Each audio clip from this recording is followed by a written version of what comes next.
The city of Jiangqing is introduced. A girl is walking down the street looking at her phone when someone approaches her and taps her on the shoulder. The man who gets the woman's attention claims that she is marked and will face a bloodbath. Confused, she turns around and the man continues, saying she should shed some blood to avoid future disasters. Still not understanding, she questions what he means about bleeding and whether there will be blood. She opens her bag, saying she remembers having her aunt's towel and likely didn't forget it. Irritated by the cryptic message, she states she is not a virgin and has no interest in dating the man. Meanwhile, he thinks to himself that he was being kind, trying to help, but was instead called a pervert and wonders if all the women in Jiangqing have become like that. Still walking, the man reflects that such an attitude is normal. After all, mortals are everywhere, and it's natural for them not to believe. The story shifts to explain the young man's life, revealing he was born into the Yi family. Although he faced bullying from classmates, his family was very happy. However, everything changed 5 years ago. When his father tried to save a girl, he offended a man from the capital. A few days later, during a banquet at the Cloud Lake Villa, everyone in the family was annihilated, leaving him as the sole survivor. Additionally, none of the family's friends, uncles, or close associates did anything about the situation. The boy appears visibly furious and declares that he will kill someone. He is seen running toward another man, making threats to kill him. A sword is thrown at him, but it shatters into pieces. Maliciously, the other person mocks the boy, saying he doesn't even know what the Yi family is and could destroy it with his own hands. Continuing his story, the young man recounts that if it weren't for his mother pushing him into Qian Lake, he wouldn't have survived. However, he was saved by a master and taken to Kulin. Now with the mission assigned by his master, Yi Chen is back in the city. He vows to settle all blood debts. Suddenly, something happens and many people fall to the ground, saying they can't move and feel weak.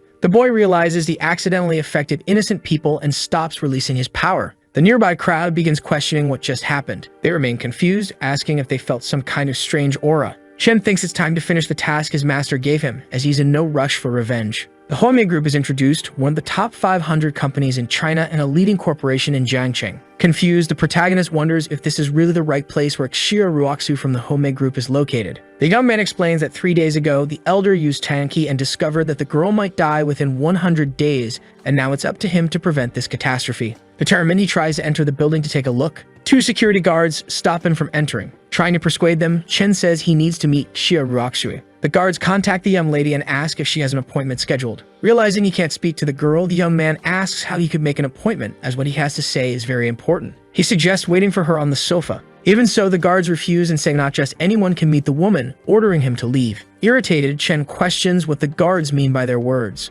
Quickly, he unleashes a power that brings the 2 men to their knees. The pair wonder what just happened and say they felt as though they were about to die for a moment. Triumphant, the protagonist warns them to be careful with their words and not act like bastards while others around remain baffled. He sits in a chair, takes off his cap, and asks for the manager to be called. Once again, purple energy begins emanating from the protagonist, leaving people slightly shocked. Everyone wonders what is happening. Armed police approach and call for the boy. The head of the security department steps forward and asks if Chen has considered the consequences of the chaos he caused. Still very annoyed, he explains again that he is simply looking for Miss Xia and asks not to be interfered with. Frightened, the head of security wonders what's wrong with the boy as he feels the young man could easily kill them all. Wanting to resolve the issue, the man says the woman is not on the premises and asks for his contact information to be left behind. Confused, the boy realizes there's nothing he can do since the woman is not present. Even so, he decides to sit and says he will wait for the girl's return. Trying to keep his job, the security guard thinks he cannot let a dangerous person stay there. He orders the police officers to advance.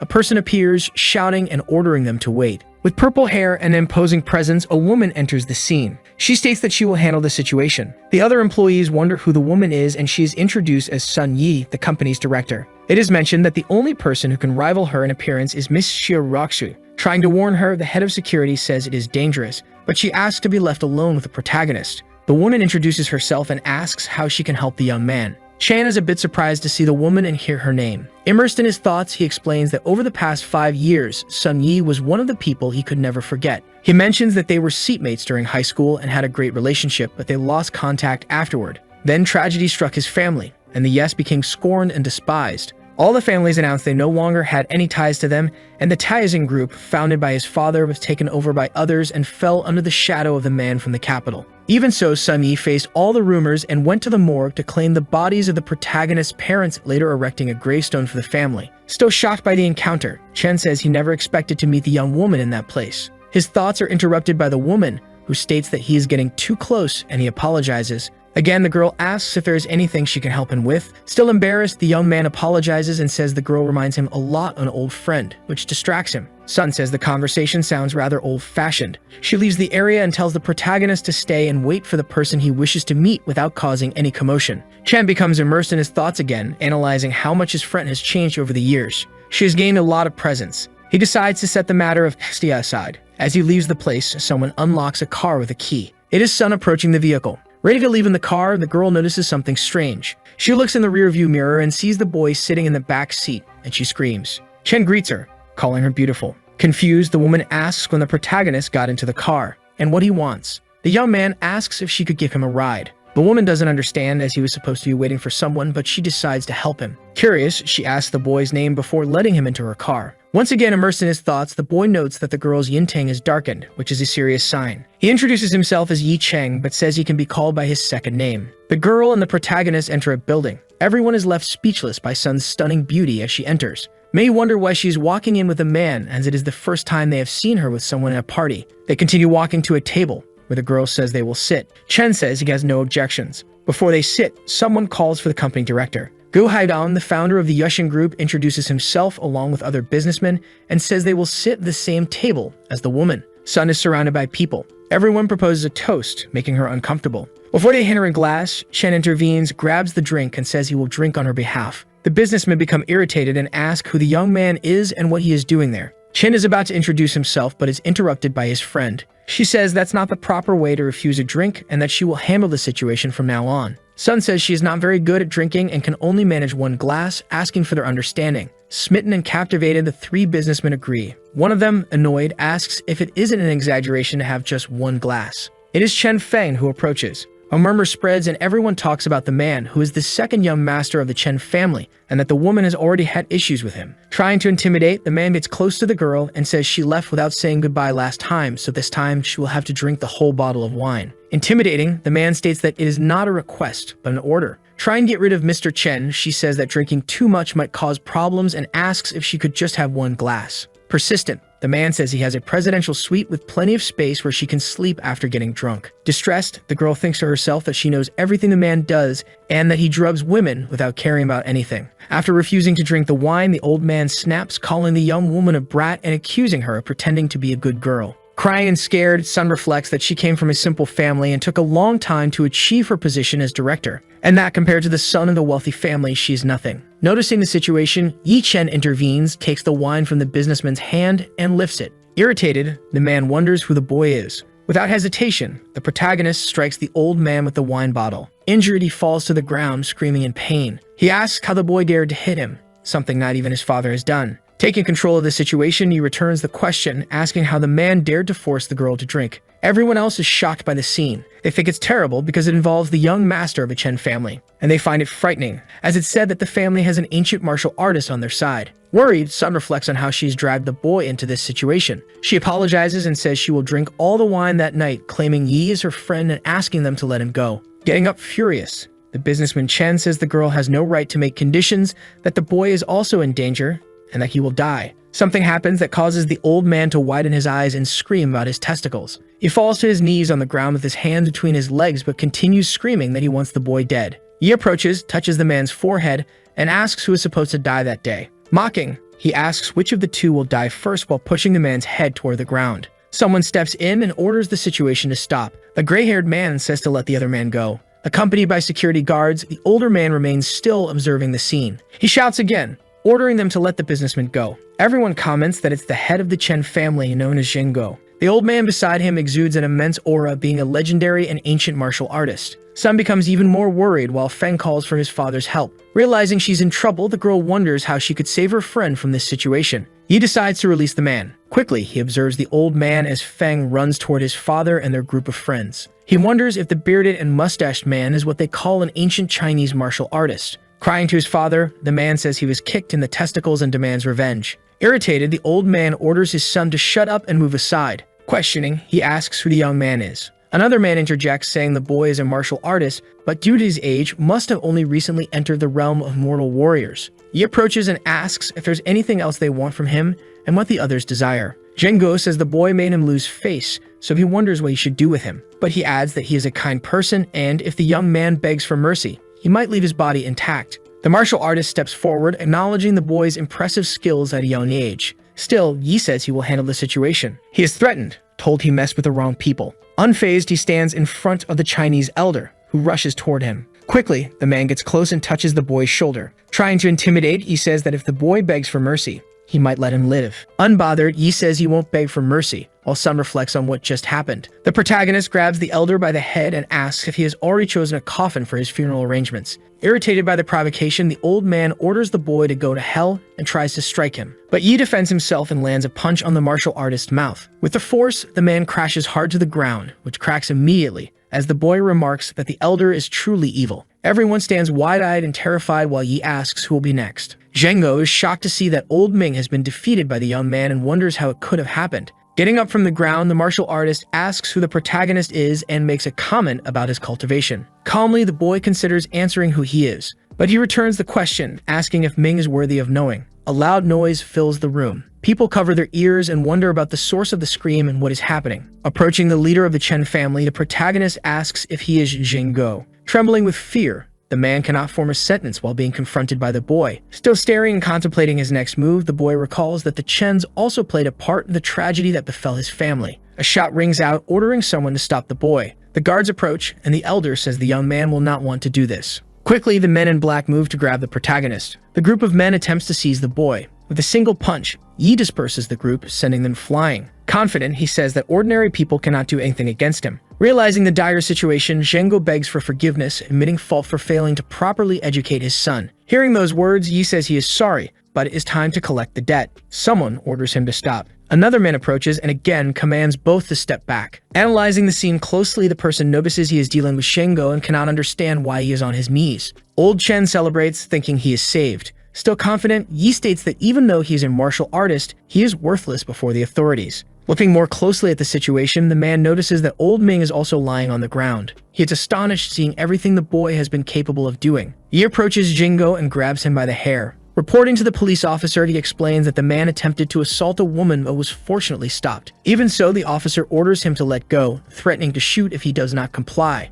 It is revealed that the officer is actually a woman, and the protagonist finds it impressive. Once again, he says it is a personal matter and that it would be better if the officer stayed out of it. Still trying to control the situation, the policewoman orders him to raise his hands and says it is the final warning while pointing a gun at him. Frustrated, Yi wonders what the problem is and if they do not have anything better to do. Sun grabs her friend's hands. She apologizes and says he will stop. Approaching her friend, she gives orders for the conflict to end while the boy remains confused about her reasons. Directly, the girl says that if it does not end here, she will stop the young man herself and asks him to listen and do as she says. Trying to defend him, Sun pleads with the police not to shoot, explaining that her friend has already surrendered. When asked if they need to wait for handcuffs, the girl tells her friend not to worry. She says they will go to the station to give their statements and that everything should be fine. The security room is shown. In conversation with the captain, an officer says he has watched the hotel security footage at least 10 times. However, part of the content was deleted, but the remaining footage shows Yi acting in self-defense. The fact that part of the footage is missing catches the woman's attention, and she asks what exactly is no longer there. The file is shown to her, depicting Zhengo with an elder beside him. However, in the next frame, the martial artist is already on the ground,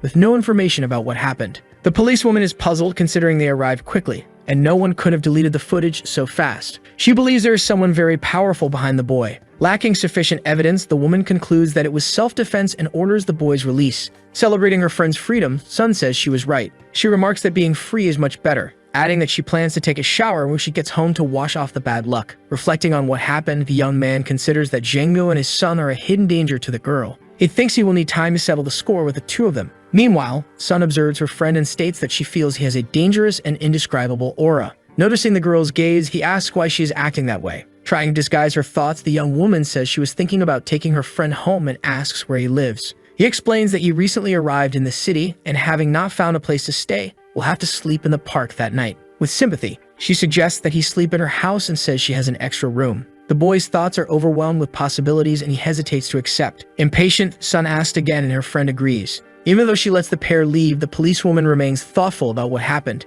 considering that the Chen family's bodyguards are all special forces soldiers. She can't understand how they couldn't defeat the boy. Realizing she can't handle the situation alone, the woman decides to call her older brother for help. She says she will send him a video and needs his help identifying a person. The mountains of Siberia are introduced. The policewoman's brother is working out and thinks that she is always restless about the family business and constantly needs his help to solve problems. But at least he is the captain of the Dragon's Spirit Command unit and not just a simple policeman. He grabs the tablet and decides to take a look at what his sister sent. Watching the security camera footage, he remarks that it's shameful for a group of Special Forces veterans to intimidate a boy. Looking more closely, he wonders if one of those people is an ancient martial artist. Seeing the boy up close, the brother concludes that he's not an ordinary martial artist. He quickly calls his sister and says he wants all the information about the video as soon as possible. An apartment is shown. Sun comes out of the shower, says she's finished, and tells Yi he can go wash up. Assessing the situation, the protagonist thinks that the woman is really very carefree. He goes in to take a shower. While cleaning himself, the young man reflects that he was saved 5 years ago by his master and thought it was a blessing, but it turned out to be the start of a nightmare. On the first day, without explanation, the old man locked him in a cage with a hungry tiger to fight. Surviving, he was promoted. Then the old man taught him to cultivate. After that, he was taken to dangerous places to face deadly challenges. The young man faced death head-on several occasions. Endless rage and hatred were what kept him alive until now. Finally, he explains that he will find everyone who participated in the meeting at Yeonhu Villa back then. In conclusion, he threatens that they will all pay dearly. Meanwhile, in the kitchen, Sun reflects that she has no other clothes for the boy to change into. Talking about clothes, she realizes she forgot to hide the underwear she had changed out of. Panicking, she exclaims that her friend must not see them. Quickly, she opens the bathroom door, asks Yi to step out, and says she needs to grab something, but she's interrupted. Without clothes, the young man stands in the bathroom and asks what she needs. Embarrassed, the girl is left speechless while the protagonist asks if she couldn't wait until he had something on. Blushing with shame, Sun says she's leaving and apologizes, insisting she didn't mean to take advantage of him. She lies on the bed, repeating to herself that she saw nothing. On the other side of the door, he tries to understand what happened and reflects that the girl probably won't leave her room anytime soon. But he has other matters to handle, eliminating evil at its root. The Chen family villa is introduced. Zhengo sits at the table, visibly irritated. His son asks him to stop trembling, saying it's scaring him. Harshly, the man hits his son and says that if it weren't for him, old Ming wouldn't be gravely injured. Trying to defend himself, the boy says they still have his grandfather in the family. Even so, Zhengo says he doesn't feel safe and won't rest until he is eliminated. But the next day, they will go to Mount Woi to ask for the old man's help. Feng celebrates, saying that once the protagonist is defeated, he will steal Sun for himself and torture the girl in front of his opponent. Someone approaches after hearing Sun's name and asks if the young man dares to touch her. Ken Fen becomes startled. It's the protagonist who declares that they need to talk more about what happened, while the man asks if he wants to kill him. Unleashing a power, he asks if they truly believe that, and trembling, the boy says yes. The purple light touches Feng's neck directly. The protagonist asks again if they think he wouldn't dare kill someone. Once more, he asks if the boy still believes that. Zhengo panics at seeing his injured son and says he holds no grudge for what happened. Mocking, Yi remarks that it's funny for the man to claim there's no grudge between them. He decides to ask the Chen family patriarch a question. Going back in time, he asks if the man remembers the banquet in Yeonho village 5 years ago and the couple that was killed. Quickly, Zhengmo realizes who the boy standing before him is. As he takes a hard blow to the face, the man says it is impossible, as the young man was supposed to be dead. Yi states he will reveal a secret. He is not an ancient martial artist, but cultivator. The protagonist continues, explaining that for practitioners like him, even with a powerful master, an entire clan of martial artists is insignificant. In one swift move, he unleashes a power toward the man, causing him to fall to the ground. The scene shifts back to Mount Wei. A man is levitating over the mountain. It is Chen Yuanu. He receives a large amount of power. Quickly, he realizes that his son and grandson have been killed and questions who dared to destroy the family. Without hesitation, the elder swears to the heavens that he will find the killer, slay them, and cut them to pieces. Far away, he is also floating in the air, surrounded by fire. While cultivating, the boy thinks that China's spiritual energy is very poor and insufficient for his needs. To cultivate, he needs some pills. But before that, he plans to visit his parents' graves on Tiandan Mountain, as their death anniversary is in a week. The boy clutches a stone in his hands, saying it was a gift from his father when he turned 11, but it seems to be an ordinary stone. Looking more closely, he notices words written on the object. Although it is unclear, the boy realizes the stone requires a drop of blood to identify its owner. He places a drop on it, and suddenly, something happens, startling the protagonist. Yi says he is very tired and cannot take it anymore. A mountain with several gravestones is shown, and the young man is lying on the ground. Still on the ground, shirtless and dirty, he complains of a headache. Observing the area, he notices a dark mist. Something catches his attention and scares him. Desperate, the young man wonders what kind of place this is. Looking around, he senses a great energy. A strange being appears and says it does not understand how a mere human, the final stage of Ruji, dared to enter the cemetery of reincarnation. The monster continues, stating that even if the young man wanted to, he would not be capable of awakening even the weakest of the gravestones. Threatening him, the being says that if the boy does not want to die, he must leave immediately. Yu wakes up startled, finding himself in his bed. He gets up, somewhat confused about what just happened. His first thought is about the stone the elder said was an ancient treasure. Thinking deeply, he recalls the being's words, saying that you will only be able to summon the great powers of the gravestones if he reaches a certain power level. There are 100 gravestones in the cemetery of reincarnation, so there must be 100 great powers. Someone knocks on the door asking if Cheng is awake. It is Sun, saying that lunch is ready and he should eat before it gets cold. Quickly, the boy says he is coming. The cemetery of reincarnation continues to echo in his mind. Later, he sits at the table to eat. He thanks Sun, saying that she treats him very well, and because of that, he should offer his own body to warm her bed in the winter. Good-humored, the young woman says she does not need it since the house already has underfloor heating. But if he really wants to stay there, it is not impossible. He just needs to pay rent and take care of his own chores. Without money, he says he would not be able to pay rent, and the girl becomes a bit frustrated. The protagonist grabs a piece of paper and starts writing something. He hands it to his friend, who looks confused, not understanding what's happening. He claims it is a recipe for a skincare product and that with it, rent would no longer be an issue. Sun remains puzzled about the meaning of the entire situation. With a plan in mind, he says that the group the girl works for is a cosmetics company, and if she shows them the recipe, it could be worth over 10 million. The phone starts ringing.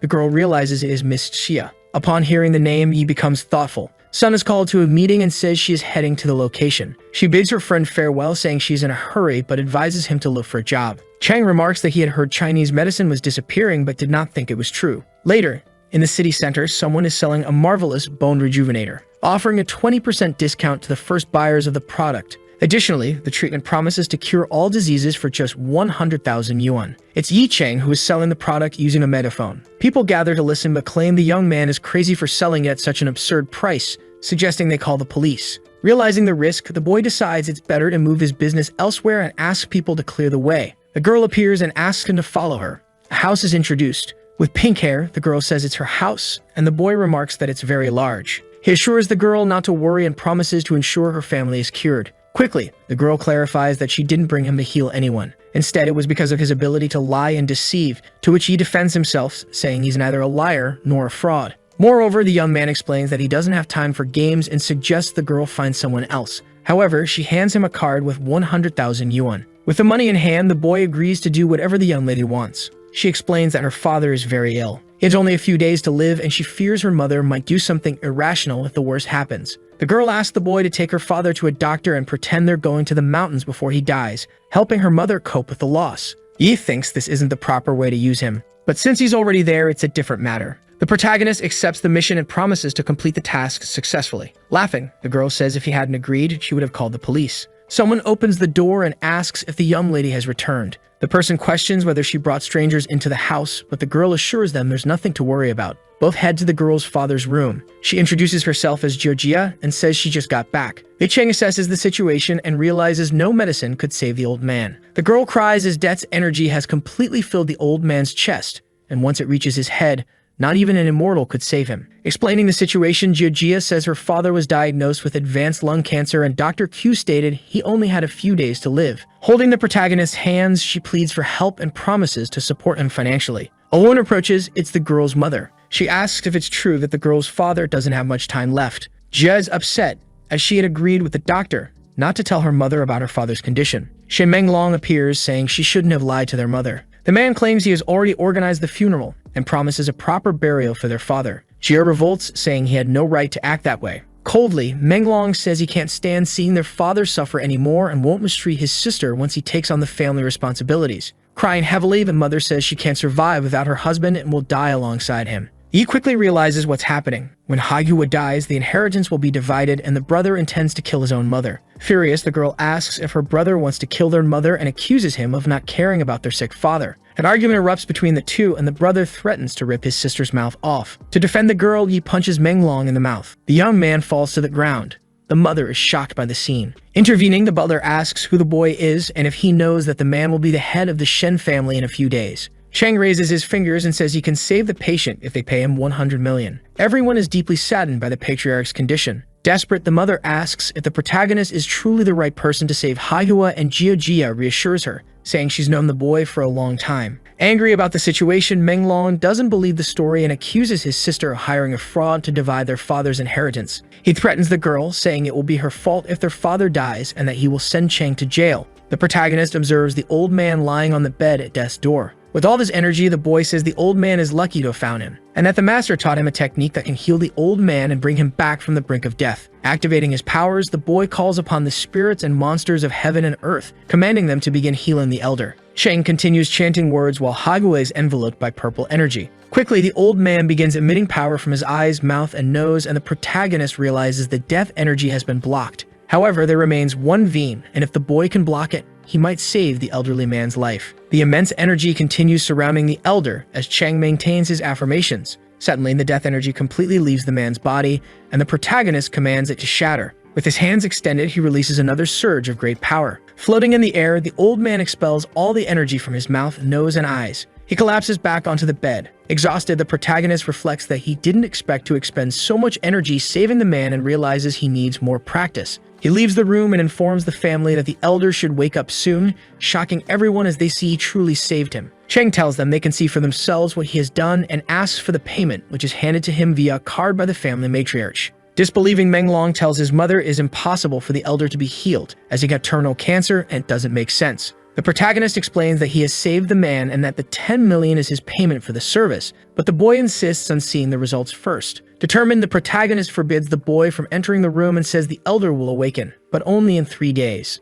Gripping and pinning the boy down, Chang twists his arm and slams him to the ground. He holds up the card, declares he will take the money, and asks them to call him in 3 days. He mentions he will need to administer medicine to Haihua. Menglong grows furious, claiming that a bastard not only assaulted him but also stole his money and threatens to call the police. Jia glances to the side and something catches her attention. Suddenly, the father rises and walks out of the room, leaving everyone in shock. Desperate, the brother cannot comprehend how this is possible. Haihua asks where the doctor who healed him is. He calls for his wife and daughter, thanking them for the miracle and saying he feels much better. The elder remarks that his son has done many good things recently, all for the family's safety, but then he surprises everyone by saying he knows exactly what the boy has done while he was ill and declares he will not give him a single cent, and that if not for the doctor, the son would have let him die. Meanwhile, at the Home Group building, a meeting is underway and everyone is concerned as the company's shares are plummeting, which poses a major problem. They worry about the future of the company, knowing it will go bankrupt unless they launch something innovative. Sun approaches the meeting room and overhears the discussion. While everyone debates what to do, the girl remains deep in thought.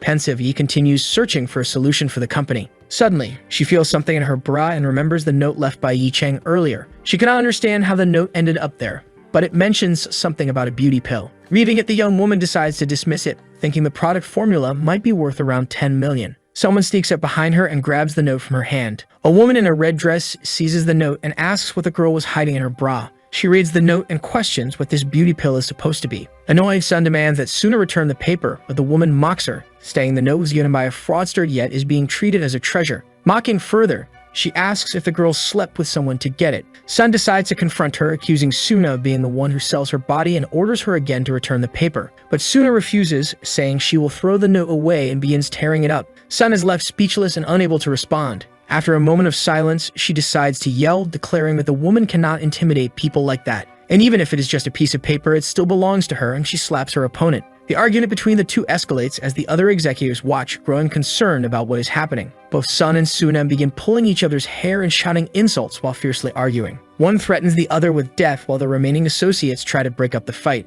Suddenly, the door opens and someone walks in. The blonde young woman observes the scene and calls out to the two girls who were fighting. It's Shiruakshu, the company's president, who is furious about the argument. But when she arrives, the two young women stop and appear surprised. With the atmosphere calmer, the meeting begins and the president starts discussing the reason for the gathering. She explains that other companies are creating excellent products while homies have remained stagnant for a long time. The associates attempt to explain the reasons but are left speechless. She points out that for 3 whole years the products have seen no progress, which is the core problem. Trying to defend themselves, the employees explain that they have worked tirelessly in recent years but that the industry is highly competitive. They claim to have traveled the world in search of new formulas but found few options. The president acknowledges that formulas are indeed extremely rare. She shares that she spent 5 years building the group she now owns to support her parents and insists that now is not the time to give up. Looking to undermine her opponent, Suna says that Sun might have the solution in her hands since she possesses a piece of paper referencing the beauty pill. One of the associates is shocked, noting that the formula was believed to be something lost to ancient times.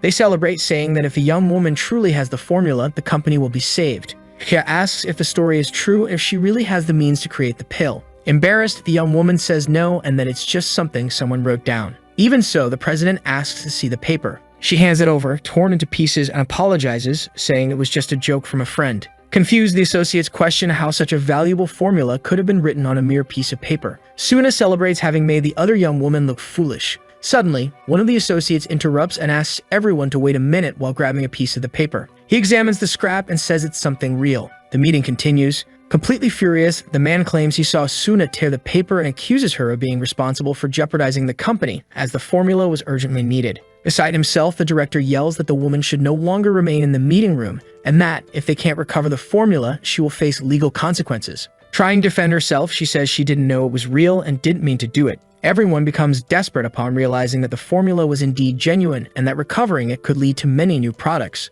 Without wasting time, Sia orders everyone to help Director Sun collect the pieces of paper to recover the recipe. Someone calls out for Suna. It's Director Sia, who is furious and demands to know why the young woman tore the paper out of Sun's hands. Making a decision, she fires the director and states that she will demote her to working as a clerk at the company's newest store. Later, night falls. Sun returns home and calls out to Yi Cheng, announcing her return, but notices the boy isn't there. Reflective, she admits she hadn't thought the formula was real. She then wonders whether her friend hasn't returned or if he won't come back at all. She keeps thinking about him, that he's incredibly strong and writes secret recipes. But she quickly realizes he is a stranger and wonders how she allowed him into her home. The young woman continues reflecting on the boy, wondering if, once she discovers his true identity, he will disappear. A hand reaches out. It touches the girl's head, and it's Yi Cheng, who says he heard her calling him. Startled, Sun asks when her friend returned, and he replies that he came back recently and heard her say his name. He sits next to the girl, who seems nervous and stammers. Cheng asks why she's acting that way.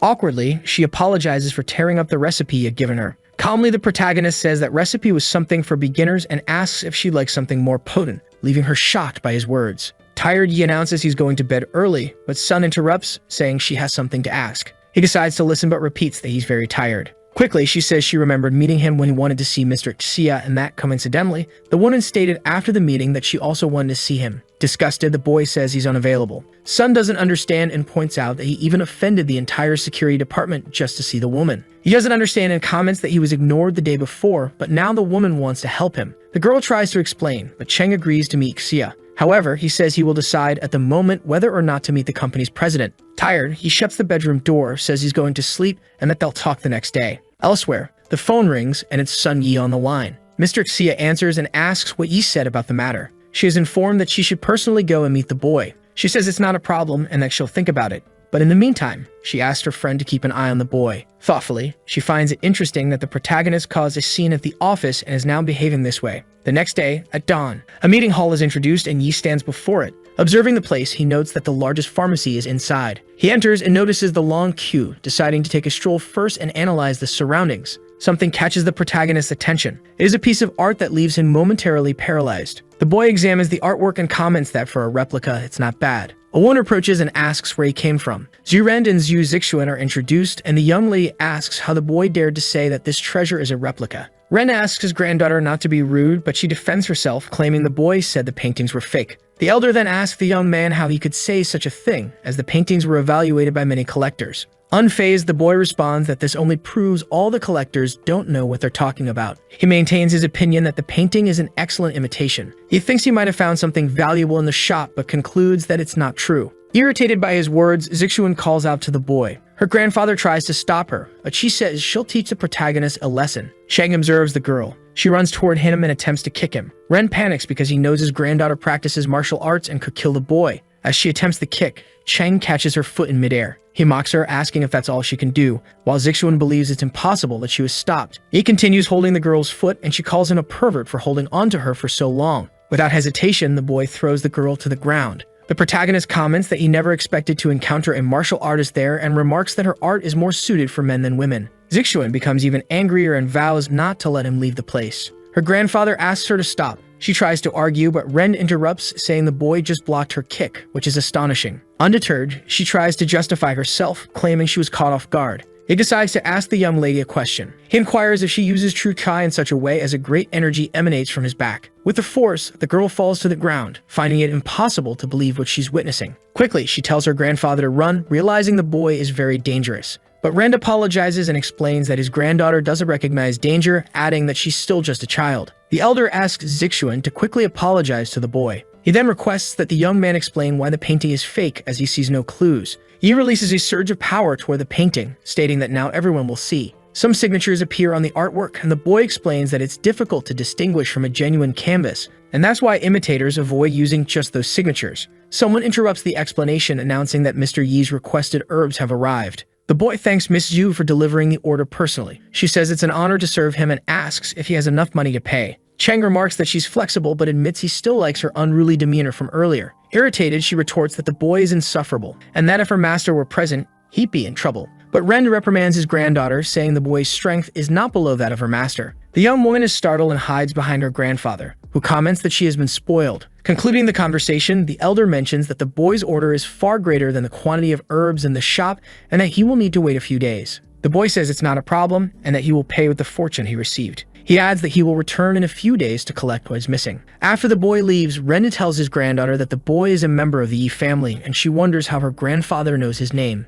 But the old man thinks that if he really is who he claims to be, the city will no longer know peace. Cheng walks through the city thinking that the anniversary of his parents' death is approaching. He decides to make some preparations. However, he believes there is a mole that needs to be dealt with first. At the pharmacy, Zixu is incredulous that the boy is stronger than her master. But her grandfather corrects her, saying that he's far stronger than the master. The young woman is even more shocked. Ren begins to explain what the boy represents and that for people like him, ordinary humans are nothing more than ants. Even so, the girl doesn't believe it and asks how someone as young as her could be a great master. Once again, her grandfather corrects her, saying that he is not a great master but something far more terrifying and that the Zhu family cannot afford to be his enemy. In the street, a man follows Yi and assumes he's the doctor Mr. Shen is looking for. He thinks that if he follows him properly, he might earn the reward. Cheng enters an alley, and the pursuer wonders if he's been discovered. Looking around, the man is confused as Yi has disappeared. As he questions where the boy went, he doesn't notice he's suddenly descending from above. The protagonist touches the pursuer's head and asks if he was looking for him. Irritated, Cheng demands a reason not to kill him, and the man promises to explain everything. He introduces himself as Fan Tong, a private detective, and starts sharing details about his life. But Yi becomes even more irritated, saying he doesn't care about that and wants to know who sent him. The detective explains that Shen Haihua placed a 1,000,000 yuan bounty on finding the boy. Pensive, the protagonist realizes that if there's no treatment within 3 days, the old man will die. Trying to make a deal, the detective suggests the boy present himself to Haihua and split the reward. Unmoved, the boy says that if the old man wants to survive, he shouldn't use tricks, but Fan Tong tries to interrupt. Impatient, Cheng asks if there's anything else to add. On his knees, the pursuer confesses that Shen hired him because he didn't know where to find the boy. A building is introduced. Sun appears, and the boy starts wondering why the girl suddenly began dressing so well. She explains that she's taking him shopping for new clothes and a phone so they can stay in contact. He finds all of this troublesome. Trying to reassure him, the girl says not to worry about money and that she'll buy the clothes for him. The two were at the mall, and the protagonist tries on some outfits. Happy. Sun says the boy looks much more handsome when well dressed. She adds that he might get attention from girls if he walks like that on campus, which irritates him. Still trying to learn more about him, Sun asks if he wants a girlfriend and offers to introduce him to someone. Realizing the situation, she asks if he's never dated and if he's an innocent virgin. Meanwhile, he reflects that in recent years he has done nothing but cultivate, but before his family's downfall, he had liked a girl. At that time, he sent her a love letter and received a response. The girl said she would go out with him if he declared his love publicly, and so he did. But the girl rejected him in front of everyone, and since then, he became self-destructive and seen as a failure by others. He remains immersed in his thoughts and memories. Unintentionally, he starts to cultivate, and Sun notices her words have hurt his self-esteem. Trying to fix the situation, the girl says she's also never dated, but is still alive and doing fine. Tired of the conversation, the boy tells her to stop the nonsense and focus on buying clothes. The two continue through the mall until someone recognizes Sun Yai. A red-haired woman greets the girl, saying she hasn't seen her in years and asking if she has a boyfriend. Quickly, Cheng recognizes the pair. Mockingly, the woman remarks that Sun's taste hasn't changed as she used to hang out with Yi Chen in school, and now her boyfriend is still poor and unsuccessful. Looking closely at the boy, the woman says he seems familiar and resembles the loser from the Yi family. The man accompanying her says he doesn't know the story and asks them to tell it to him. The girl explains, concluding that the boy never returned to school and later his family was exterminated. Those words stir Cheng's thoughts, and he begins cultivating again. Irritated, he says he'll make the woman remain silent forever. Noticing this, Sun grabs her friend by the arm. She asks him to let it go and suggests they continue shopping for clothes, but the woman doesn't give up and keeps provoking, calling the pair poppers. She then tells her companion that she also wants to buy clothes. As they leave, Yi remarks that he could have dealt with the two, but Sun reminds him of the police station incident a few days ago. The two come across a suit that seems to fit the boy perfectly. A saleswoman interrupts them, saying it's the best jacket in the store, priced at 360,000 yuan. Thoughtfully, the girl reflects that she only has 300,000 on her card, so she tells her friend the outfit doesn't suit him that well. Overhearing their conversation, he soon appears laughing, saying the young woman doesn't have the money and doesn't need to make excuses.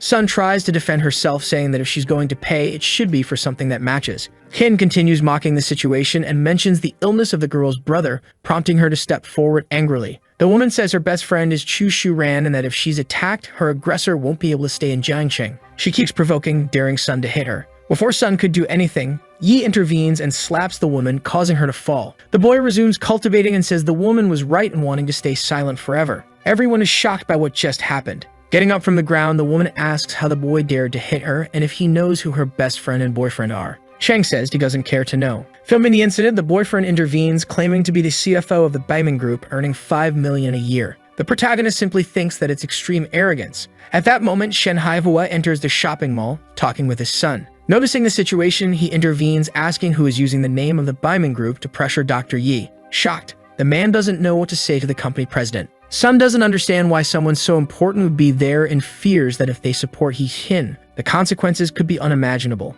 The woman and her boyfriend start flattering Shen, saying they admire him. Shen ignores them and walks toward Yi. He takes the boy's hands and says he's been searching for him for a long time, and that if he hadn't found him, his heart would have been broken. Hin doesn't understand why Hahua is trying to please the boy. Sun also doesn't understand how her friend knows someone so powerful in the city. During their conversation, the boy says he wasn't valued by the man's family, and Shen replies that he's already taught them a lesson. He orders his son to come forward, kneel, and apologize. Following his father's orders, the boy complies and sincerely apologizes for what happened that day. Confused, the man remarks that he's never seen Minglong kneeling and apologizing to anyone. Everyone wonders about Yi's past. Breaking away from the situation, the boy calls for Sun Yi and says he's going to buy some clothes for her, but Haihua doesn't want to let him leave. No one understands how he dares to ignore Shen. They're even more puzzled by what just happened. The elder, on the other hand, scolds his son, saying that if he doesn't earn the man's forgiveness, he'll have to kneel for the rest of his life. Meanwhile, the company director approaches and claims it was all a misunderstanding. Angry, Shen questions how the man dared to offend Mr. Yi using the company's name,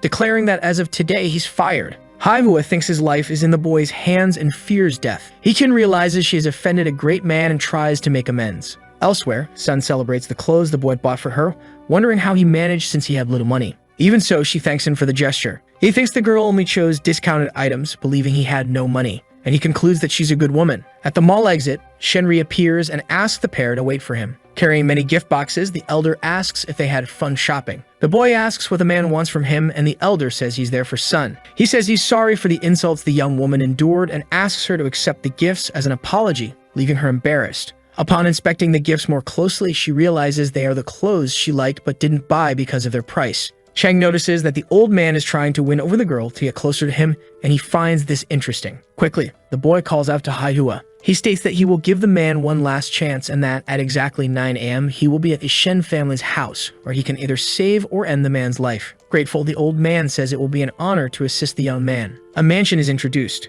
Speaking with Shuran, her kitten says it's true. This boy is indeed Yi Chen. She notes that his personality has changed significantly, but his appearance is identical, and the name is the same. Hearing the story, her friend asks if it's true that the boy has returned. The woman says she has dealt with Shen Haihua before, describing him as a very sophisticated and respectful man. She adds that she doesn't understand how he could bow before a young man, concluding that the boy must be very powerful or hold a high position. Thoughtful, Shuran remarks that even if he had survived, he was a fool and the old man would never bow before him. Hurt, the woman tries to convince her friend that this is indeed the same Yi Cheng. Unmoved, the girl says that 5 years ago, his family groveled before hers. Metropolitan apartments are introduced.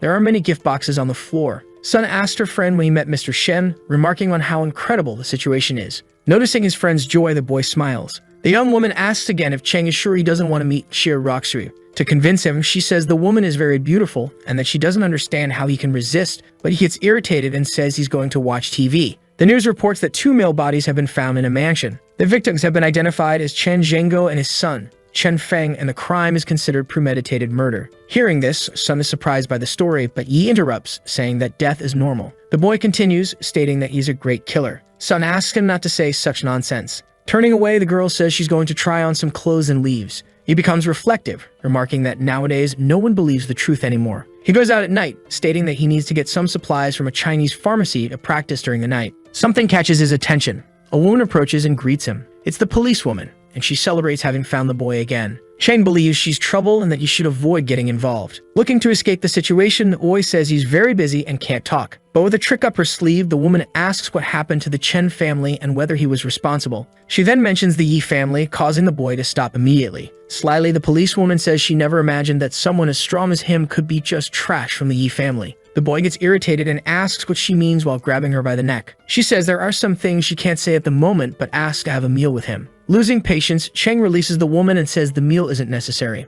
As he walks away, the policewoman thinks that the boy is too young to practice ancient martial arts and that he couldn't possibly be this strong. Back home, the protagonist is in the kitchen. He separates herbs and stones into bowls. The young man decides to use the microwave to make some pills, but the plan proves more difficult than anticipated. Upon opening the microwave door, the boy celebrates that he managed to make at least 5 pills. He notes that this is more than enough to treat Shen Haihua. In the apartment, Sun wakes up in the morning. As she opens her eyes, she notices something. He is leaving the house and she asks where he's going. Quickly, the boy replies that he's going to save lives and tells her to call him if anything happens. As soon as he leaves, the girl says her friend talks a lot of nonsense, insisting he's far from being a doctor, though she admits he might actually be good at it. She reflects and recalls that the anniversary of the Yi family's death is approaching and she'll spend it alone again. Sad, the young woman begins to wonder why the family was destroyed. Uncle Yi was fair and Yi Chen was also kind. Far away, Jiojia approaches a location. 2 men exit the building, commenting on the girl and wondering if she's waiting for a man or a woman. One of them concludes that a woman like her would never lower herself to waiting for a man. He appears and tells them they're wrong, and that the girl would never be there waiting for them. Trying to defend themselves, the duo claims one is called the Little Prince, while the other boasts about having won over many girls in games. Angry, they ask who the boy is and what he's thinking. Mocking, the boy says Jujia is waiting for him. But the 2 men doubt it, believing a girl that beautiful wouldn't pay attention to a loser. Noticing a man's presence, the girl calls out to Mr. Yi. She approaches and says she's been waiting for him for a long time. The protagonist apologizes for being late, while the girl repeats that she's been waiting for him. She asks if the young men are Yi's friends. He denies it, and she warns about the danger of strangers in the area. The 2 young men feel embarrassed, realizing they've been fools. Quickly, they arrive at the Shen family home. In the living room, the boy presents pills to the family patriarch. He asks if simply taking the medicine will make him well without acupuncture or decoctions. The mother interjects, suggesting surgery, saying the man can handle it. But Yi orders the old man to swallow all 5 pills at once. After taking them, something happens. The old man begins emitting a lot of yellow energy, surprising everyone. He feels as if his entire body is enveloped in a warm current, experiencing an unparalleled relaxation. Feeling unique, the man states he's even stronger than he was in his youth. Once again, he thanks the boy and says he'll never forget his help. For payment, this time 100 million yuan is offered. Yi says there's no need for thanks. Offering even more, Haihua gives him the key to an unused apartment and offers a meal at the family home. The protagonist thinks having a home would be convenient. Reflecting further, he considers that the old man is part of the business circle and must know about business intelligence like the Tianjin Group. He explains that the group was founded by his father but was overtaken after the accident, and he hasn't had any information since. He accepts the house but says the dinner will be on him and he will decide the time and place. Quickly, he takes his leave. The warehouse at the rendezvous hall is shown. There are various sacks filled with herbs inside. Someone celebrates that Mr. Yi has finally arrived. It's Rend, who says the herbs are fresh, having just arrived. Evaluating the product, Shang says they're better than he expected and that he'll buy them all. Noticing the boy's interest, the old man says he'll charge 5 million for the product. But according to the boy's research, the ideal price would be at least tens of millions. The boy agrees to pay and asks about the old man's granddaughter. He explains that Zixuan went for a walk with the master and will return later, while the protagonist writes something. Quickly, he tears the page out and hands it to the old man, asking him to deliver it to his granddaughter, saying she'll understand when she sees it. Rend agrees. Before leaving, he asks if Zhu knows where he can buy an alchemy furnace in the city. He says it's very difficult to make pills on a regular stove. The information surprises Rend, who never imagined the boy knew how to make pills. He becomes thoughtful, recalling rumors that Chinese alchemists disappeared thousands of years ago. And that's why pills are extremely valuable. Rend continues explaining what it all means. Quickly, it dawns on him that the herbs purchased are for alchemy, making them worth more than he could have imagined. But brushing off the questions, Cheng claims he doesn't know how to refine pills and just likes collecting furnaces. The old man mentions an auction and the boy agrees, saying he'll go when the time comes. Hours later, Zixuan returns. Ren asks if his granddaughter caused trouble for the master. Irritated, the girl says she's not that type of person. The elder mentions he asked her to apologize to Yi Chen, but she ran away, which makes her even angrier. The master, upon hearing about greater power, corrects the girl, saying there are powerful people elsewhere in the world. Tired of the conversation, Ren says he won't argue with his granddaughter and hands her the note Yi gave him. Confused, the girl says she can't read it.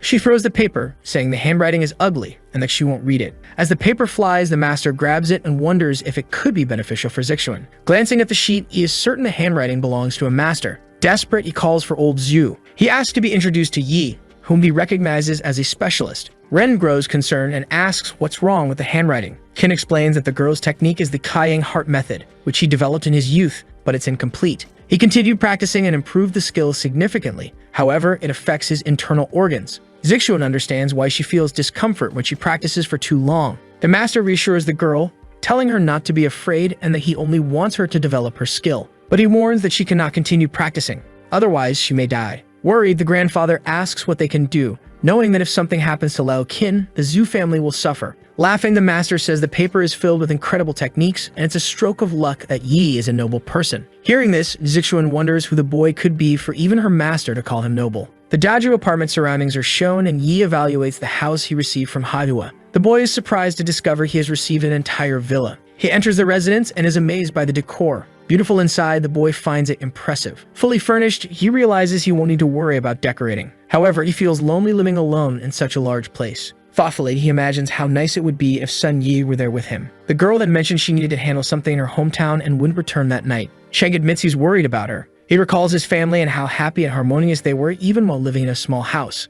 But now, he's the only one left. The next day marks the anniversary of his parents' death. Once again, he vows revenge for their deaths. He declares that he crawled out of darkness, reborn from suffering, and blossomed that night, all for the sole purpose of dragging their killers to the grave. The doorbell rings and he realizes the medicinal herbs have arrived. Stepping outside, he sees a large truck unloading the delivery. He celebrates being in the villa, as it provides ample space to store the herbs. Lo Zhu calls out to him, affirming that the herbs have been delivered and that the boy can contact him if he needs anything else. The master appears, and Cheng quickly notices that he is an ancient martial warrior. Politely, Yi invites them all inside. But first, he asks who the master is. Without hesitation, the man drops to his knees. He thanks the master for saving his life. Zixuan is surprised by the scene and doesn't quite understand what just happened. Still kneeling, the man introduces himself as the girl's master and explains about the Kaiyang mind method. Yi grows curious about what he hears. He asks why the man addressed him as Grandmaster. Confused, Lo Qin doesn't understand how such a formidable martial artist could not know what that title means.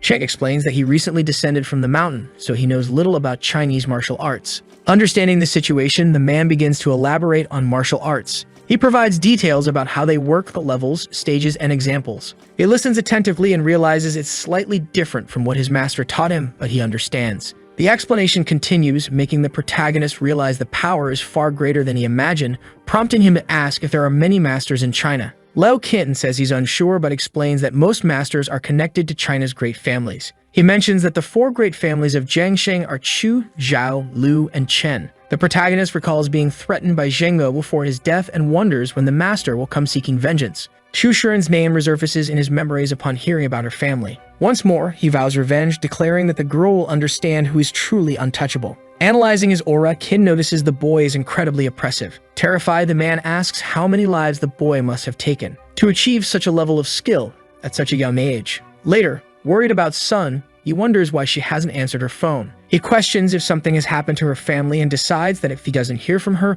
he'll go to her the next day. Feeling hungry, the boy decides to go out to eat. Looking around, he spots a restaurant owned by Wang Yuang's family, an old friend from school. With a good memory, the boy recalls that the food was incredible and that he always ate there on his way to school. He enters and notices the place is empty, though it used to be bustling with customers. Even so, the boy sits down and orders some skewers and drinks. The waitress tells him she's sorry, but they are closing and won't be able to serve him. She mentions they are moving and invites him to visit the new location. He notices the woman has a bruise on her face.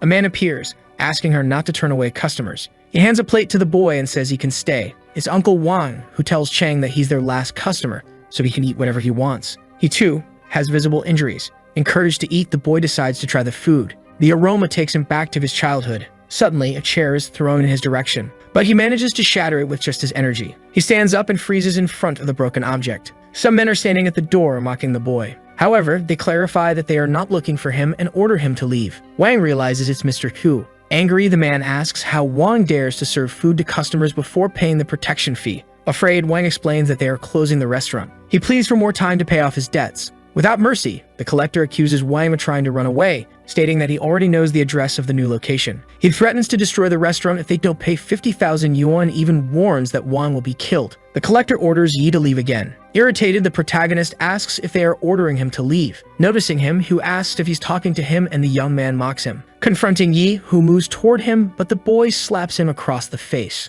The force of the blow sends him to the ground. Calmly, the boy asks if the man fell from just one slap. Enraged, Hu tells Yi to go to hell and tries to attack him. But another strike lands, sending the collector flying and leaving him stuck in the ceiling. The henchmen panic. Cheng isn't finished and calls out the other two men. He orders them to leave immediately. Otherwise, he warns he won't be so generous. Quickly, the men drop to their knees and beg for forgiveness, promising not to repeat their actions. Badly injured, Hu apologizes for the trouble and promises not to bother Uncle Wang again. Even so, he continues threatening them, saying he doesn't want to see their group on that street anymore. The group thanks him for sparing their lives. After the incident, the boy realizes he caused a mess in the restaurant. He regrets not making the men clean up before leaving. Mr. and Mrs. Wang recognize the boy, celebrating that he's truly alive. He is surprised that they remember him. Emotional, the couple says it's wonderful to see him again. The protagonist agrees, saying he has returned. Later, Cheng decides to go to the apartment to check if Sun is home. When he enters, he notices a young woman standing there and explains that he came because she wasn't answering his calls. Before anything else, the woman turns and he realizes it's not Sun.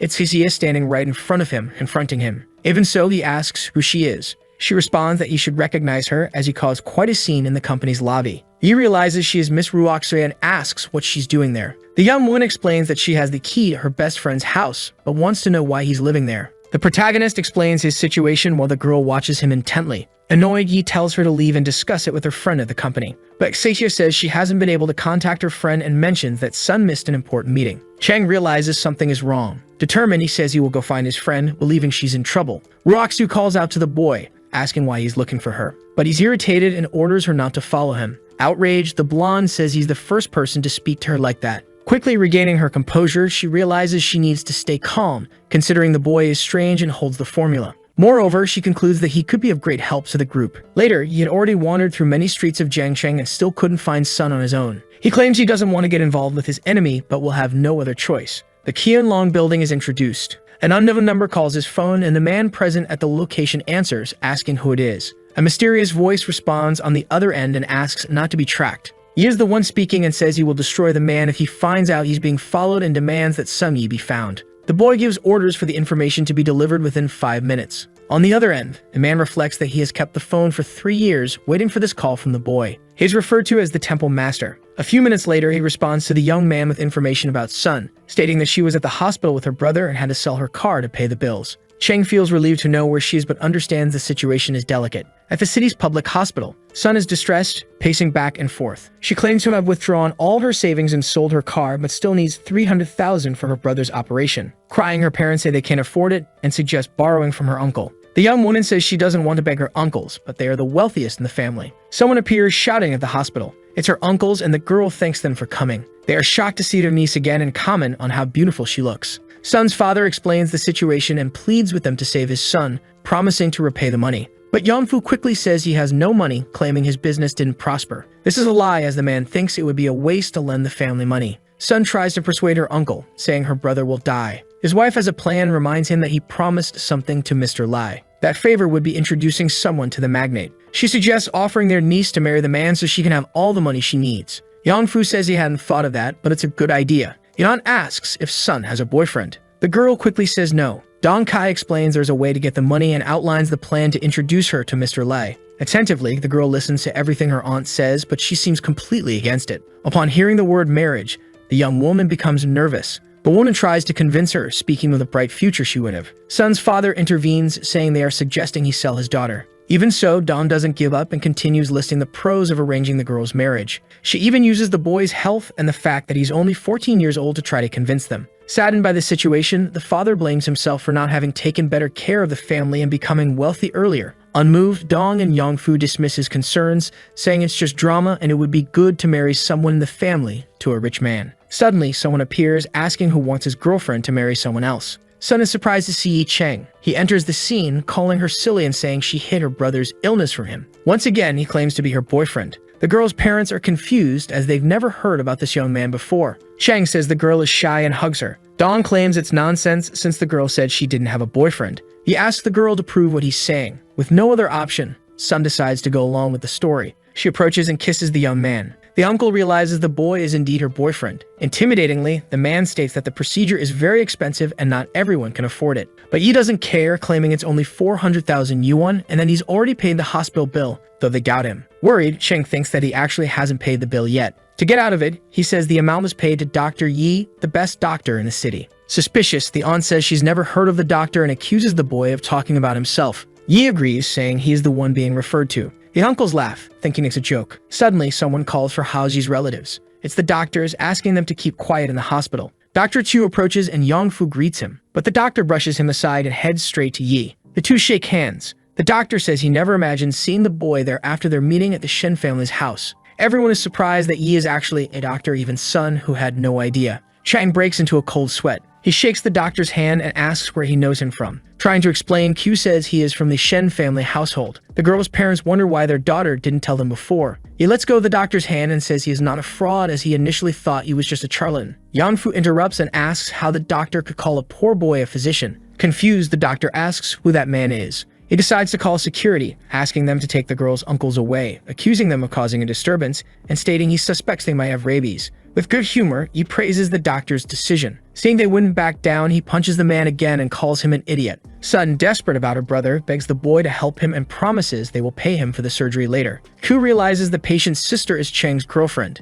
He decides to help and asks them to prepare everything for the boy's surgery, saying he will perform the procedure himself. The protagonist feels proud of what he heard. To be sure, he asks if the doctor will really perform the surgery, and he confirms he will. Then he writes down a set of acupuncture techniques on a piece of paper that should be used to enhance medical skills. Attentively, the doctor reads what was written. Before he forgets, the boy says he will also pay for the surgery, much to Q's dismay, who insists isn't necessary. Sun and her parents are happy everything was resolved quickly, but they question who their daughter's boyfriend might be. Later, they order the young woman to go home, saying they will stay at the location. Before she leaves, her father asks to speak with her. He says that although she and the boy are a couple, there is a disadvantage in them living together. Embarrassed, the girl says she doesn't know what her father is talking about. He overhears the conversation and the girl shouts, saying it is rude that he was listening. The pair decides to head home, but the girl remembers she has no car as it was repossessed. To her surprise, Cheng shows up with the car keys in hand. She is left confused. The protagonist explains that he saw when the car was taken and managed to recover it beforehand. Grateful, Sun runs and hugs the young man. He strokes her hair and says that he should be the one thanking her. Curious, the girl asks why her friend is helping so much and also thanking her. Mysterious, the boy says she might find out the next day. Sun grows even more curious. Suddenly, she says she feels cold and wonders if the car's air conditioner is broken.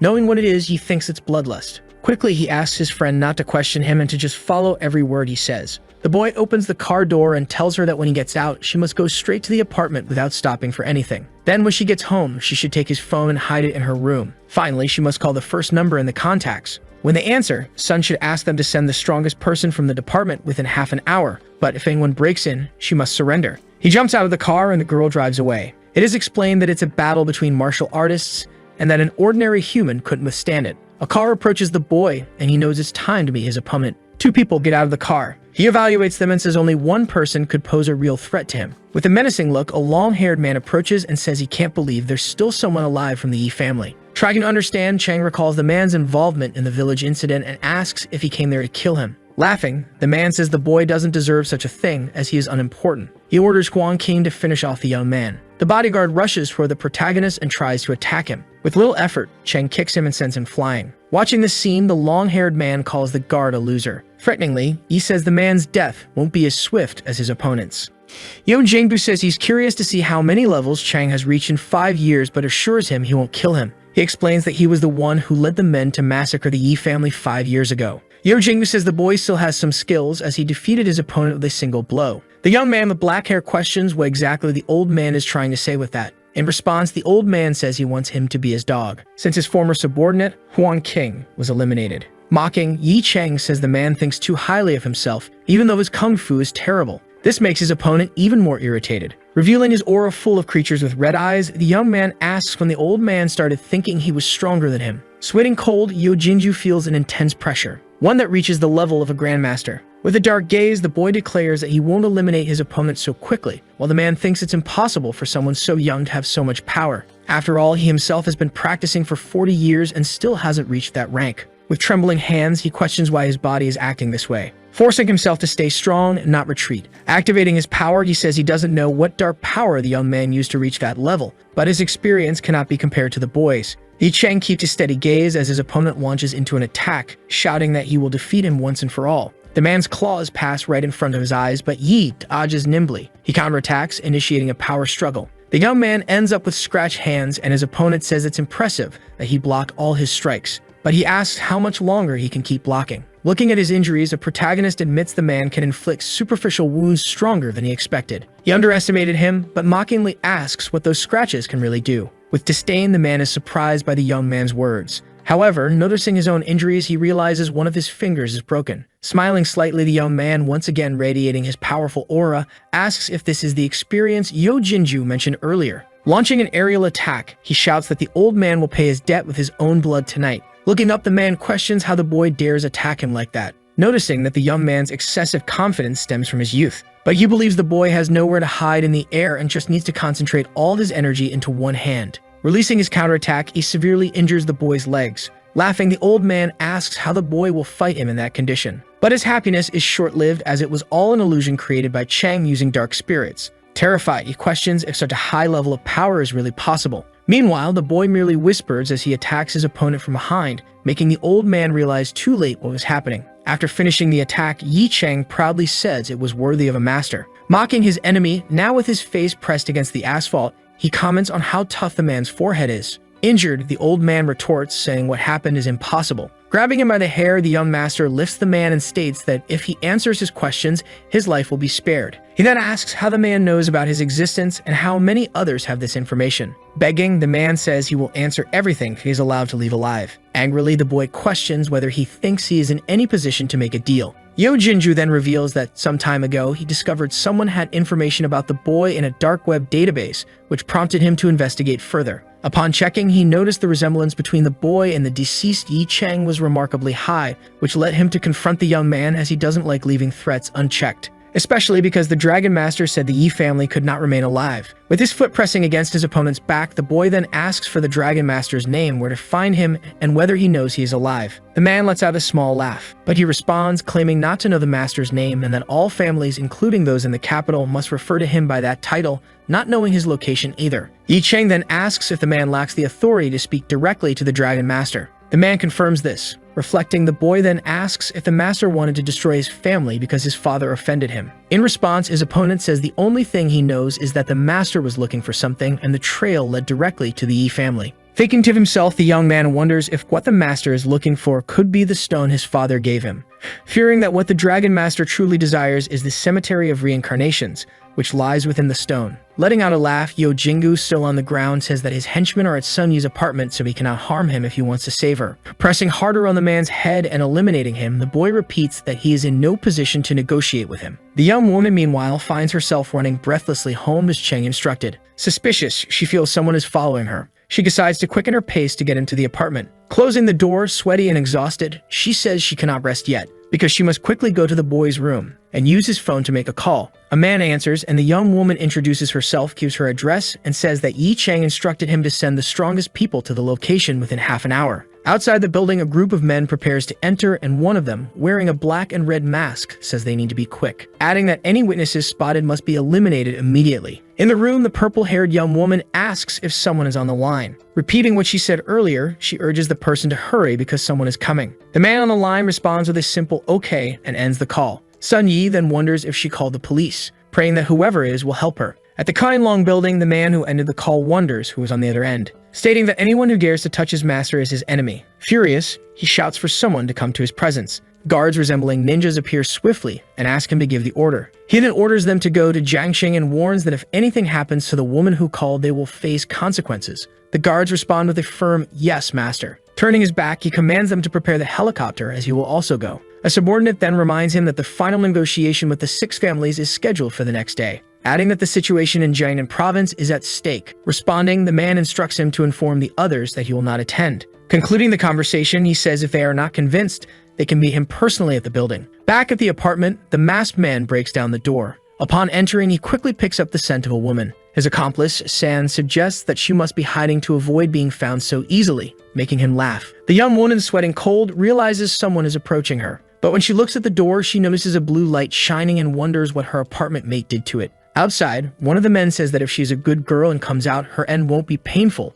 But another man says that isn't what he intends to do. The group leader then appears and tells them not to finish the job, leaving everyone confused. Showing his phone, he explains that he hasn't been able to contact Mr. Yao for some time, which might mean something has changed and the girl's life could be useful. But he asserts the men can still have their fun. With a malicious look, one of the creatures shouts to Sun Yi that he is coming for her. But he is caught off guard when he punches the door and nothing happens. He wonders what could have occurred, because the door remains completely intact. Another man in the group says it's his turn now, while the first man still questions how that could be possible. Realizing what is happening, the leader says the door is imbued with a strong Kai. Suddenly, the arm of the henchman who struck the door starts to catch fire, leaving him terrified. Feeling the burning sensation spread through his body, he screams for help. Everyone watches in shock as the man collapses to the ground in flames. Sweating cold, they wonder if he has been eliminated. Stating that he doesn't know what was done to the door, the leader says he fears it cannot be broken by brute force. Explaining that if they try, they could be consumed by the malicious energy, and he concludes that the person their master wishes to harm doesn't seem weak at all.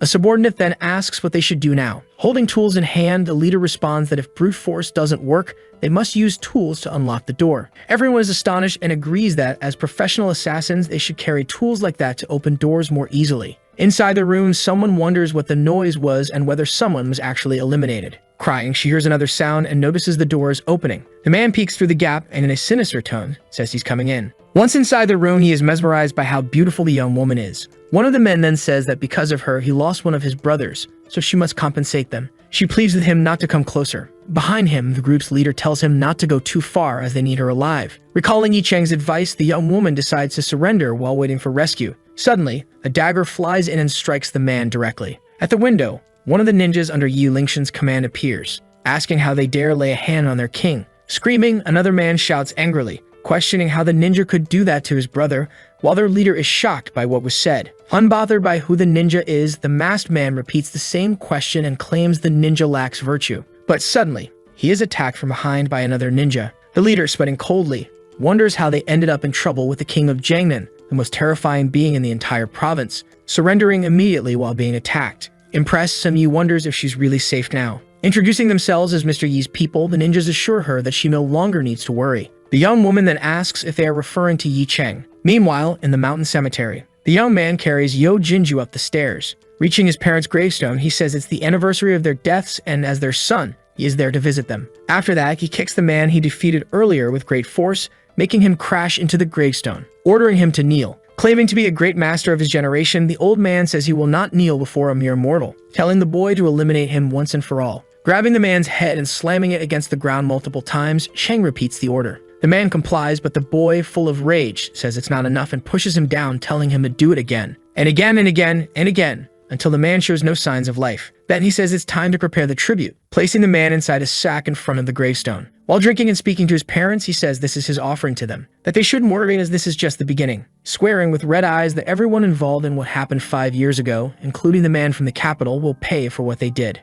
At dawn, Sun Yi arrives at the cemetery carrying a bouquet of white flowers. Thinking to herself, she says the previous night was too much for her, and that she can't understand her roommate, revealing that if he didn't resemble her former schoolmate who passed away, she wouldn't have accepted him. Suddenly, she notices bottles on the ground. Looking down, she finds Yi Cheng sleeping in front of his parents' gravestone. He is dreaming, softly calling out for his father and mother. The young woman then realizes that he really is who she thought he was. With tears in her eyes, she says it's no wonder he's been so close to her, protecting her and helping her solve all her problems. Feeling foolish for not realizing it sooner and wondering how he spent the past years and what caused him to change so much. As she embraces him, she imagines that everything he went through must have been very painful. But she says that now he doesn't have to go through anything alone anymore. Turning to the gravestone, she tells his parents that it's been so long and that she can't believe the boy has truly returned, promising that she will take care of him, that he will grow and become a very good man. Still on the ground, the young man opens his eyes and blushing asks what she's doing there. Grabbing a bottle, he says he still wants to drink, but the young woman tells him to stop so they can go home. Taking him by the arm, she says he reeks of alcohol, that his parents told her to keep an eye on him, so he must go home, take a shower, and rest. He then says that she is not his wife. In response, she says that her uncles told her that until he finds someone, she will act as a substitute wife. Smiling, he thinks that instead of revenge, perhaps this is what his parents would want to see. 3 hours later, a blonde girl arrives at the cemetery and reveals that because of the nightmares she had the previous night, she decided to visit the place. Looking at the bag left by Yi Cheng, she wonders if that tribute was left by someone. Shocked, she realizes that inside the bag is the Grandmaster Yo Jingo. Thinking about who could have done this, she recalls what happened to the father and son of the Chen family, and upon seeing whose tombstone it is, concludes that it must be an act of revenge. She then orders someone to investigate all the cameras around Tiandan Mountain and find out who visited the Yi family's tombstone. At the Daju apartment, someone knocks on the door. Cheng, who was sleeping while hugging son Yi, wakes up, remembering that he drank too much, which is unusual for him. The young woman also wakes up and asks who could be knocking at the door at this hour of the morning. Embarrassed and surprised, the boy asks her why she is sleeping in his bed. Jokingly, he asks if she has started desiring his body, which makes her angry. Shouting, she says it was him who slept too much and insisted on holding her so they would sleep together, which made her reek of alcohol. He then asks why she can't just hug him since she said she was his temporary wife. Completely embarrassed, she replies that it's not that she can't, she just avoids it when he is so drunk. She then orders him to open the door since she isn't dressed properly, answer it. Opening the door, the boy comes face to face with Shen Mengjia, quickly questioning why she is at the apartment. In response, she reminds him that he invited her father for dinner, and that since they couldn't reach him by phone, they decided to come in person. In her thoughts, the young woman notices how attractive his body still is. Confirming the dinner, he says the restaurant is at number 14, Zilin Lane, and they will meet at 7 o'clock. In the car, the man asks if the address is correct, and Jia admits she has never heard of the place either. The driver then says he knows the place. Relaxed, Mr. Shen says it's fine as long as the driver knows where it is and asks if it's expensive, adding that it's worth inviting Mr. Yi for a meal.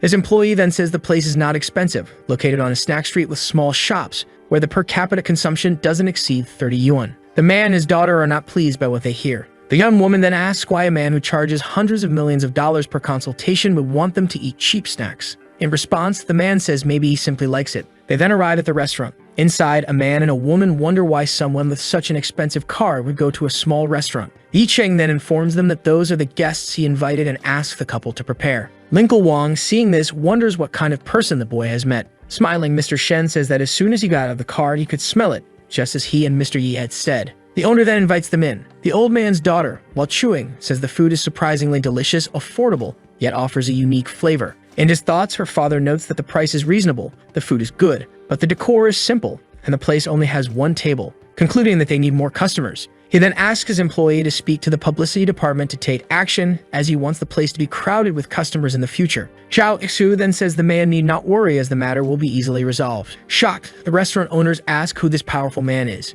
Yi Cheng then thanks his uncles for their help. The man asks if he invited him to dinner just for the food. Getting straight to the point, the boy asks if he knows about the Tianjin group, leaving Jia's father astonished. He recalls that 5 years ago, this group was the Yi family's company in Jiangsheng led by Yi Tianjing. However, after the tragedy that occurred, the group was divided and annexed by many forces. These hidden forces borrowed and restructured the assets of the Tianjin group, making it a very difficult mission for anyone to find out where the network is now. Snapping out of his thoughts, the old man asks the boy why he is so interested in the original family. But then he suddenly realizes that the young man belongs to that family, and that he did not die as everyone believed. Smiling, the young man admits that the man is correct in his reasoning, and that the reason he called him is because he wants to reclaim the Tianjin group. The man then asks if that is truly what he wants. Confirming, the young man says he wants to take back his father's hard work and asks the man to tell him where the group is located. In response, the old man explains that the group was divided 5 years ago by complex forces, the most significant being the King group, whose leader is named Zhang Jingming. Thinking, the young man says that's a name he will never forget, as the man was an old friend of his father and the uncle he always trusted. But it was he who personally delivered the invitation letter to Yunhu Villa to his father. And even after his father left, he continued smiling and currying favor with the man from the capital. Seeing the rage growing in his eyes, Sun Yi grows concerned. The young man then tells her to stay calm, reassuring her that he's fine. Realizing the boy has limited information, Mr. Shen says he will contact some connections and that they will work together to take over the King group. His daughter watches and wonders if her father is trembling with nerves. But she notices that the trembling is because the man wants to align himself with Yi Cheng. The young man then asks if the man isn't afraid his family will get involved. Without answering, the old man proposes a deal where he will take 10% of the profits from the captured group, but hold no real power. Understanding business, the young woman with purple hair realizes the old man's ultimate goal is simply to ally himself with the boy. Accepting the deal, Cheng then says that if the Shen family faces problems, they will receive help. Happy, the old man wonders if this is what it feels like to open new territory, thinking that if they succeed, his family will do very well. Leaving the restaurant, Sun Yi says that if they manage to recover the heart and soul of the boy's father, he will be very happy. Smiling, the young man agrees with her statement. Instantly, he realizes he is being followed but senses that there's no intent to harm him, suspecting it's Yi Lingshan sent to protect him. On their way home, the young woman accompanying him mentions that she's running out of snacks in her apartment and needs to buy more. The young man then asks if she'd like to eat, but she declines. Taking out his phone, he decides to call the king of Jiangmen to meet him. The man answers and says it's about time he called. In response, Cheng says that if he's correct, the man should be in Jiangcheng at that moment and that he should no longer call him Lord. He then requests to meet him somewhere at 8 p.m. to clarify some things. Laughing, the man says the meeting place will be the UO Club, as it is his property and offers a quiet environment. Yi Cheng remarks that he remembers it as the best club in the area and doubts it's actually owned by him. Meanwhile, a man and a short-haired woman arrive in front of a building. The man asks if Shuren is still thinking about Yo Jinju, saying she fears it might all have been an accident. Disagreeing, the woman says that's not possible, as during the investigation conducted by the Chu family, it seemed like someone was trying to cover something up, hindering its progress, and she wonders who could block information so effectively. Reassuring her, the man says he will meet with someone from the National Security Bureau's graduation ball that night to get answers. Another woman then asks them to show their membership cards to gain entry. Entering the place, the young woman tells the man, who is actually her father, that the club doesn't seem the same, commenting that the place is filled with very powerful people. Glancing sideways, her father asks if she noticed a hunched old man, and she asks if he knows him. Affirming that he does, the man says that is Master Rudder of the UO Club, a highly skilled martial arts master and one of the reasons no one dares to mess with the club. Confused, the girl asks if the reason people go to great lengths to please the club is because of the old man. Denying this, the man says people do what they do to gain favor with the man behind the master, who is the king of Jiangmen, Lingshan. Leaving the young woman stunned by the revelation. Reflecting, she says that although the Chu family is the #1 family in Jiangcheng, the entire Jiangnan province is under the shadow of the king. Her father then says that the man is far beyond their reach. He warns her that the man he wishes to meet will arrive soon, and that they must treat him very well. The young woman says for him to handle things as she goes for a walk. Alone, she reveals that every time she closes her eyes, the lifeless body of Yo Jingwu appears in her mind. But she says the most important thing is not the man, but the people who did this as a tribute to the Yi family. Wondering who else from the family could still be alive, she then unexpectedly encounters Yi Cheng, who also recognizes her. The young woman wonders how the boy could be present in such a place, but she decides to be polite and asks him how he is, despite his resemblance to the young man from the Yi family who had passed away. Confused, the boy asks if he can help her with something. She then apologizes and says he resembles an old classmate of hers from the past. Introducing herself, she hands him her business card and says he can ask for help if he needs it. The young man then throws the card away, irritating the girl. With one foot, he steps on the card, repeating the name of the family she belongs to, and says that to him, the Chu family is nothing. The girl scolds him, asking if he doesn't realize he's throwing away a great future. Yi Cheng, with a dark gaze, tells her to leave and says he won't repeat himself. Shouting that no matter what power he comes from, it will never compare to her family's, Shu Shuren raises her hand to slap him. But she is stopped by Master Rudder, who orders her to stop and asks what is going on. Trying to cover up, the young woman introduces herself and says she has admired him for many years. Snarling, the old man says he doesn't care about the Chu family and that if she doesn't leave now, she will never set foot in Yohu Club again. Apologizing, she complies and leaves, muttering under her breath that the boy is lucky. Watching her leave, he feels relieved. With the old man in front of him, he sits on the sofa and asks where Yi Lingshan is, as it is time for their meeting. Master Rudder says something must have delayed him on the way but assures him he will arrive soon. Impatient, the boy says he will wait only 3 minutes. Repeating what he said earlier, the old man wonders in his thoughts who this boy is to dare be so disrespectful to the king, and that if it weren't for the king's orders, he wouldn't have come to meet him. The king arrives accompanied by a bodyguard, leaving the old man surprised. He says it has been a year since they last met, but the king still looks as strong as ever. Yi Cheng then remarks that the man is 2 minutes late. Mocking, the boy says that if he had taken any longer, he would have left. The sycophantic old man says the king has many business dealings, which is why he was delayed. Shocking everyone, Lingshan kneels and pleads with the young man to stop being angry. Wide-eyed, the other 2 men observe the situation. One of them, sweating profusely, wonders what on earth could be happening for the king to act this way. The other, also sweating, thinks about how a man feared throughout Jiangcheng and all Jiangnan provinces could kneel before someone else. Looking at the man on the ground, the boy asks what he meant by his earlier statement. In response, the king calls him Sir and says he's finally calm. His subordinates then realize that the young man is actually the legendary lord of the palace. It is revealed that the most powerful underground force in Jiangnan province is controlled by the king, who also governs all the rules and is the most terrifying entity in the region. But only a few people know that the one truly in control of everything is the master of the temple, whose identity is unknown to most. Master Rudder thinks the mystery is finally solved. Kneeling, the other two men recognize the young man as the master of the palace. Seeing their actions, Yi Chang says he is no lord and orders them to leave the room, leaving him alone with the king. Ling Shi then tells the guard to stay outside the door and that if anyone dares to interrupt the meeting, they should be eliminated. The men accept the order and quickly leave, closing the door behind them. Now standing, the king says that with them at the door, no one will interfere. Annoyed by the man constantly calling him master, the young man asks if it's because he saved him in Cloud Demon Valley years ago. Responding to the inquiry, he says that it happened a long time ago. At that time, he and his brothers were attacked by a large number of martial artists, leaving them severely injured. But the young man, upon realizing they were from the Jiangnan province like him, felt compassion and decided to use the formation talisman his master had given him to eliminate them. This act alone earned the young man's respect and admiration. The medal he brought was the true reason he invited him to the meeting. Taking the object, the young man wonders what could be so special about it. Observing it more closely, he notices that the young man engraved on the medal resembles him, leaving him surprised. Questioning who the king hired to create the gift and place his face on it, the man replies that his assumption is wrong, because the medallion is 100 years old, existing long before the boy saved him. Intrigued, Cheng asks where he got it. In response, the king explains that it is a family heirloom passed down from his great-grandfather, a grand master of physiognomy and the finest feng shui master of his time. He foresaw that his family would disappear in 100 years and used a secret method to transcend the heavens and find an emperor with the purple Huai of Wolong,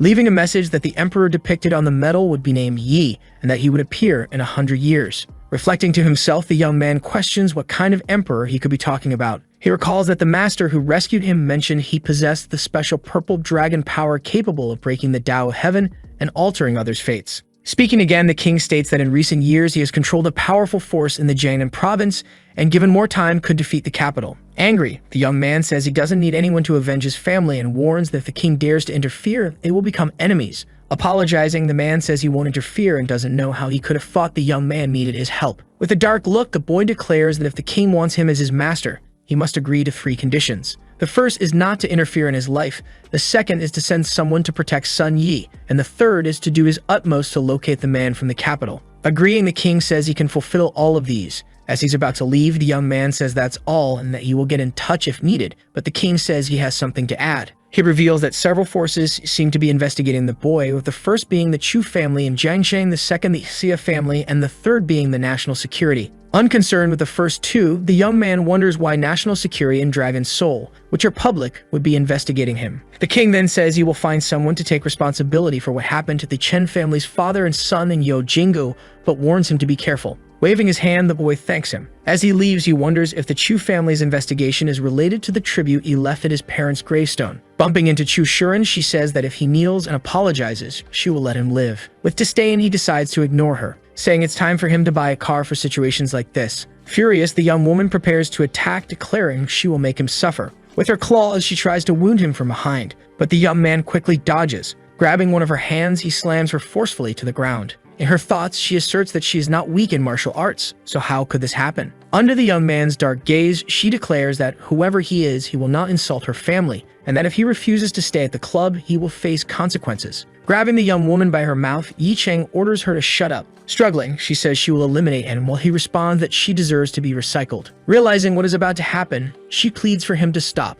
With just one hand, he throws her into a trash can, saying that is the best place for her. Covered in garbage, she calls him a bastard and wishes for him to meet a very painful end. The young man then arrives in his apartment, thinking that although Chu Shuren was hated, she had nothing to do with what happened to his parents and was thus blameless. In his memory, the Chu family was not present at Yunhu Villa, but he is gravely mistaken. Entering the place, he assumes that Sun Yi must already be asleep and decides not to disturb her. In his room, he finds a woman lying on his bed and assumes she is the young woman with purple hair, deciding to just lie down and sleep as well. The next morning, he wakes up and asks the person beside him what time it is. To his surprise, the young woman next to him isn't who he thought, and startled, she asks what he is doing there. In response, he asks her the same question, pointing out that this is his room. Sun Yi appears and questions why he is there if he said he wouldn't come home the previous night. Shocked upon seeing the two of them, she wonders if she is interpreting the situation correctly. Embarrassed, she asks if something happened between them. The young man thinks to himself that he lied to her, assuming she would wait for him late into the night, while the girl clarifies that it's all a misunderstanding. Reflecting on her situation, the young woman, a member of the Xia family, says that if she goes back home, she'll be forced to marry a man. So to drown her troubles, she sought out Sun Yi. drinking heavily, which led to her falling asleep. Yi Cheng realizes he forgot that she would be staying there. He takes responsibility for the incident,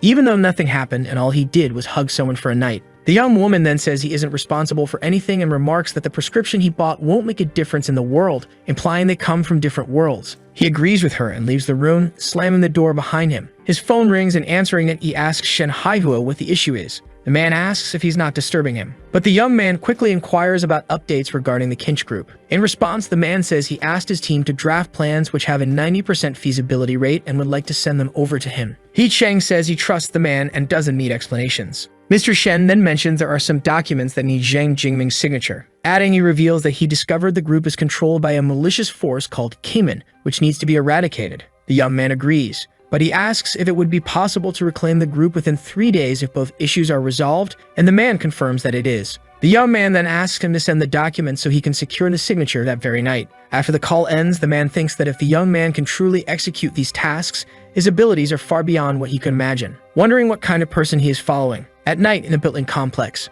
Chang arrives with the documents at the building, which is also the headquarters of the King Group. He says, based on the information he received from Yi Lingshan, that Zhang Jingming is currently at the location discussing internal affairs. The time has come to make him talk about what he knows. In the elevator, he recalls that the king mentioned the building has 33 floors, but the elevator only goes up to the 29th floor, requiring a special pass to access the rest. On the 32nd floor are some of Kingman's villains who gather there to carry out illegal transactions. And on the 33rd floor is where the group's leader resides, making him realize he will need to use some special methods to get in. Placing his hand on a glass panel, the young man considers breaking it, but the shards might harm innocent people. So he decides it's better to use Kai to dissolve it. As the process takes place, men on the 32nd floor hear a noise and wonder if someone is breaking in. One of them orders the others to quickly check what's going on. Inside the room, the young man appears and says the search isn't necessary because he's right there. The men shout, asking who he is and if he knows what kind of place this is. In response, with a dark look, the young man says he is the last person they will ever see. The gang leader shouts, asking if he's crazy, but he is defeated with a single blow, leaving his subordinates in shock. Thinking about what the king said, Yi Cheng declares that these villains commit every crime imaginable, saying aloud that it would be a crime to let them live. On the 33rd floor, a meeting is taking place, and a man in a white suit tells Mr. Zhang Jingming that it seems something is happening on the floor below. In response, the man says it's probably just some brothers playing cards and adds that they are protected by Kingman's senior officials. Returning to business, the blonde man says that as long as he provides the map of the province's airport, he will become the agent for all the country's business at Jiangcheng's port in the future. The subordinates then say that if he hands over the map, China's security will be jeopardized, constituting an act of treason. With disdain, the old man asks why they care about that when they commit so many other crimes such as arms smuggling. The blonde man then asks Zhang to add one more item, that being the supply of 10 sets of high-precision equipment, each worth several million on the market. Pleased with the proposal, the man says he can't refuse, extending the handshake to seal the deal. Suddenly, the door explodes, catching everyone off guard. Yi Cheng storms in, shouting that they've truly become the dogs of Country M, and even ending them 1,000 times wouldn't be enough punishment for such an act. The group's leader, distressed, notices a resemblance in the boy, but insists it's impossible that he is who he thinks he is. Shouting, he asks where his guards are. The boy responds that they are sleeping, a sleep from which they'll never wake. Aghast, the old man asks how that's possible when so many top-tier specialists were among them. Throwing an envelope at the man's face, the boy demands that he sign it. Realizing it's an unconditional capital transfer contract, the group leader asks if he's insane to demand such a thing. The man in the white suit snaps his fingers and orders his bodyguard to eliminate the young man. Obeying, the bodyguard grabs what looks like a high-powered machine gun, declaring that the mission will be completed. With just one finger, the boy stops the bullets and sends them back, completely annihilating his opponent, who stood no chance. Two more men rush to attack, questioning how he dares to come there like this. Observing their power, the boy acknowledges that their attack is strong by Jiang Cheng's standards, but unfortunately, compared to him, they are still far too weak, and he counters, defeating them. Realizing who the boy is, Zhang Jiming asks how someone so young can be a martial arts master. Terrified, the man in the white suit tries to flee, declaring that he won't interfere with the boy's business, but he is swiftly eliminated without any chance of defense. The group leader begins screaming upon witnessing the events. Cheng then orders him to sign the contract papers. While begging for his life, the man pleads with the boy not to eliminate him as well. Holding the signed agreement, Cheng declares that the man is now useless. On his knees, the old man asks if the boy intends to destroy them all, warning that the organization he leads won't let him escape if he does. Smiling, the boy reveals that his initial plan was just to take over the King Group, but he has changed his mind and now intends to destroy them. Giving him one last chance, he asks the man for his final words. Angrily, the man says the boy shouldn't be so arrogant, even if he is a master, because the sect is also led by a master who'd end both him and his family. In response, the boy declares that his entire family was killed 5 years ago at Yanhu Villa, leading the old man to realize that he is indeed Yi Cheng. On his knees, the man tries to reverse the situation, claiming it's all a misunderstanding and that he, from the group, was the best friend of the boy's father and would never harm him. Irritated, the boy kicks him in the face and demands how he dares to talk about his father and claim to be his uncle. Holding his nose, the man begs the boy to let him go. But the boy only laughs maniacally as he activates his power. He questions why he should let him go when the man spared no mercy for his family back then. While beating him, he screams, demanding to know what his parents did to him and why he betrayed them. He confesses that he never wanted to be this way, that he wished to study and live a normal life, and that in the past he would tremble just at the sight of a chicken being killed. But now, the only thing keeping him alive is hatred, and he declares that he will continue until all those bastards meet the king of hell. Outside the building, the young man reflects on how considerate the king was in sending cleaners to handle the scene and bringing him new clothes. He states that now it's time to deal with Kingman. A young woman approaches and, addressing him by name, asks what he is doing there. The woman is none other than Officer Bailey Bing. Without answering her, the young man asks if there are any criminals nearby. She simply replies that it's a confidential mission. He then says that, in that case, he's not obligated to answer her question either. Suddenly, they hear a noise and a massive rock begins falling toward the officer, making her wonder if this will be her end.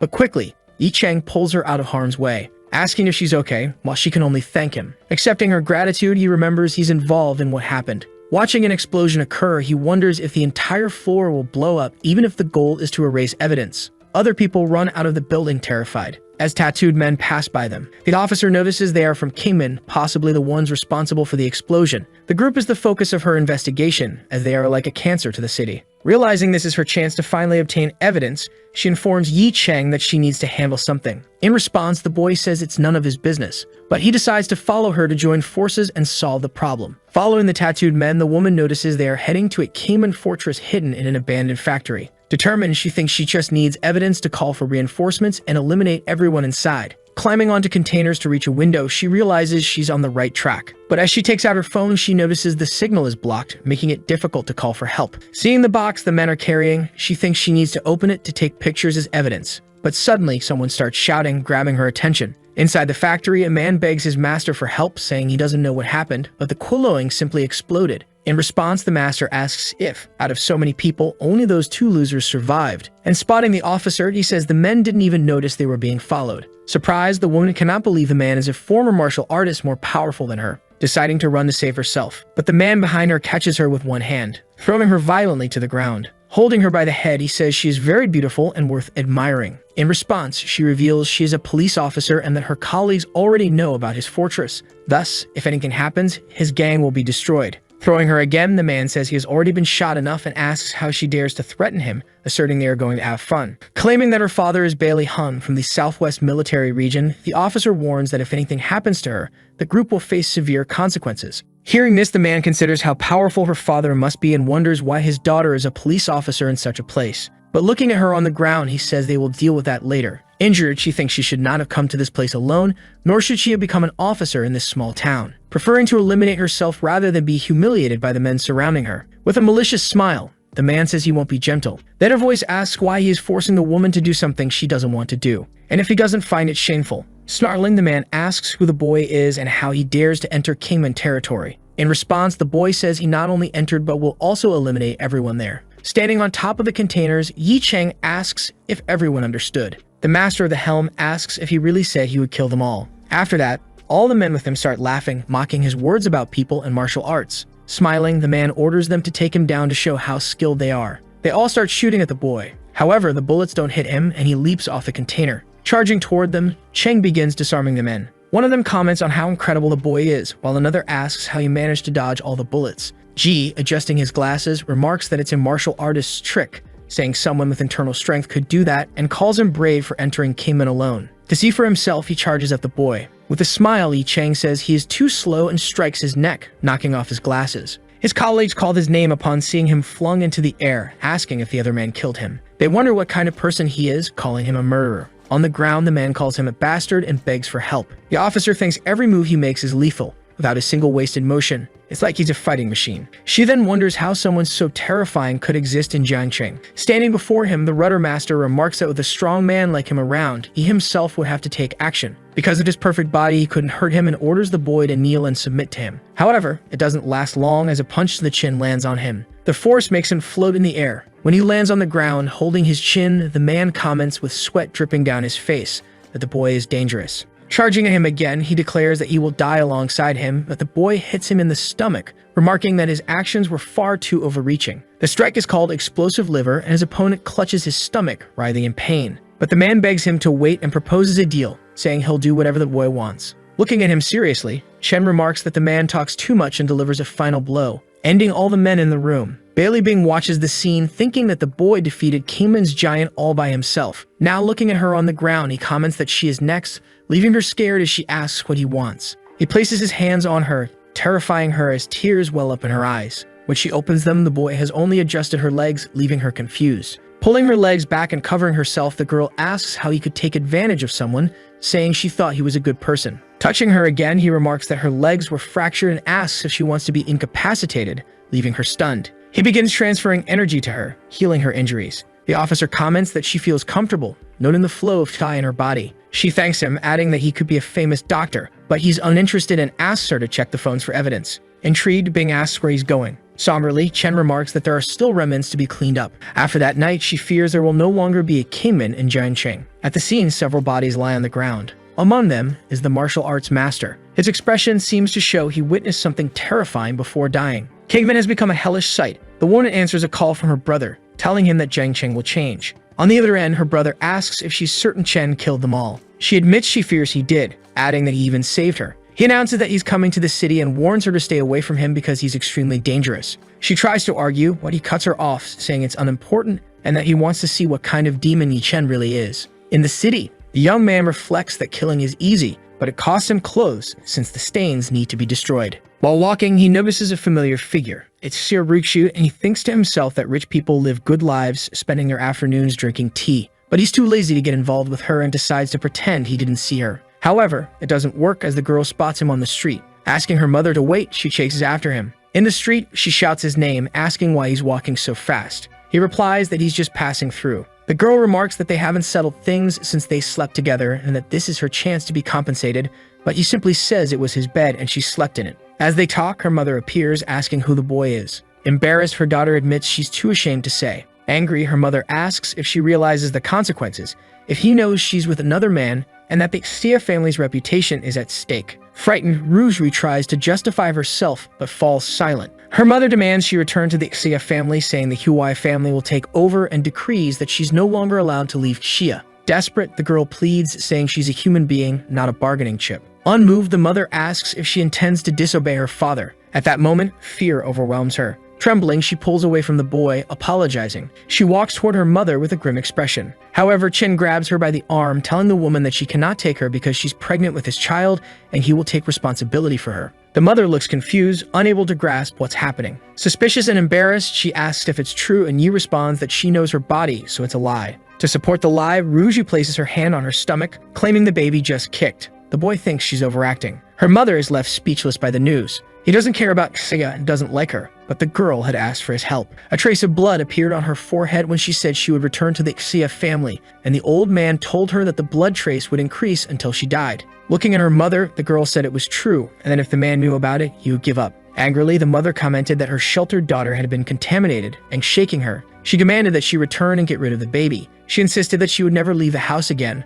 but the girl responded that she didn't want to. The woman screamed that it was an order. Chen grabbed her arm, saying that wasn't right. She then asked who he was, saying he wasn't worthy of her daughter, that he was far beyond her reach and undeserving of even looking at her, adding that even the Chu family kneels before the Xia family. With a demonic aura, the young man asked if he truly wasn't worthy of looking at her. Frightened, the woman wondered what was happening, feeling a terrible aura. Yi remarked that he knew nothing about the families and didn't care to, but if they waited 6 months, they would understand what truly was unattainable. Taking the girl, he told her they were leaving. She then watched the 2 young people walking away. Taking out her phone, she asked for help investigating who Yi Chen was, as he and her daughter seemed very close. Now away, Xia apologized for what her mother had said. She commented that although her mother was concerned about her own interests, she didn't have a bad heart. He told her not to think about it, as he hadn't done it for her, but considered it a task given by the old man. Next to him, embarrassed, the girl thought he was becoming more handsome. Stopping at a certain point, Chen hailed a taxi and said goodbye to the girl, leaving her confused. As the taxi drove away, she was left alone. The Xia family has a 100-year-old legacy.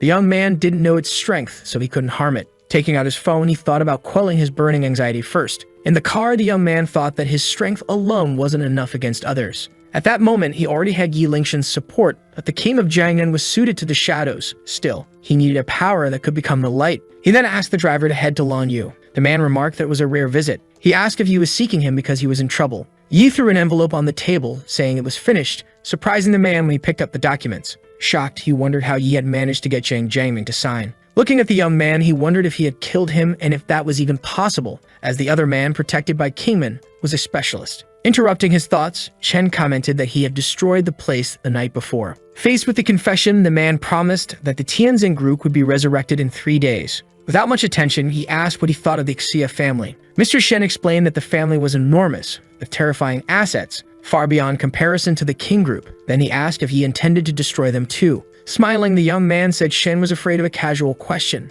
and the man asked to explain how it might be possible. With a threatening gaze, Yi asked if Shen could rule China if he were given a sword. Frightened, the man thought it was terrifying. Looking at the documents, Shen commented that the sword was the Tianjin group and his own group was stronger than that. He asked if, given a power greater than Kingman, Shen could use it to end Xia within half a year. Shen replied that it wouldn't be enough but required public support, and his old age made him fear he didn't have enough time. Bailey Bing's father had great strength, so he might be able to achieve it. With determination, he told the man he would handle public support and offered him a pill that could extend his life by 50 years, leaving him stunned. They reached an agreement, and Shen commented that he could make the Tianjin group an unshakable force. Chen said goodbye, saying he would see him in 3 days, and Shen told him to be careful on his way. His destiny was about to change. Previously, he could only hide in Xiaojing City, but now he might be followed across Jiangnan, China, and even the world. In one of the apartments, the young man announced that he was back. Seeing Sun and Xia, the latter asked why he was there. Sun called his name as the young man asked why the blonde was there. He asked if she couldn't stay alone and had come to his home to argue. However, the blondes said that the house was hers. The Huimu group had been taken over by her family, so she couldn't stay in the villa and her card had been blocked, leaving her with no other place to go. Without patience, Chen asks where he is supposed to sleep, making it clear he won't share a bed with her, and suggests she think about who might be blackmailing her. To ease the tension, the other girls suggest they could sleep together. Shortly after, another argument arises about the rice they'll eat, as the girl insists she won't eat for free. She asks if she could work with Chen, and he responds that it would be a good idea. The blonde recalls she almost forgot about the precious recipe he brought. She wonders if he's a man hiding his wealth. Convinced, she remarks that she's never served anyone before, but as long as they work together, she guarantees the business will thrive. She then asks him to promise to hire her, adding that if her family finds out, they'll try to suppress and retaliate against the business. Smiling, he says he's willing to take that risk. Excited by his response, she starts asking all sorts of questions about the company. A bit nervous, he admits that nothing has been decided yet. She responds that she might be foolish, but she believes in his words. She thinks to herself that unfortunately, this man dares to promise and hope for half a year to prove himself, but he knows very little about the world. Even if Tang Lei and Jiang Yan are sent to help him, it's impossible to surpass her family financially. The true major consortia in China are all hidden in the shadows. With a glass of wine in hand, another woman asks how the situation is progressing. A man comments that according to the tests, her daughter cannot be pregnant. But the girl invited Sun Yi to drink and stayed in the same house as the boy, so it's possible something happened. Throwing the glass to the ground in anger, she declares that if something did happen, she wants the boy dead. She then asks where he came from. Her subordinate comments that Yi Chen's origins are very strange as he couldn't find any information. It's as if he appeared out of nowhere. However, he suspects that he is the young man who survived the incident at Yunhu Villa 5 years ago. The woman reflects that although it happened in Jiangcheng, it shook the entire province because the Yi family offended powerful men from the capital. She realizes the boy likely refuses to accept the destruction of his family and wants to rise in power to avenge his parents. It's actually a good plan. If that's the case, she shouldn't offer a half-year contract. The man suggests he may lack support, and she agrees. Indifferently, she states she'll give him half a year to see how he plans to make her family kneel. Meanwhile, Chen is on the balcony, reflecting that more people in the house will bring trouble.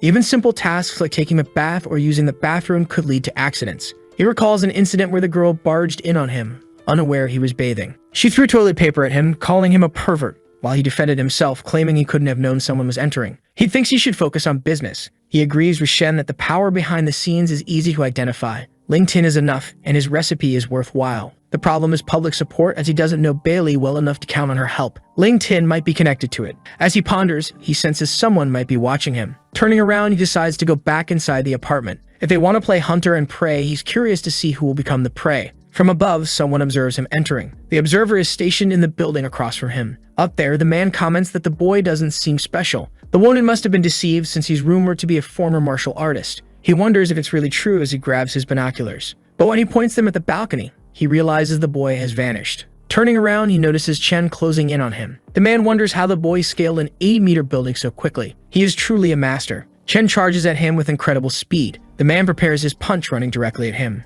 The two collide, generating an explosion of energy. The man thinks the boy's strength is terrifying as he wants to crush his arm. Dodging, he realizes he can't fight head-on and opts for evasive maneuvers. Noticing this, he grows irritated. Jumping, he decides to attack with his leg, challenging the man to dodge that. As he lands, dust rises along with a loud noise. However, there's no one there except a mark on the concrete. Chen realizes the man has several tricks. The man reappears behind him, ready to strike, but Chen remarks that it's not enough to land a hit on him. The punch is aimed at his nape. However, a shield blocks it, surprising the attacker. The information he had was wrong. Yi Chen isn't an ancient martial arts master. He's clearly a cultivator. Now standing face to face, the man acknowledges that it's no wonder Yi is so powerful. He easily destroyed many ancient warriors. His sister's limited experience prevented her from seeing the truth. That person was not a martial arts cultivator, but an immortal arts cultivator. Cultivators weren't necessarily stronger than ancient warriors. As he thought about it, the young man disappeared from sight again. With the speed of lightning, he reappeared, kicking his opponent. The kick was so strong that it sent him flying against the wall. Seeing the young man standing still, the other approached cautiously. Frightened and desperate, the man began to say he only wanted to learn about him, but if he truly wanted to kill him, they should talk first. At that moment, the young man placed his foot on the man's chest, pressing him down. He asked who he was and why he was observing him, questioning whether he was sent by the Chu or Xia families. In pain, the man said he didn't want to kill him and bore no resentment toward him, handing over a notebook for Yi to read. The notebook stated that he was a captain of the Dragon Soul Command. Yin King asked to be released now that Yi knew the information. However, the young man said he had never heard of that command, and that since the man dared to spy on him, he must pay the price. Terrified, the man mentioned they had mutual acquaintances and named Bailey Bing. Curious, he asked about their relationship. King said she was his younger sister, and that he wanted to invite Yi to join their group. He was spying to see how skilled Yi was, thinking his sister's name carried more weight than the group's. Still angry, Chen said that if King wanted to invite him, he should have approached him directly instead of spying, adding that King was strong, so it might be better to finish him off. Nervously, King admitted his mistake, apologized, and said he now owed Yi a debt. He offered to help with public power if he found himself in trouble. Considering the matter, he concluded that he needed influential allies. While Bing was his first choice, he could also use King. Getting closer, he asked about the Dragon Soul Command's status in Huaxia. King said they opposed mysterious forces and obeyed only their chief. He thought there might be someone stronger, but it was enough for the Tianjin group. He said he could let Qin go if he established an agreement with a company in the city. King asked if his command was to be used as a shield for a company. Ying questioned if he was sure, thinking it was both humiliating and overkill, like using a sledgehammer to kill a mosquito. He confirmed, and Qing commented that the company Yi referred to must be Tianjin, and whether they agreed or not, he would help. Chen acknowledged the offer and gave Xing a pill to heal his injuries. Impressed, King wondered about Yi's origins, as he not only cultivated but also possessed medicinal pills, something he had only heard of before and was now seeing for the first time. He asked if he had more pills. Throwing several into King's hands, he said he had plenty of them. King asked how many pills he had and suggested he could bring them to the country or military, but Yi replied they weren't relics and had no reason to hand them over. As he walked away, he said that if King truly wanted to negotiate, he should do what was asked and let the rightful person speak to him directly. With that, Yi leaped back to the building, leaving King to think that the person Yi referred to had many tasks to handle daily and couldn't stop to meet him. Leaning against the wall, King remarked that the city had produced an extraordinary man. In the apartment, the girls were chatting while bathing. In his room, Yi commented that living with two women meant the laundry and bathroom were always occupied, so he had to be ready for anything. His power had grown significantly lately, so he decided to attempt entering the tomb of reincarnation again. Closing his eyes, he began to train. When he opened them again, he found himself surrounded by tombs. This time, his body didn't hurt, and the discomfort was gone. Moreover, the tomb didn't reject him, making him wonder if it was because his power had increased. Looking at a tombstone above, he noticed something. It read, Sakwan Sector, Lu Yunshin. In front of him, many of the tombstones had swords, and a thick cloud covered the area. According to the meaning of the voice in the Tomb of Reincarnation, it seemed his strength hadn't yet reached the threshold. He would be able to trigger the obsession of a powerful person. For now, he could summon Lu Yunshin's Death Fist. Touching the blade, he used his ability and wondered how he could summon him. With a smile, he commented that he would have to try every method. In the metropolitan apartments, Roos told her friend she had business to attend to, so there was no need to bother cooking for her. Bai said goodbye and asked her to buy something for them to eat, leaving Yi intrigued. This one sits with his phone in hand. While drinking coffee, he thinks that over the last 2 days he tried every method, but Tombstone couldn't be added, and he wonders if he wasn't good enough. If he wanted to increase his strength now, he would need to use pills, which meant he needed an alchemy furnace. June had told him the auction would be that day, but hadn't given him any further updates. At that moment, his phone rings and he wonders if it was Shen with a report. When he answers, the man informs him that all King employees have been replaced. He was working on renaming the group, and the ribbon-cutting ceremony would take place in 2 days. Cheerful, Shen remarks that he had kept his promise. Getting up from the sofa, he says it was time for Jiang Sheng to know that the Tianzing group was back. Then he wonders about Ying King, who hadn't contacted him, and whether she had run away. At that moment, someone knocks on the door. Both are startled. It was Zhu, saying he had finally found him. He explained that he had waited all morning at the Thompson Yippen villa, but no one was there, so he had to search several places. The young man apologizes for giving him the wrong address and thinks that's why he hadn't heard from him all day. He then invites the man inside. Zhu says it wasn't necessary as he had a family emergency and needed to leave, but he hands him the invitation to the auction house event. Taking the invitation, he asks the man what happened to his family and whether he could help in any way. Before he could finish speaking, Zhu had already disappeared from sight. At the Jiangshe Millennial Hotel, Yi Chen was dressed up at the auction when he encounters Zhu Zixuan. Looking somewhat downcast, she greets him. He asks if something is wrong as she doesn't seem well. But with a smile on her face, the woman says she's fine and invites him to go in together. The hall was large and luxurious. Now is the entry known as the Trading Hour. The place was used for networking, relaxation, and recreation. The auction would take place later, and they were supposed to eat something first. However, someone catches the girl's attention. A group of 3 people asks her why she hadn't told them she would be coming and remarks how incredible it was that she had arrived there. Among them, a jealous one comments that the Zhu family could no longer protect themselves.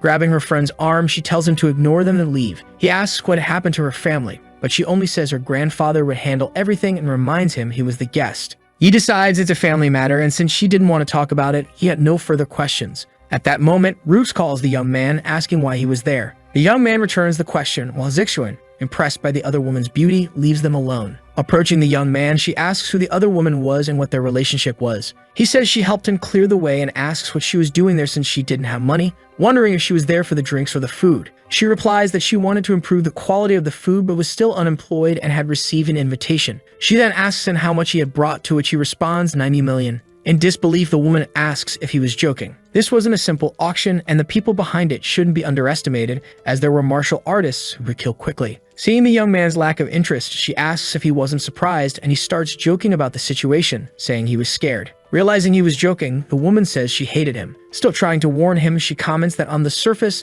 the strongest family was Jingcheng, but in reality, there were even stronger ones. It was the mysterious martial arts family. The people behind this auction were the Jin family of martial arts. There were 2 sessions. The first was for antiques and paintings for the general public. The second was for martial arts items worth at least 100 million. So according to the woman, he wouldn't have enough money for the alchemy furnace. Chen asks if he could auction off his own item. She says yes, since he didn't have enough money, he could go to the special appraiser's office upstairs and try his luck. He thinks that based on King's reaction, there probably weren't many alchemists in the city or even in Huaxia, so that pill should fetch a good price. Deciding to check it out, he heads toward the office. At the appraiser's office, people were gambling and the appraiser was telling someone to pay him with laughter, as they had bet 10 million on him. At the table, men and women were playing and began arguing over the stakes when the young man arrived. Ken thinks they were playing mahjong and betting, as it was 10 million per hand. The man notices the young man. He asks what the other was doing there, and if he wanted to identify an item. Yi takes the pill, saying he would like to auction it. The man then takes the pill from the young man's hand, saying it smells like an elixir, but he doesn't know how good it is. Around him, everyone else starts commenting on the object, unable to believe it is real. But the appraiser says he needs to take a closer look, grabbing a magnifying glass. Looking closely, the man says it has a cinnabar mark, meaning it is not a simple pill, but an elixir. After the man's statement, everyone starts panicking, asking to see it up close and trying to grab it at all costs. He says it has a pattern, the aroma is strong, and the lines are clear, as if it had just been made. He begins to wonder if some alchemist had appeared. People start bombarding him with questions about where it came from, who his teacher is, and if he is an alchemist. Seeing all the chaos, Chen wonders if there are no alchemists present and if he is truly the last one in Huaxia. Looking at the appraiser, he says he is not comfortable talking about it and suggests letting the people behind him speak. The man asks him to follow. Upon reaching the place, the man tells someone that they have guests. The woman asks them to approach. When they reach her, the appraiser says the young man wants to auction an elixir. She asks if he is sure. To prove it, he hands her the pill. Taking the object and examining it closely, she says it is indeed an elixir and appears to have been made in less than a month, which is impossible. Bidding farewell, the appraiser says he cannot participate further and will excuse himself. Leaving them alone, the woman tells the young man to sit wherever he likes. She introduces herself as Jin Langian and asks for his name. Shen introduces himself and says formalities are unnecessary.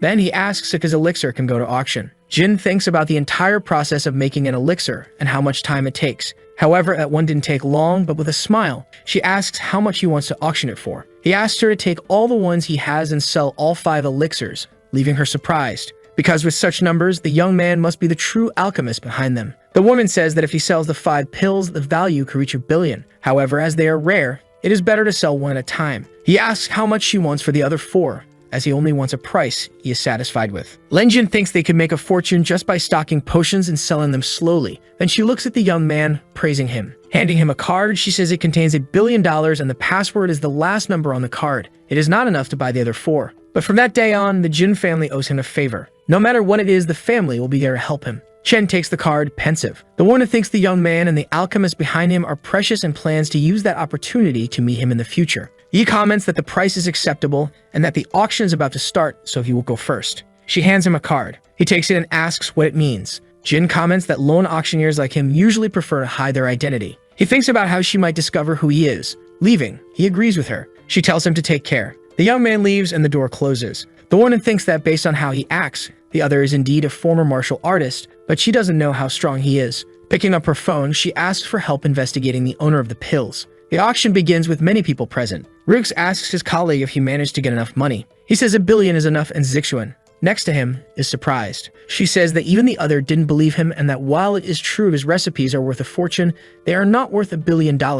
As she speaks, the auctioneer starts announcing the first item, a jewel called Tears of Stars. The jewel is a necklace with a green stone, which enchants Xia. It was the last work of a jeweler from Jiangsheng City, but it was only half finished. It is said Dame wanted to complete it and give it to his granddaughter but couldn't. After its theft, the jewel passed through several countries until arriving there. The starting bid is 60 million, and each bid cannot exceed 2 million. Around the girl, everyone starts bidding, from 65 to 71 million. Rose laments finding her grandfather's necklace at that moment and apologizes for not being able to buy it. She explains that unless she cuts ties with her family, even if the Huami group were sold, she would sell it, but she has nothing now and apologizes to her grandfather. The young man notices her despair and looks at the identity card he received. On the other side, Jin wonders if the young man is crazy for paying so much for a necklace without any aura. If he doesn't have money, he shouldn't be extravagant. He believes the man wants to gift it to a woman, but he doesn't care since it's not his money. The prices around the necklace begin to rise, reaching 90 million. One of the men bids 96 million to get the necklace. Others may not know, but he knows that the woman is the granddaughter of the Xia family and has influence linked to the necklace.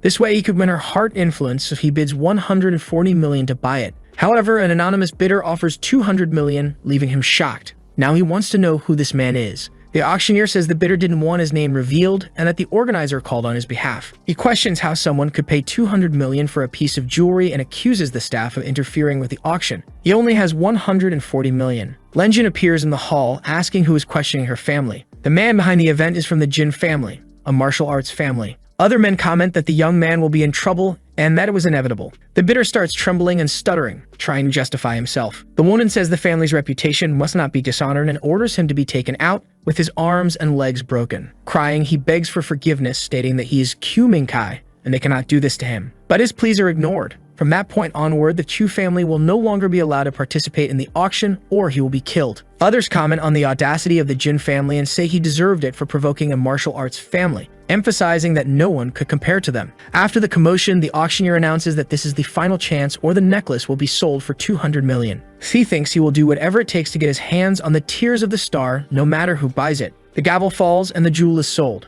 Afterward, the woman announces that the auction will move to the second stage, and for various reasons, the final item will no longer be the Bako tripod and asks for everyone's understanding. To begin, the first item in the second stage of the auction is a golden linen cloth. The opening bid is 90 million. The sale of items continues. Lot 7 is a sword with an initial bid of 150 million and various other bids are made. Zixuan, astonished, comments that each item auctioned is worth an enormous amount of money. There is also a secret kung fu manual, which is a significant discovery. Upon hearing this, Chen remarks that it's just trash. He reflects that piles of trash are being fought over like madmen. This is the difference between worlds. Martial arts masters consider themselves superior, but in this place, they are insignificant. On stage, the most important item of the event is announced: a Beko tripod. Jin explains that it is a Beko tripod of 100 herbs, accidentally acquired by the family. It can be used for medicinal purposes and as a collectible. The starting bid is 300 million. Ken comments that it's interesting as the value of the object is even higher than expected.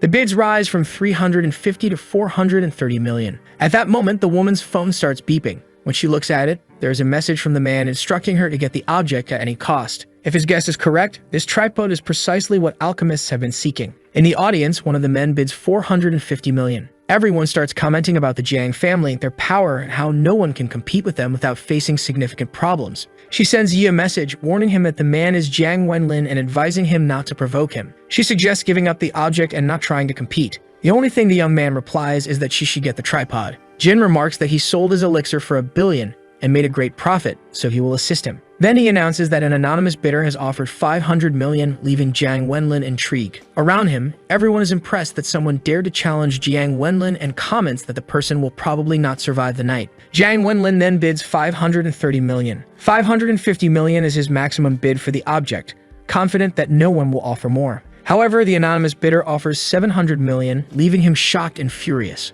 The young man wonders if the bidder is trying to provoke his family, as the price is far higher than the Beko's actual value. Angrily, he slams his hand on the chair. Standing up, he shouts that he doesn't care who the person is, but since they provoked his family, he will find them and make them regret it. The woman just watches the scene unfold. However, she begins to announce the price of 700 million to finalize the sale. Since no one made another bid, the item was sold. Ken thinks that now he can finally expand his kingdom quickly. Then the woman and the appraiser appear to announce an invaluable item, which will be the last of the auction. Revealing the pill, they both declare that it is a real elixir. In the audience, everyone starts commenting that the legend says an elixir can heal wounds and rapidly increase cultivation levels. The starting price is 400 million, and any price increase cannot exceed 20 million. The bids rise from 500 to 680 million. Rooks is intrigued by how much money it is worth, as it is the first time she has seen such a crazy auction. After some time, the auction concludes and everyone is invited to dinner and to have fun. He looks to the side, intrigued. He wonders how Jiang Weilin would feel knowing the elixir was made by the person who stole his tripod. At that moment, his phone buzzes.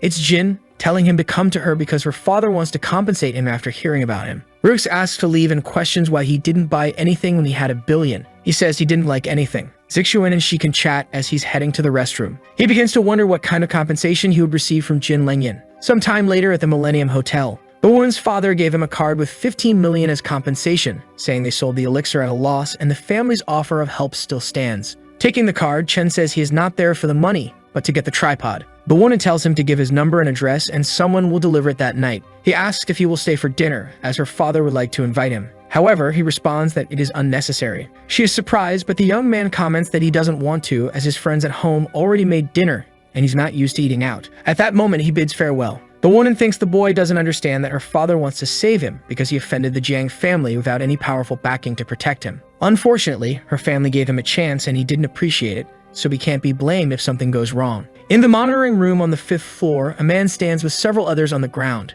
They were all attacked. Wellen comments that he never expected to receive something so unexpected.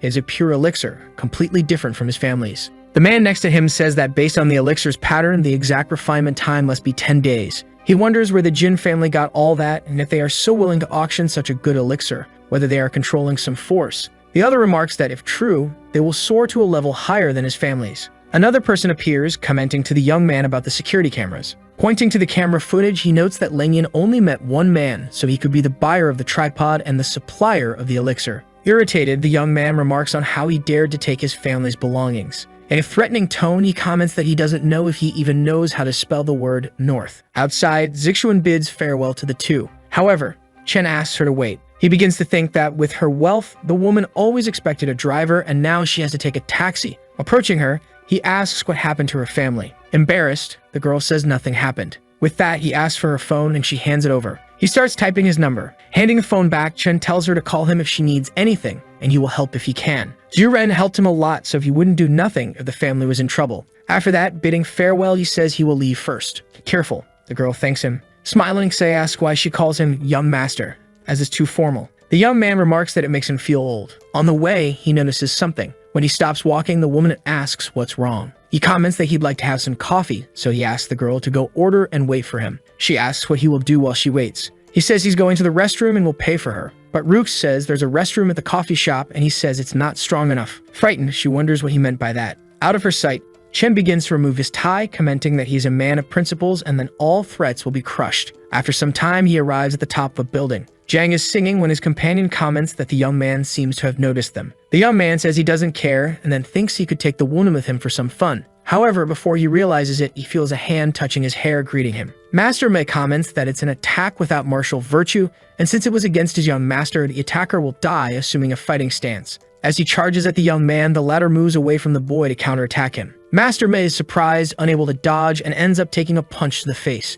Jiang is shocked because his master was half a step into Hua Jin. He wonders how they could kill him in the blink of an eye. Chen lands a decisive blow on Master Mei and then turns to Jiang Wenlin, provoking him by saying it's his turn. Disoriented, Jiang asks if the young man understands the consequences of killing his servant. As Chen walks toward his opponent, he tells him to kneel and beg to become his dog. Wenlin tries to negotiate, saying he could spare his life and ensure a prosperous future, but at that moment he receives a fatal strike to the forehead. After delivering the blow, Chen asks the person hiding how long they plan to just watch. Then Jin Qian from the Jin family approaches, apologizing and introducing herself. She notices the man is 10 times stronger and wonders if she can protect him. The woman tells Chen that the lady identified that the security room was breached and sent her to assist him. Chen asks if the lady is Jin Langyan, then compliments her, saying she's impressive, but that he prefers no one to interfere in his life. The young man turns to the woman and leaves the scene, saying she should return and report the situation to Langyan. The woman agrees and says she will do as instructed. However, she calls out to him, saying she has something to inform him, and he lets her proceed. Qian explains that the powerful young man must be of Grandmaster rank. However,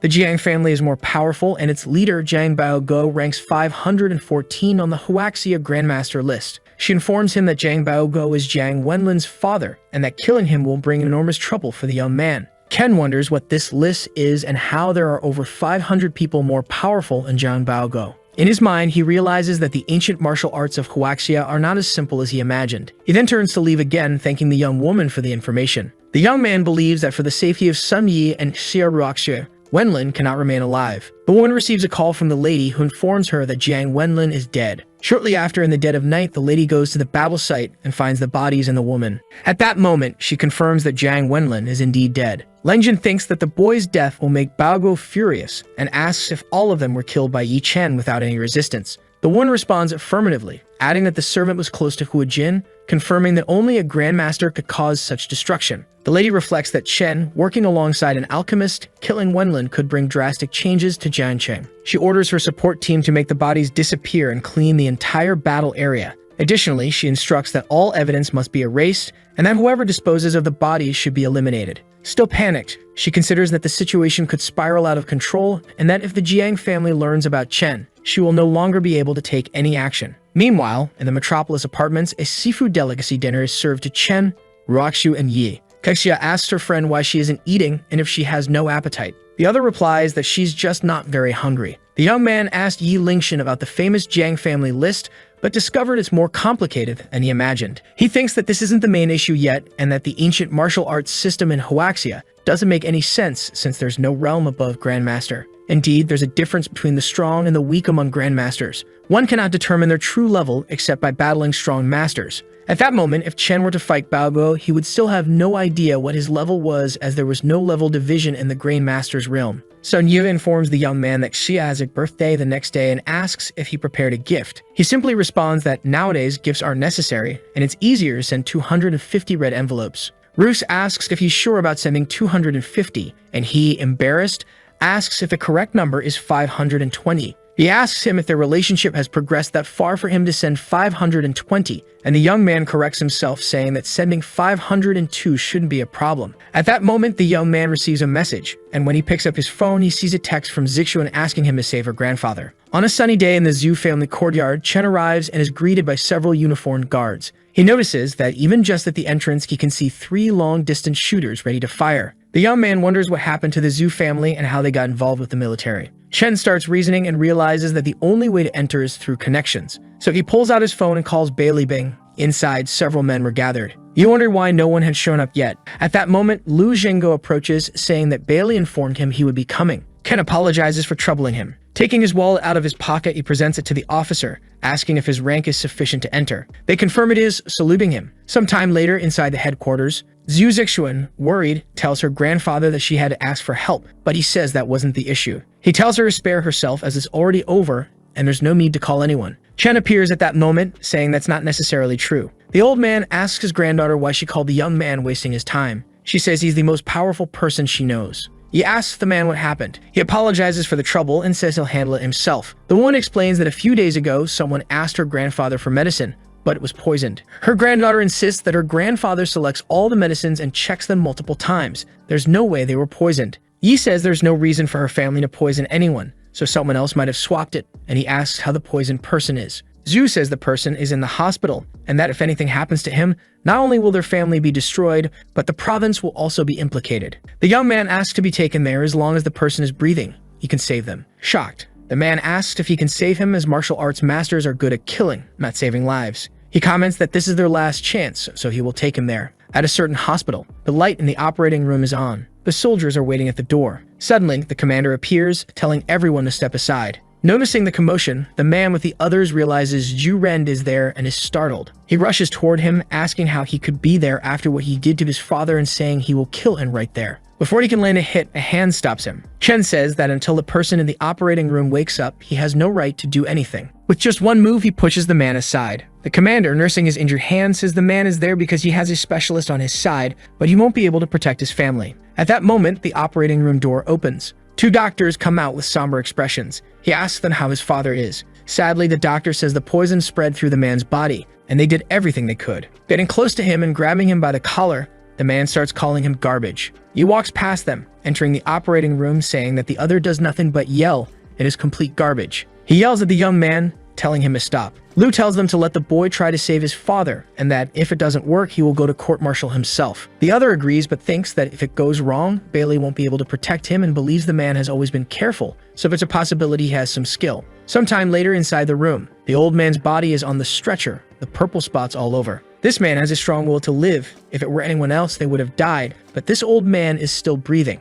Ken thinks he is lucky they met. Taking a pill, the young man crushes it in his hand. Using his power, he begins to manipulate it. As it breaks apart, the young man throws it to heal the old man. The power flows directly to the marks on his body. 5 minutes pass. Pleased, the young man thinks the poison has disappeared, and soon he will wake up. But it was still the body of an old man. Turning to leave, he comments that he has done a good deed for the country. Before leaving, he hears someone calling for the doctor and turns around, startled. The old man is awake, looking at him. Chen thinks it happened quickly. Rising from the stretcher, the old man asks the young man to tell him his name. He replies that he only saved him for someone else and not for him, and asks him to remember 2 things. The first is that the poisoning was not the Zhu family's fault and he should resolve that matter. The second is that the poison he suffered from was chronic and consuming it for another month would make it impossible for outsiders to have caused it. It was time to clean up internal issues. After the man thanks him, Chen leaves, leaving everyone surprised. The old man's son appears, saying he believed Chen was a good person but accuses him of playing around as he was only inside for 8 minutes. At that moment, his father appears at the door,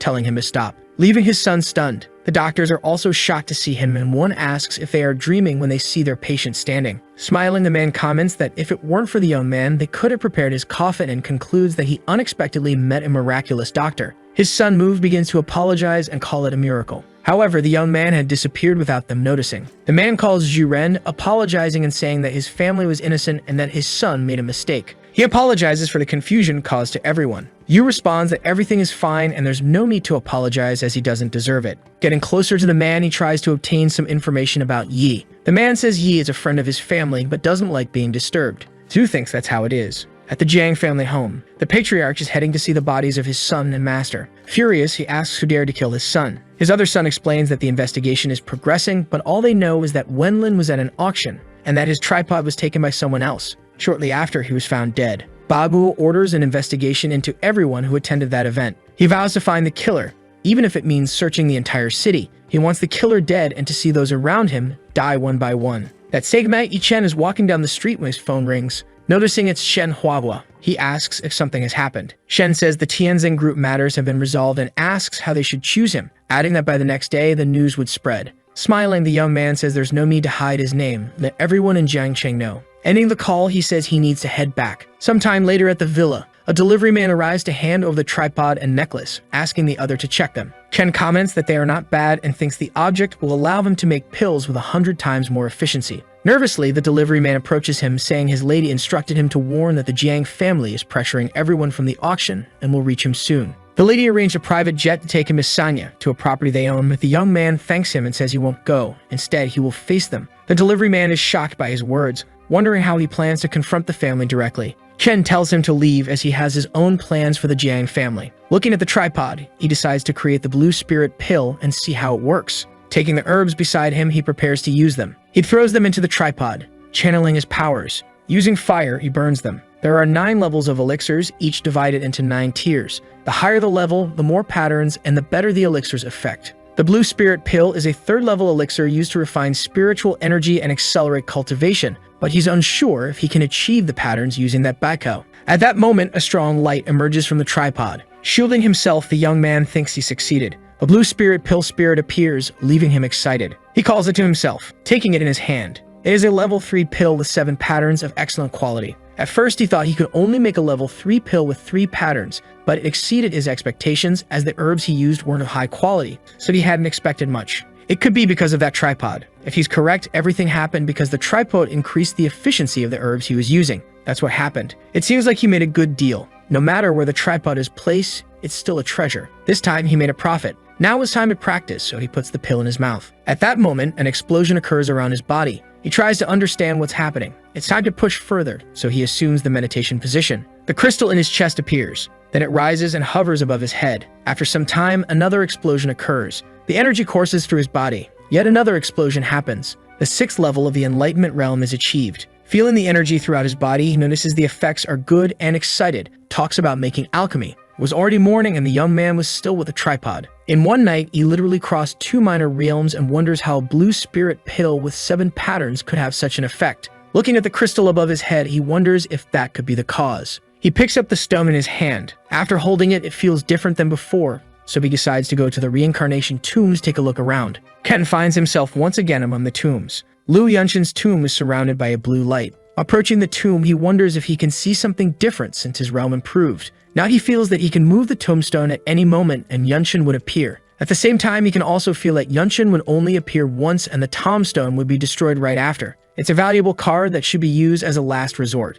Meanwhile, at a certain apartment, Sun Yi screams in surprise as she looks at her phone. Coming out of the shower, Xirus asks what happened, and her friend shows her the phone. On it is a news article stating that the Tianjin group, which had disappeared 5 years ago, has returned. The group was founded by Yi Chen's father but vanished for unknown reasons. Now it's back. The girls continue reading the news until they see that the group's legal representative is the young man. Amazed, the girl asks if it's the same boy they know and if he really started a company. Then she wonders if it's all to confront his mother. At the Chu family building, a meeting is taking place. Chu Ran reads the news, wondering how that could have happened. The man comments that the investigation results have been released and the person registered as the legal entity of the Tianjin group is Yi Chen. On the screen behind him, his photo is displayed. The woman is shocked to recognize him, saying he turned the Yi family's scum into ancient martial artists. He explains that the group's appearance isn't terrifying. What's terrifying is that it was built on Qing. The leader of the group died a few days ago, as did everyone in his sect. Angrily, he stands up, saying that the Tianjin group was built on a pile of corpses.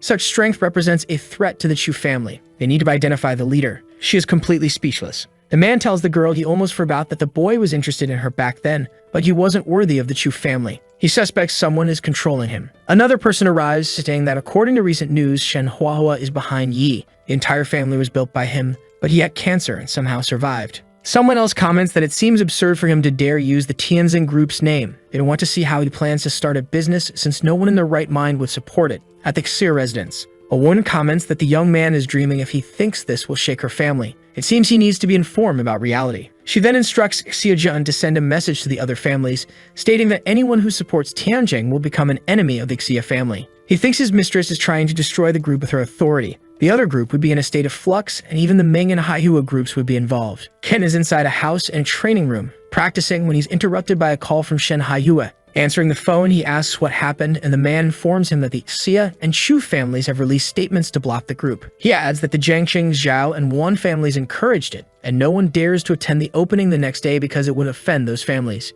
He responds that this was expected, and the other says that if things continue this way, no one will work for them. He suggests opening at another time. The young man asks why they should change and says they can boycott all they want. He'll take care of things, and the Tianjin group's opening will be fantastic. In his thoughts, Chen reflects that the initial steps have been taken and that Yi Lingshan is eager to show off, but he is more useful working in the shadows. Rove asks the alchemist where he has been for the past 2 days, and Yai questions him about owning the Tianjin group. Ken replies that the company belonged to his father, so he is the heir. The girl approaches him and apologizes for not knowing her mother would use the Xia family to try to stop the group. She explains that she called several times to negotiate but was unsuccessful, and acknowledges that Chen worked hard to elevate his business but was hindered by Xia, blaming herself for it. The young man reassures her, saying it wasn't her fault and that if she really feels guilty, she could kiss him on the cheek to make him feel better. She then kisses him, leaving Sun jealous and wondering if they had that kind of relationship. Chen says he feels fine now and tells them not to worry, as everything will be fine the next day. The following day, under a bright sun, at the entrance of the building, Haivua stands at the start of the opening and is unsurprised to find no one there. Feeling dejected, he looks to the skies and says that at least Yi should have shown up so he wouldn't feel like the only embarrassed one. Zhao Yuqing approaches, surprising him. The man starts by saying he knew the other would show up due to their 10-year-long friendship and extends his hand for a handshake, but receives a slap on it instead. Enraged, Haihua tells him not to blame him for not warning him and says helping the Yi family would bring no good. At that moment, Chen appears, greeting both and thanking Shen for his hard work. Even more infuriated, Yuqing asks if Shen has a problem and comments that he's giving too much respect to a loser. Haivua tells him that he came to provide support and sincerely thanks him, but if he's here to insult, he should leave immediately. Yuqing says he tried to persuade his friend not to do this, but he insists on getting involved. He warns that if he doesn't stop, the 3 projects he's working on will be cancelled. The two stand face to face, angry at each other, and Shen says he doesn't care about the money, while his friend declares he will be killed by enemy families. After the argument, Yuqing turns around and leaves. Shen tells Chen that this is the current situation and that none of the people he contacted showed up at the event.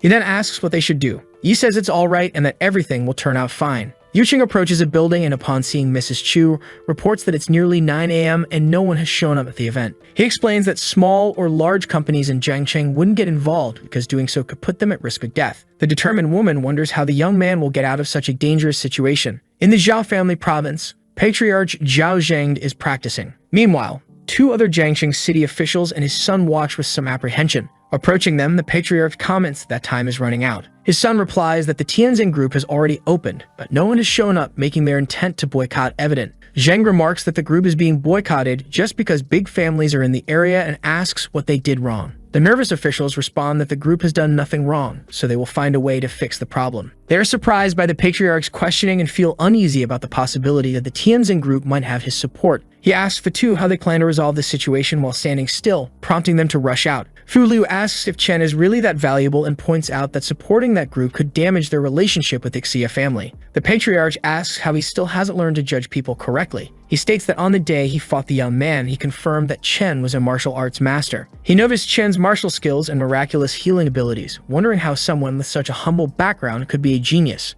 The Patriarch comments that today is the day to choose sides, and in the future, they might not have the opportunity to make a choice. Placing a hand on his son's shoulder, he says the Xia family may have financial power, but their family has absolute power and will never lose. Fu Liu responds that he understands and that everything is ready to begin. At the opening of the Tianjin group precisely at 9 a.m., the red carpet was empty, except for its founders. Several reporters mocked the group's situation, noting that no one had appeared, while imagining funny headlines about the incident. Mrs. Chu, from a distance, said it made no sense to stay there since no one would show up, and she told Yuqing they should leave. At that moment, Sun Yi and Xia Rux from the Xia family arrived and walked down the red carpet. The woman became furious, wondering why the 2 were present given that her family was trying to bring down the Tianjin group. The reporters began praising the 2 women, taking numerous photos. The 2 approached Chen, and the blonde said she risked being fired for being there, while Yi asked him that he wasn't impressed. The young man replied that he felt grateful. In his thoughts, he wondered why they had come, thinking they would only draw attention, but he still felt appreciative. They walked past Chen,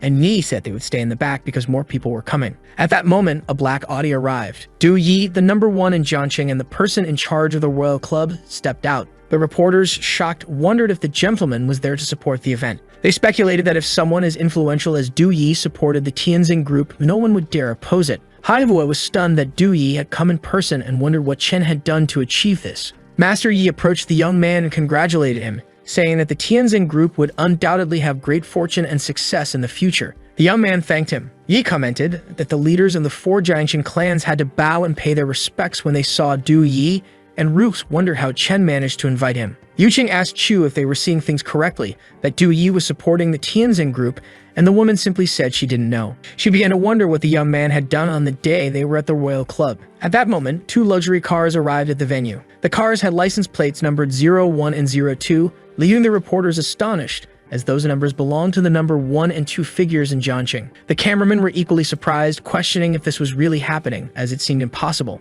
Then the numbers 1 and 2 stepped out of the cars and walked down the red carpet, leaving the surrounding crowd in shock, wondering how the Tianjin group managed to invite them. A military armored vehicle approached the event, and the cameraman said it was the Huaxia military force, which performs combat missions, and wondered what they were doing there. From the vehicle, Lu Zhengo stepped out, leaving everyone questioning the group's origins, as it had enough influence to invite the military force. People began commenting that with so much power gathered, the 4 Jiangxing families would be nothing. Another white luxury car arrived at the venue, prompting everyone to wonder who it might be. Figya stepped out of the car and demanded to know how they dared disobey the family's warning. She then instructed her guards to look for them. Director Sun, exiting the car, contacted his informant to find out who was at the event. The woman asked if he had checked and told him to report back. He responded that present at the event were Du Yi, Lu Zhengo with military support, and also the number 1 and 2 figures of Jiangxing. There were rumors that the person behind Du Yi was the king of Jiangnan, and behind Lu Zhengo was the regional military commander-in-chief, Bailey Shan. He added that he wasn't sure if it was the intention of those at the event,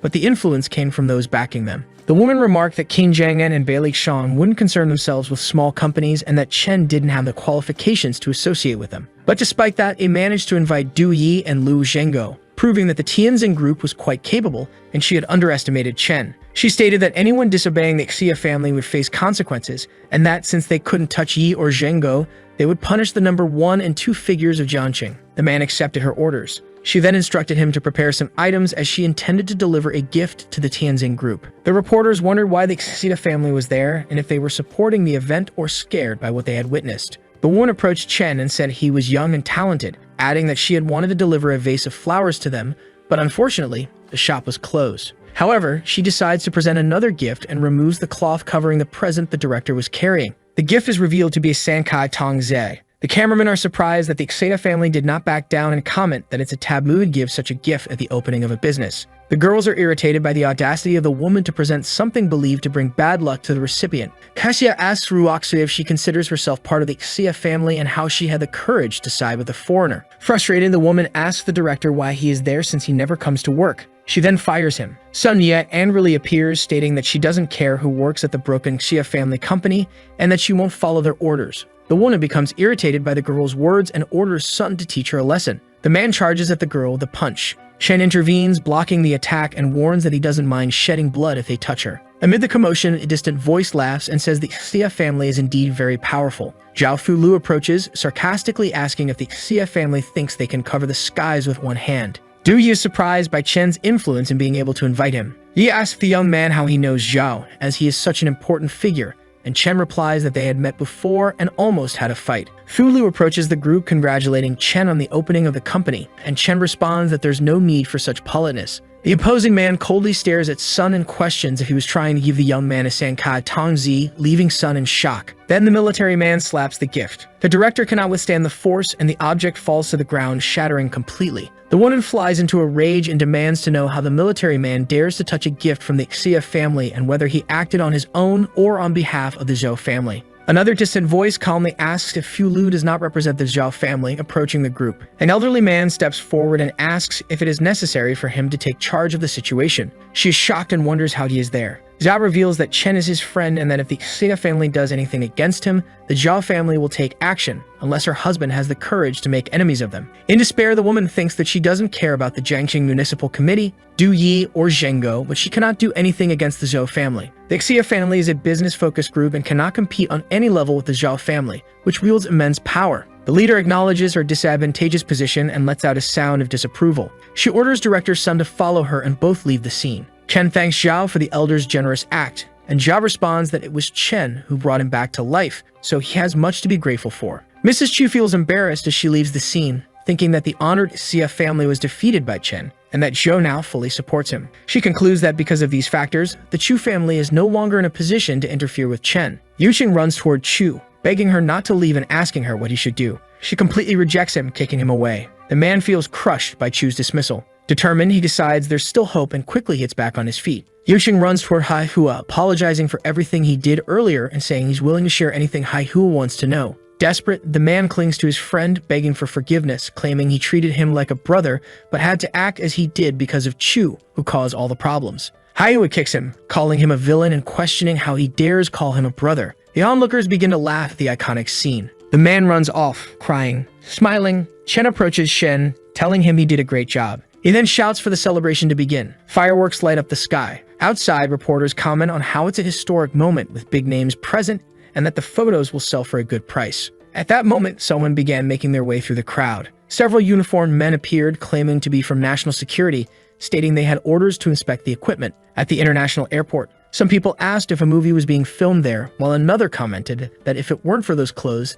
they would look tacky. They were looking at three men, the group Chen Yuan Lai. An older man appeared to greet them. He said they had finally arrived and that his father had prepared a dinner for him. Startled, he wondered how much the other had progressed in his training on Wei Mountain, as his aura was intimidating. When Chen Yuan Lai was the family leader, they were number one, but after he left to train, the position went to the Chu family. If they hadn't been destroyed, he wouldn't have returned. Now he was back, full of anger. Jiang Sheng would surely experience a bloodbath. At the hotel, the man invited him for a toast. Jirudong commented that for many years he had only served him. However, the only thing the man asked was what had happened with the investigation into the person who killed his descendant. Jirudong replied that his family was still looking into it. But for some reason, all the information about the day his family died had been erased, making it clear that whoever was responsible had strong backing. The man grew angry, flipped the table, and shouted that he didn't want to hear such nonsense. Desperate, the servant said that although the information was erased, he had managed to find some leads and identified a prime suspect. Showing a photo of Yi Chen, he said that while Yi was a suspect, there wasn't much conclusive evidence. Yuan Li commented that Yi was too young to have killed the martial arts specialist and asked if there was a family backing him. Crumpling the photo and tearing it to pieces, he said that guilty or not, even as a suspect, Yi deserved to die. At the Tianjin Group Tower, in a meeting room, everyone was seated as the leader asked for their thoughts on the group's development. Rooks asked how they would develop products without having one, and Shen said that was his biggest concern. Ken suggested investing in interconnected networks, but he noted that alone wouldn't allow them to surpass the Xia group in half a year. Unconcerned, Chen remarked that they didn't need that or even to discuss investments. They were an industry and needed to become a truly profitable one. Placing a paper on the table, he revealed a new formula for a treatment that would make any woman look 5 years younger. The second formula was for a blood-clotting pill that could extend an elderly person's life by up to 3 years. The men were astonished by the formulas, as they seemed like magic, and no such medicines existed in the world. Shen swore to the truth of the young man's claims, stating that he had done the impossible to save his life. One of them remarked that if it were true, the Tianjin group would have the best product in the world, surpassing the Xia group. He stated that he had provided the formulas with 2 requests: mass production and absolute secrecy. If anyone dared leak information, he guaranteed that no one in Jiangsheng would be left alive. Standing up, Shen asked for a 1-month deadline, promising to position the group as a city-shaking force.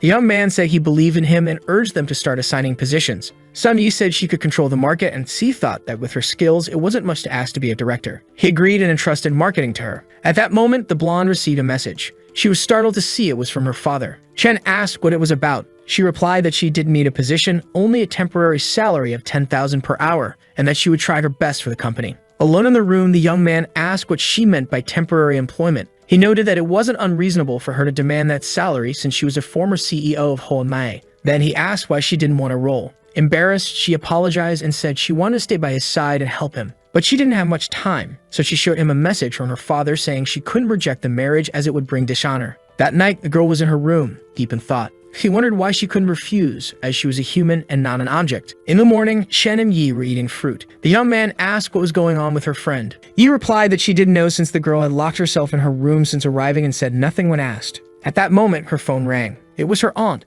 so she asked why the woman was calling her. She grew nervous, telling the woman to calm down and speak more slowly. Standing up, she told the young man it was bad news and asked if he remembered Wang Yuing. Ken confirms, saying yes, because Wang is the son of his uncles. When he was rejected by everyone, Wang was the only one who played with him. Although kind and straightforward, it wasn't an exaggeration to say he was Chen's best friend. His uncle had told him that Wang was studying at Jiangbei University, so he asked the girl if something happened to him. Sun explains that someone beat him and broke one of his hands. The school was locked down and even the ambulance couldn't get in because the person who attacked him was very strong. Ken is surprised but soon becomes furious, declaring that they were asking for death. That same night, the two of them stand in front of the university. The girl approaches the guards and says they are students but forgot their IDs. The guards explain that the school has ordered no one to enter without a student ID. At that moment, Chen touches the fence. Both guards ask him what he is doing. Instantly, the fence begins to bend. Chen throws the fence aside, leaving them terrified. Frightened, they wonder if the young man is even human. Radiating a murderous aura, Chen declares that if anyone touches his wife and son,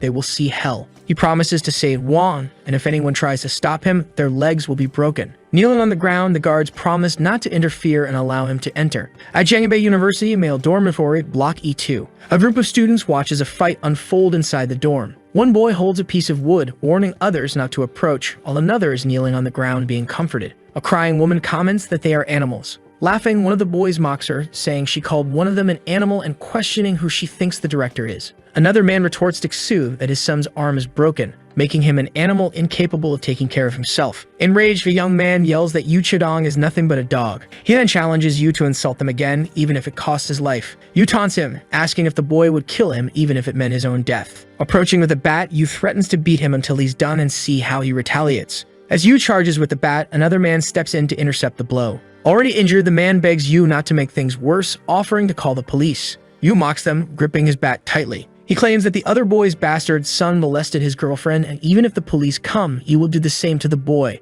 The woman confirms this accusation. The boy protests, saying he didn't commit such an act, and that 3 days ago, the madman attempted something against a female student, which he stopped. He accuses Yu of making false accusations against him. Laughing mockingly, Yu asks rhetorically if he would need to force a woman to do anything. Still laughing, the spiky-haired man points to the girl and tells the accuser to ask her if he forced her to do anything. Injured, she replies that he did not. Everyone laughs at the boy's response, with someone pointing out that the girl looks clearly distressed. No one pays attention to the boy's arguments. Yu swings the bat to attack, but Chen with black hair arrives and punches him, breaking the bat and sending Yu's companion flying. Wang thanks Chen and asks how he came. Holding a powerful pill, Chen tells Wang to eat it, saying it will reward him. Wang feels stronger after consuming it, and Chen tells him to leave the rest to him. Some try to stop Chen, but he activates his power. Frightened, the woman is forced to confess the truth, admitting it was all Yu's idea. Chen slaps her and orders her to apologize, which she does. He then proceeds to beat Yu mercilessly. Yu apologizes while being beaten, but Chen does not accept and continues the assault.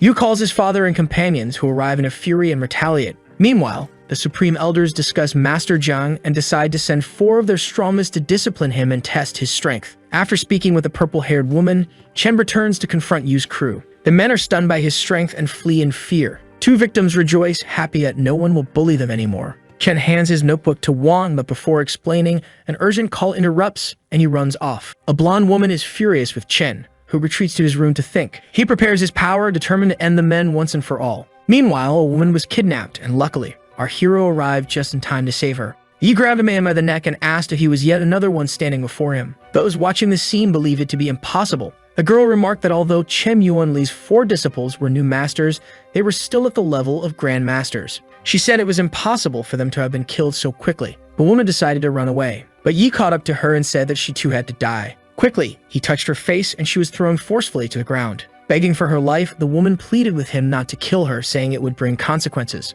Ken said he recognized her as the one who called in by name and gave her a chance to survive, but she didn't value it, and now she had no choice. Afterward, the young man approached the girl and said he had come to save her. The girl was happy to see Ye. He untied her arms, which had been bound. Relieved, she ran toward him, saying she never imagined he would save her. Checking if she could walk, he gave instructions for them to head home. Before leaving, the girl noticed Yi's hand was bleeding and asked what happened. Chen explained that all the kidnappers were dead. The girl was shocked since she had seen the kidnappers' auras and couldn't understand how Yi Chen had defeated them all so easily. She remembered her father saying that the prodigy she would marry would be a martial arts specialist, and if he was strong enough, her father might change his mind. Quickly, she wondered why she wanted her father to change his mind and if she wanted to marry Yi Chen. Kasia grabbed the young man's arm, but something caught her attention. Suddenly, he picked her up onto his back and said he would carry her away like that. The girl thanked him, saying she was too lazy to walk on her own. Deep in thought, she reflected on how safe she felt with him. Later, the Jiang family residence was introduced. 2 men observed the painting on the wall. They found it outrageous that the masters couldn't handle a young man, calling it disgraceful.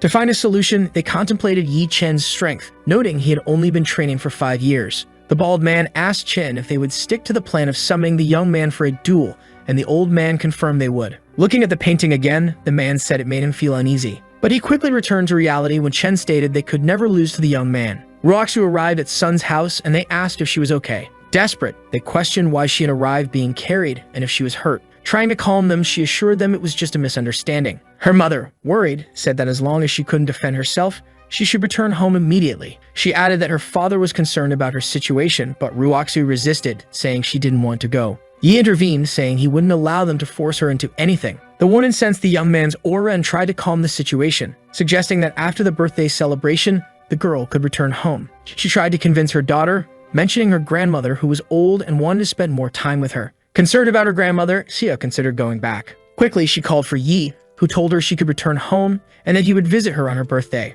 Roxy felt more at ease and said she wouldn't be upset if he couldn't visit her. Reassuring her, he gave her his word.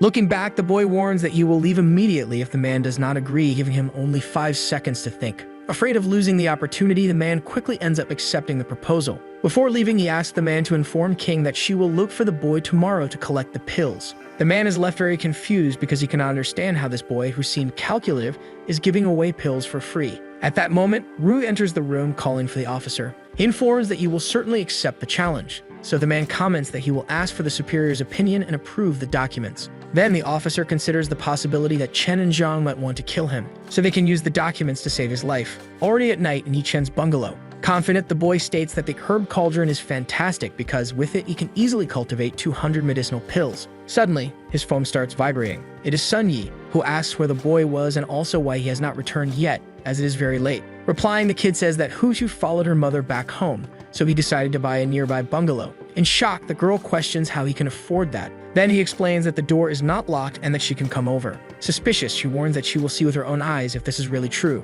10 minutes pass and she approaches the protagonist's bungalow. Entering the place, she apologizes for disturbing the possible owner and comments that she's a friend of Sun Ye. However, at that moment, the hero is training his skills. Confused, Sun questions whether she saw wrong and if this is really possible in reality. Suddenly, the protagonist demonstrates his skills by placing several falling balls straight into the bag. Smiling, he explains that it was not bad at all, and that he managed to finish in time with that speed. The red-haired girl calls for Yi and asks if this is really his house. Holding the girl's hand, he explains that if she wants, it can also be her house. Nervous, she realizes that this is a very luxurious house with top-quality furniture. Impressed with everything she is seeing, she says that this is a dream house. Without thinking twice, she jumps straight onto the bed, laughing, saying that it is very comfortable and that she does not want to get up now. Getting straight to the point, the boy says that if she liked the house, he can give it to her as a gift and will arrange for the property transfer tomorrow. Completely embarrassed, the girl asks what kind of joke he is playing and questions why he is doing this. Changing her expression entirely, the girl explains that what he owes her is much more than the house. She wonders if he is doing this because of the incident 5 years ago, but feels uncomfortable, thinking she does not need reimbursement. Grabbing his arms, she warns that she is very angry because he has been secretly living in such a luxurious house. Blushing, she says that being selfish is not allowed and that for the sake of fairness, she will also stay here with him. Laughing uncontrollably, she says that there are many rooms in the place and that she will not have to share the bed with Xiaorux. Leaving the room, the protagonist explains that this is great and that she can do whatever she wants as long as she is happy. After he closes the door, the girl just remains silent, embarrassed by what she just heard. While hugging the pillow, she says that if he is trying to get closer just to repay her, it will not work. Already in the morning on a sunny day, completely exhausted, the boy sighs in relief because he is finally finished. Sun approaches the breakfast and decides to ask what he will give Xia for her birthday, which is the day after tomorrow. Quickly, the protagonist gets up and warns that apparently a certain person is here. It is the redhead, who says he came to pick up the medicinal pills. At that moment, the kid hands over the bag and the redhead says that he is very polite but that he already had breakfast at the base.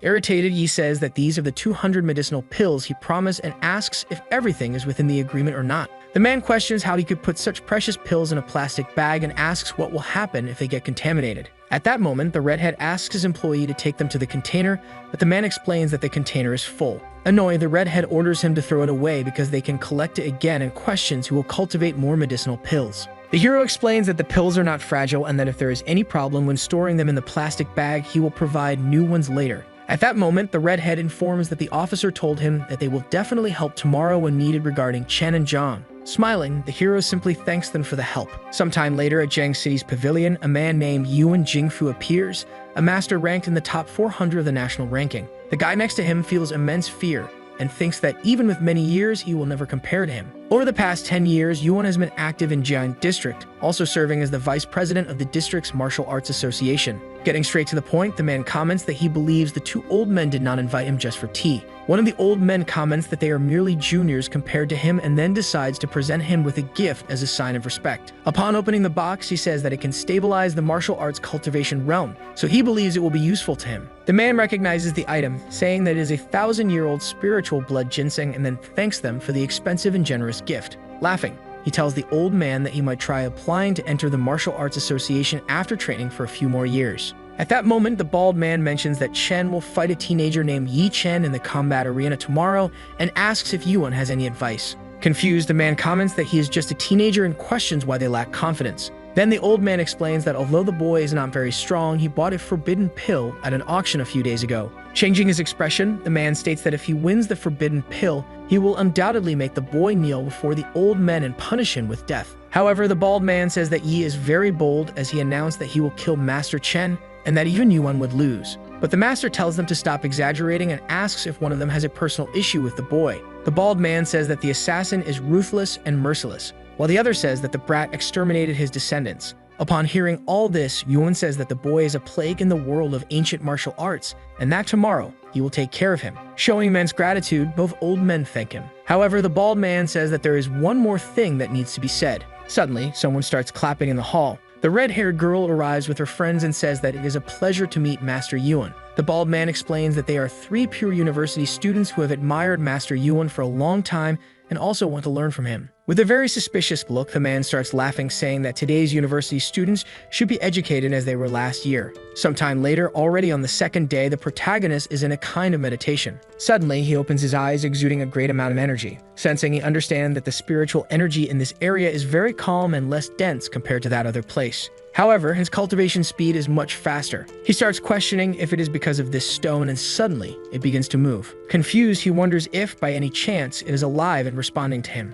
Without understanding anything, the kid simply approaches the crazy magic stone. He says that it is very mysterious and that he feels confident about accepting the challenge because of the incarnation cemetery in this stone. However, he decides to forget about it, as thinking about this kind of thing does not help at all. He says that this is his first time participating in a deathmatch, and that he should make a prediction beforehand. Sweating nervously, he sees that the turtle shell is standing upright and wonders how he is supposed to interpret such a thing. With a serious expression, he realizes that he still cannot predict his fortune as he did before. Suddenly, someone starts knocking on his door. It is the red-haired girl, who says that she came to pick him up, and he simply thanks her. Sometime later, already at the arena. Looking around, the hero thinks that he did not expect so many ancient martial artists to be present. Besides them, there are also some familiar faces. Among them are Zhu Heng, Zai Yuan, Bing Lu, Zhu Fulu, and others. He soon also identifies Wei Li Qian and wonders why he is pretending to be the Lord's lackey to hide his identity. The man thinks that if his master's life is threatened, he will save him no matter what. Meanwhile, one of the boys points backward, announcing that the 3 judges are arriving. These are the legendary Master Yuan, Master Wang, and also Master Shang Ming. Introducing himself, the man says his name is Yuan, and he is one of the battle judges, promising to be fair and maintain order in the place. The one comments that Yuan is the strongest among them, having once been in the top 400 of the Grandmaster ranking. With a determined look, the protagonist understands that the old man is very strong and dangerous, besides being in a higher stage than him. Soon, the boy concludes that apparently he underestimated the ancient martial arts of China and that this man is indeed worthy of being a specialist. In the arena, Zhu Zixuan comments to the protagonist about how Master Yuan is a strong and influential person. Besides being the vice president of the Jiangnan District Martial Arts Association, no one dares to offend him. Yi Chen shows no concern for the information, and the young woman scolds him, warning that he also needs to pay attention to Wu Xiangming, because if he manages to establish a good relationship with the man, not even Chen Yuanli would dare to touch him. The drums begin to play, and Master Yuan asks the young man and his opponent to enter the battlefield. Master Chen, with a dark expression, says he will finish off the dark-haired boy, who simply laughs. In the audience, everyone wonders how someone from the Yi family dares to face a man with white hair. Irritated by the murmurs, Wu Xiangming turns around and tells everyone that if they keep talking nonsense, he will be hostile. Looking at the arena, the man sighs while saying that the young man must be very talented to achieve such a title at such a young age. Emphasizing that the fight should continue until someone is eliminated, the judge also states that both must restrain themselves to avoid harming innocent people. Then he announces that the competition has begun. Master Chen asks the boy how his descendants offended him and why he did what he did to all of them. Smiling, Yi Chen says that they deserve what happened and that if he manages to defeat him, the Chen family will be nothing but history. Furious, the old man attacks with all his strength, shouting that he wants to see who this so-called son of Yi Zhengxin is. The young man, in turn, jumps, successfully dodging the blow. and in the air, he asks if the man really thinks he can hit him with such poor punches. In response, the master unleashes the 10 dominant fists combo attack, but the boy dodges all of them as if he were playing, while saying that the dominant fists are more like stupid fists.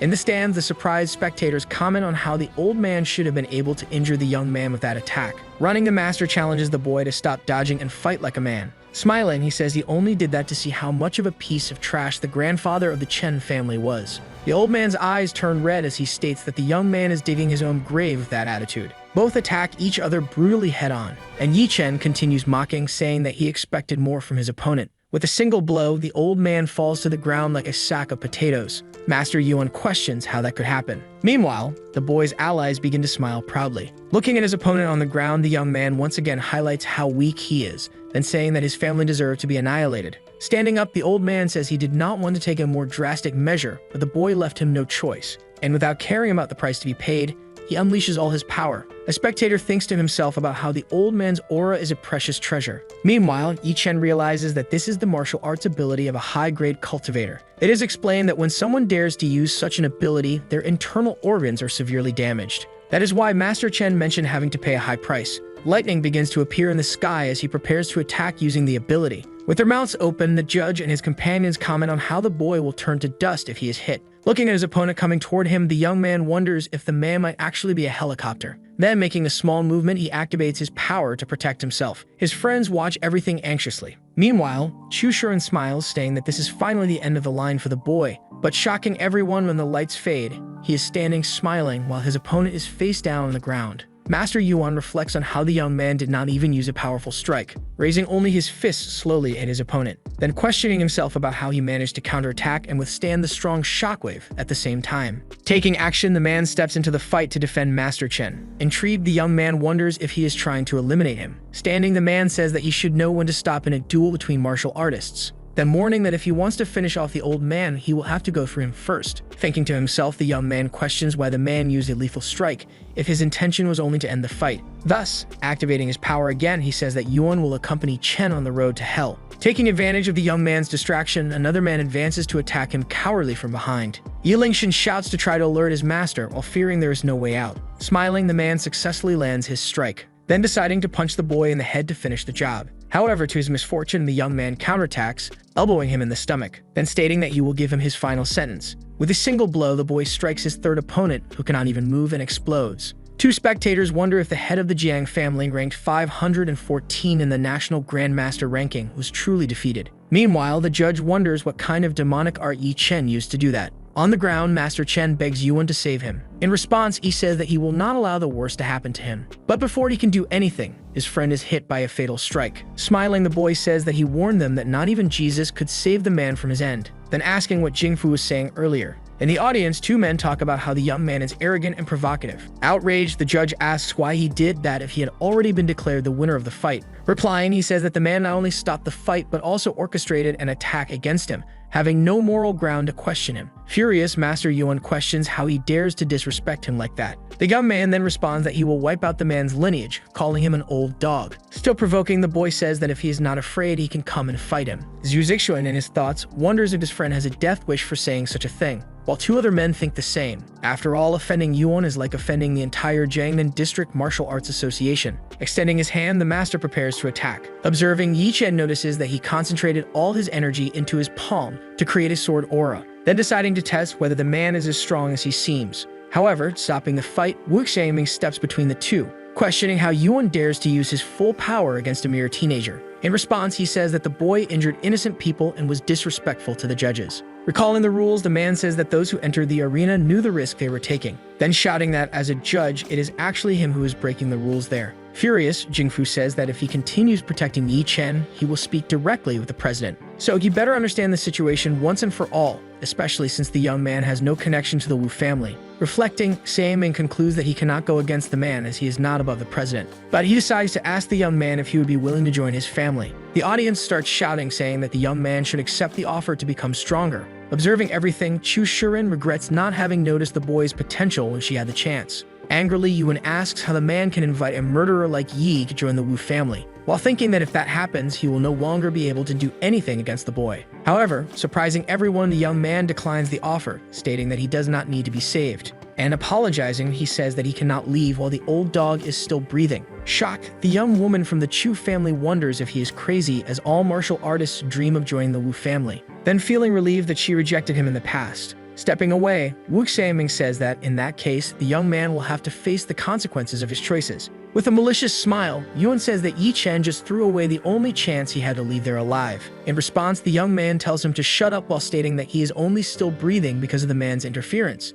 The young man's allies find his attitude reckless and wonder what to do. Attacking, the master says that he will eliminate the boy in just 3 moves. Apathetic, he realizes that the man has concentrated all his strength into his index finger, and dodging the strike, he decides to see what a grandmaster ranked in the top 400 is capable of. Observing the wind blade strike, the man from the Wu family thinks that it can cut through anything, making it a powerful ability. But Yi Chen dodged all the lightning in the air, which is very surprising. Placing his feet back on the ground, the boy tells his opponent that all of that effort is useless if he cannot hit him, then counterattacks with full force. Smiling as he attacks again, Yuan says that the young man is indeed talented. However, a bird will always be caught in a net, no matter how high it flies. The young man, trapped in energy threads, realizes that they are weaker than the blade, making it easier to escape. But he is caught off guard by the flying dragon strike, which hits him directly. His opponent watches him on the ground, wondering how he is still standing. Worried, the blonde man says that although the boy withstood the blow, he has certainly suffered severe injuries. Meanwhile, Yi Chen concludes that although he can use cultivator abilities,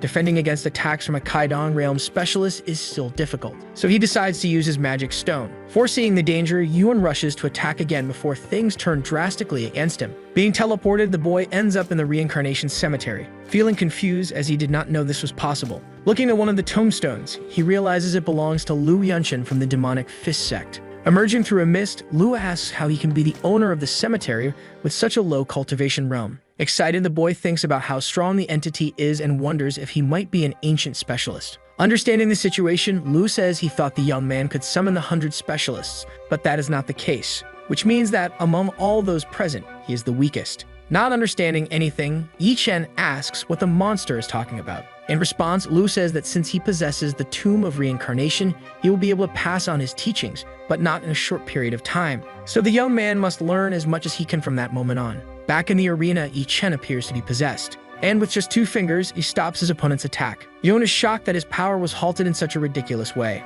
then falls face first to the ground. Looking at the young man, he asks what he did. Replying, the young man says he simply used the man's own methods against him, reversing the energy flow in his body. And raising his fist, he states that he will finally put an end to this joke. Crying, Yuan asks how someone can control internal energy with such skill, while the spectators question what kind of monster the young man is. On the ground, the master says that the difference between them is like sand and mountains, but his wish is not to end like this. Thus, completely surrendering, the man apologizes, saying that if the boy spares him, he will become his servant. But Yi does not listen and brutally attacks him with his energy fist, while saying that the man would not even be worthy of serving him. With their mouths open, all those watching question how a teenager can be so powerful. Meanwhile, a man tells his father that he feels this is not the real Yi Chen. Yi Lingshan says that although he is unsure how his master did that, his stage will be all of China, which is something historic. Master Wu, speaking with another man, reveals that he fears the young man is not an ancient martial artist, but rather a great cultivator. The man beside him then asks if that is possible, and if the legendary cultivators, who can destroy everything, truly exist.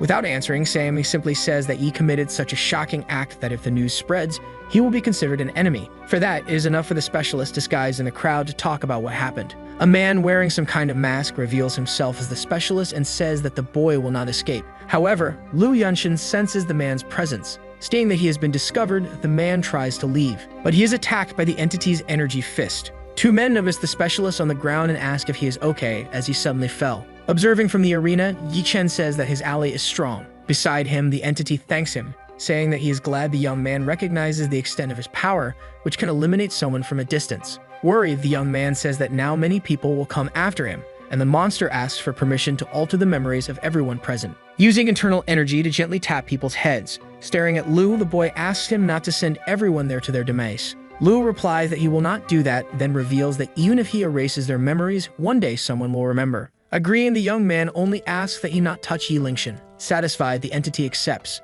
Thus, rays of blue light begin to spread toward everyone present, while the man in the suit watches in confusion. Lu Yunshin decides to speak with Wu Xiangming and giving him 2 options, says that the man can either become his servant or have his memory erased like the others. Not understanding, the man realizes that the one speaking is someone from a superior dimension. And recognizing the great opportunity to serve someone as powerful as Yi Chen, he decides to accept becoming a servant. The entity warns that it will place its internal energy into the man's head, and that if he ever dares to betray him, he will suffer grave consequences. Then he asks the young man to find a quiet place so that he can complete his final mission. Yi Chen agrees and begins to leave the arena. In his secret room in the village, the young man speaks with Lu, who says that he knows he has many doubts, but there is not enough time to answer them all. Being direct, the young man says he only has 2 questions. The first is how the monster became trapped in the stone, and the second is why he wants to help him. Replying, Lu says that he is not trapped in the stone, but rather in the cemetery, which chose him as its master. Therefore, it is his duty to help him, to overcome all obstacles until he becomes an immortal specialist. He only needs to be powerful enough to be recognized by the other specialists in the cemetery, or do things that force them to acknowledge him. Reflecting to himself, the young man wonders what the others are capable of if Lu is the weakest among them. Remembering how his existence reminds him of the Kunlun Void located in the depths of Mount Kunlun. So if the others have been in the deepest part for years, how terrifying must they be? Pulling the young man out of his thoughts, the entity says that it only has 2 hours to teach him everything it knows, and that whether he understands or not is another matter. The young man agrees as he starts to feel an overwhelming amount of information flooding into his brain, realizing how difficult it is to absorb everything. Finishing his work, Lu says that as the master of reincarnation, the boy has earned the right to be taught by the 100 specialists. Thus, he asks the young man to call him teacher, and to never let his teachings be erased from this world. The young man obeys, and the entity laughs as it completely disappears, saying that he hopes they will meet again another time. Placing his hand on his head, Yi Chen concludes that if the specialist's tombstone was broken, then he must have reincarnated into a new life. Now he must move forward to put everything he has learned into practice. Using his power, he unlocks the new layer of the Yuan realm, deciding to cross it all at once. Outside, the ground starts trembling and people wonder if it is an earthquake. Smiling, the young man reveals that he thought you would not be able to reach the Kaidong realm, concluding that in this way, if Jingfu appears again, he will be able to eliminate him without needing help. And the most important thing is that now he can resonate with another tombstone in the reincarnation cemetery, only needing to become stronger to activate it. His phone rings, and on the other end of the line, Sun Yi asks where he is. The young man says he is at home, and the girl asks, furious, if he did not feel an earthquake happening. Hearing that everything is fine, the young woman asks him to go to Rook's house to celebrate her birthday. Realizing that he forgot about the commitment, Yi Chen says he is on his way. At home, the red-haired man tells his boss about what happened in the arena, leaving him shocked. Intrigued, the scar-faced man says that everything is true and that Yuan Jingfu was eliminated in a very strange way. Curious, the goateed man asks if he does not remember the details of what really happened. Replying, the man says that he simply cannot recall, no matter how hard he tries. Realizing everything, the man says that he has undergone a memory wipe, then asks if there was anyone in the arena with a supernatural ability, and if the clothes he is wearing are the same as on the day of the event. The man, still confused, confirms. The man then asks him to hand over the belt he is wearing on his pants, revealing that inside the object was a camera.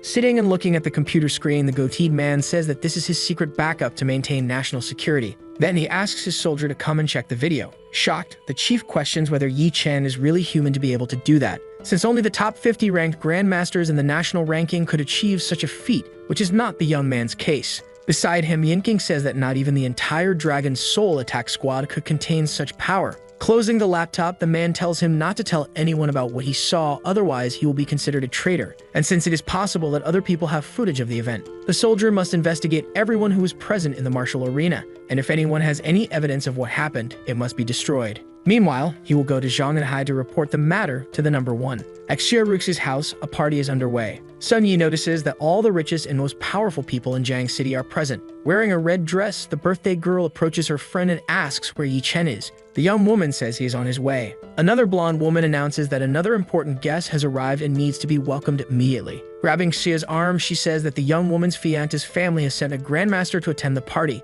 His name is Qin Yuanqing, and he has ranked him on the top 600 in the national grandmaster ranking. Both thank the man for his presence, and he says he is there to represent the young master Qin, who invited her for a visit another time. Smiling, the birthday girl thanks him but says she has been busy, so the visit will have to wait. With their mouths open, the guests wonder how the young woman dares to refuse a request from the Qin family. Trying to smooth over the situation, the birthday girl's mother says that her daughter was just joking. The man then says that his master does not like being rejected and that if it happens, bad things will follow. In the background, someone starts laughing. Wu Shaming approaches and asks if the man is not being too harsh, leaving Xia Rux in complete shock. Smiling, the man says that of course the Wu family would be present to celebrate Miss Xia's life. Watching from a distance, three men in suits wonder why someone from that family would support the young woman. Happy, the blonde girl thanks him for the congratulations. Irritated, Kid Nuanching asks what all this is for when they know that the young woman will soon become part of the Qin family. In response, the other man says that Qin is not a fortune teller to predict the future, leaving him furious. Narrowing his eyes, Xiaoming thinks to himself that when Yi Chen discovers what that family is doing, it will all be annihilated. Then he shouts that he is strong enough to represent the Wu family, while the other man is nothing more than a guard dog. Enraged, the Qin family's master begins to release Kai. But when he attacks, his opponent quickly dodges and appears behind him. The birthday girl's mother appears and asks about the result of Young Chen's fight. Her daughter is surprised because she knew nothing about it, and a woman says that the boy should know his place and not act like an idiot. Worried, the young woman asks if Yi Chen is still alive. Suddenly, he enters through the door, saying that she is too much for cursing him right on her birthday. Completely shocked, the young woman's mother wonders how the boy is still breathing. Kneeling, Wu Xiaoming greets the young man in a suit, while the other guests wonder why the man is bowing before a weak teenager. Meanwhile, the blonde girl is happy with what she sees, as she always believed the young man had potential. The Qin family's master notices how the girl looks at the boy differently and feels outraged. Yi Chen asks the blonde man to stand up and stop drawing attention to him. The man obeys. Approaching Roots, he apologizes for being late, but she says she will only forgive him if he gives her a good present. Pointing to his suit pocket, the young man says that nothing is more precious than what he keeps there. Interrupting the conversation, the young woman's mother says it is time for her to go on stage. With a microphone, the woman thanks everyone for attending, especially the Qin family. Observing an elderly woman beside Xia and her mother, he concludes that she must be the family's grandmother. Sunny asks where he was, and he replies that he was handling a small problem. The gift ceremony begins, and a man steps onto the stage. Smiling, he says that he spent 50 million to buy the Jade Emperor and spent 2 months carving a jade statue of Guanyin. The guests laugh, stating that the last thing the Xia family cares about is money. Worried, the purple-haired young woman wonders what she will do with her gift, which is worse than the statue. Her friend reassures her, saying that the birthday girl cares more about the intention behind the gift than the gift itself. Encouraged, she gathers the courage to be the next to present her gift. Roxy tells Sun that she is her best friend and that she will not forgive her if she deceives her, to which the young woman replies that there is no need to worry. The purple-haired young woman hands a box to her friend, who is surprised by the gift. She explains that it is a model of the house they live in, made by her, and the model even includes 2 girls in the living room. Impressed, the blonde says that the gift is very detailed and that she really likes it. Happy, she asks how Sun can be so sweet and says that she loves her. Observing the scene, a young man says that the bond between the two is touching. He then says that he will be the next to present his gift, but he warns that he arrived at the event in a hurry and therefore did not have much time to prepare. Then the young man hands a jade pendant to Miss Xia and wishes for all her dreams to come true. Observing it, the young woman realizes that it is not an ordinary pendant but one that bears the Wu family's emblem. She knows that possessing the mark of this family is equivalent to having their protection, and its value is immeasurable. Nervously, the young woman says that she cannot accept the gift, but the man insists. The young man states that compared to her relationship with Yi, the gift means nothing. After handing over the necklace, he says that he hopes to be invited to their wedding soon, and that he will prepare an even better gift. Hearing the word wedding, the blonde becomes a little nervous. The other guests cannot believe that Wu supports Wuroxia and Yi's relationship, considering that the young woman's family wants her engaged to Hin. Irritated, one of the men approaches and tells the young man to know his place.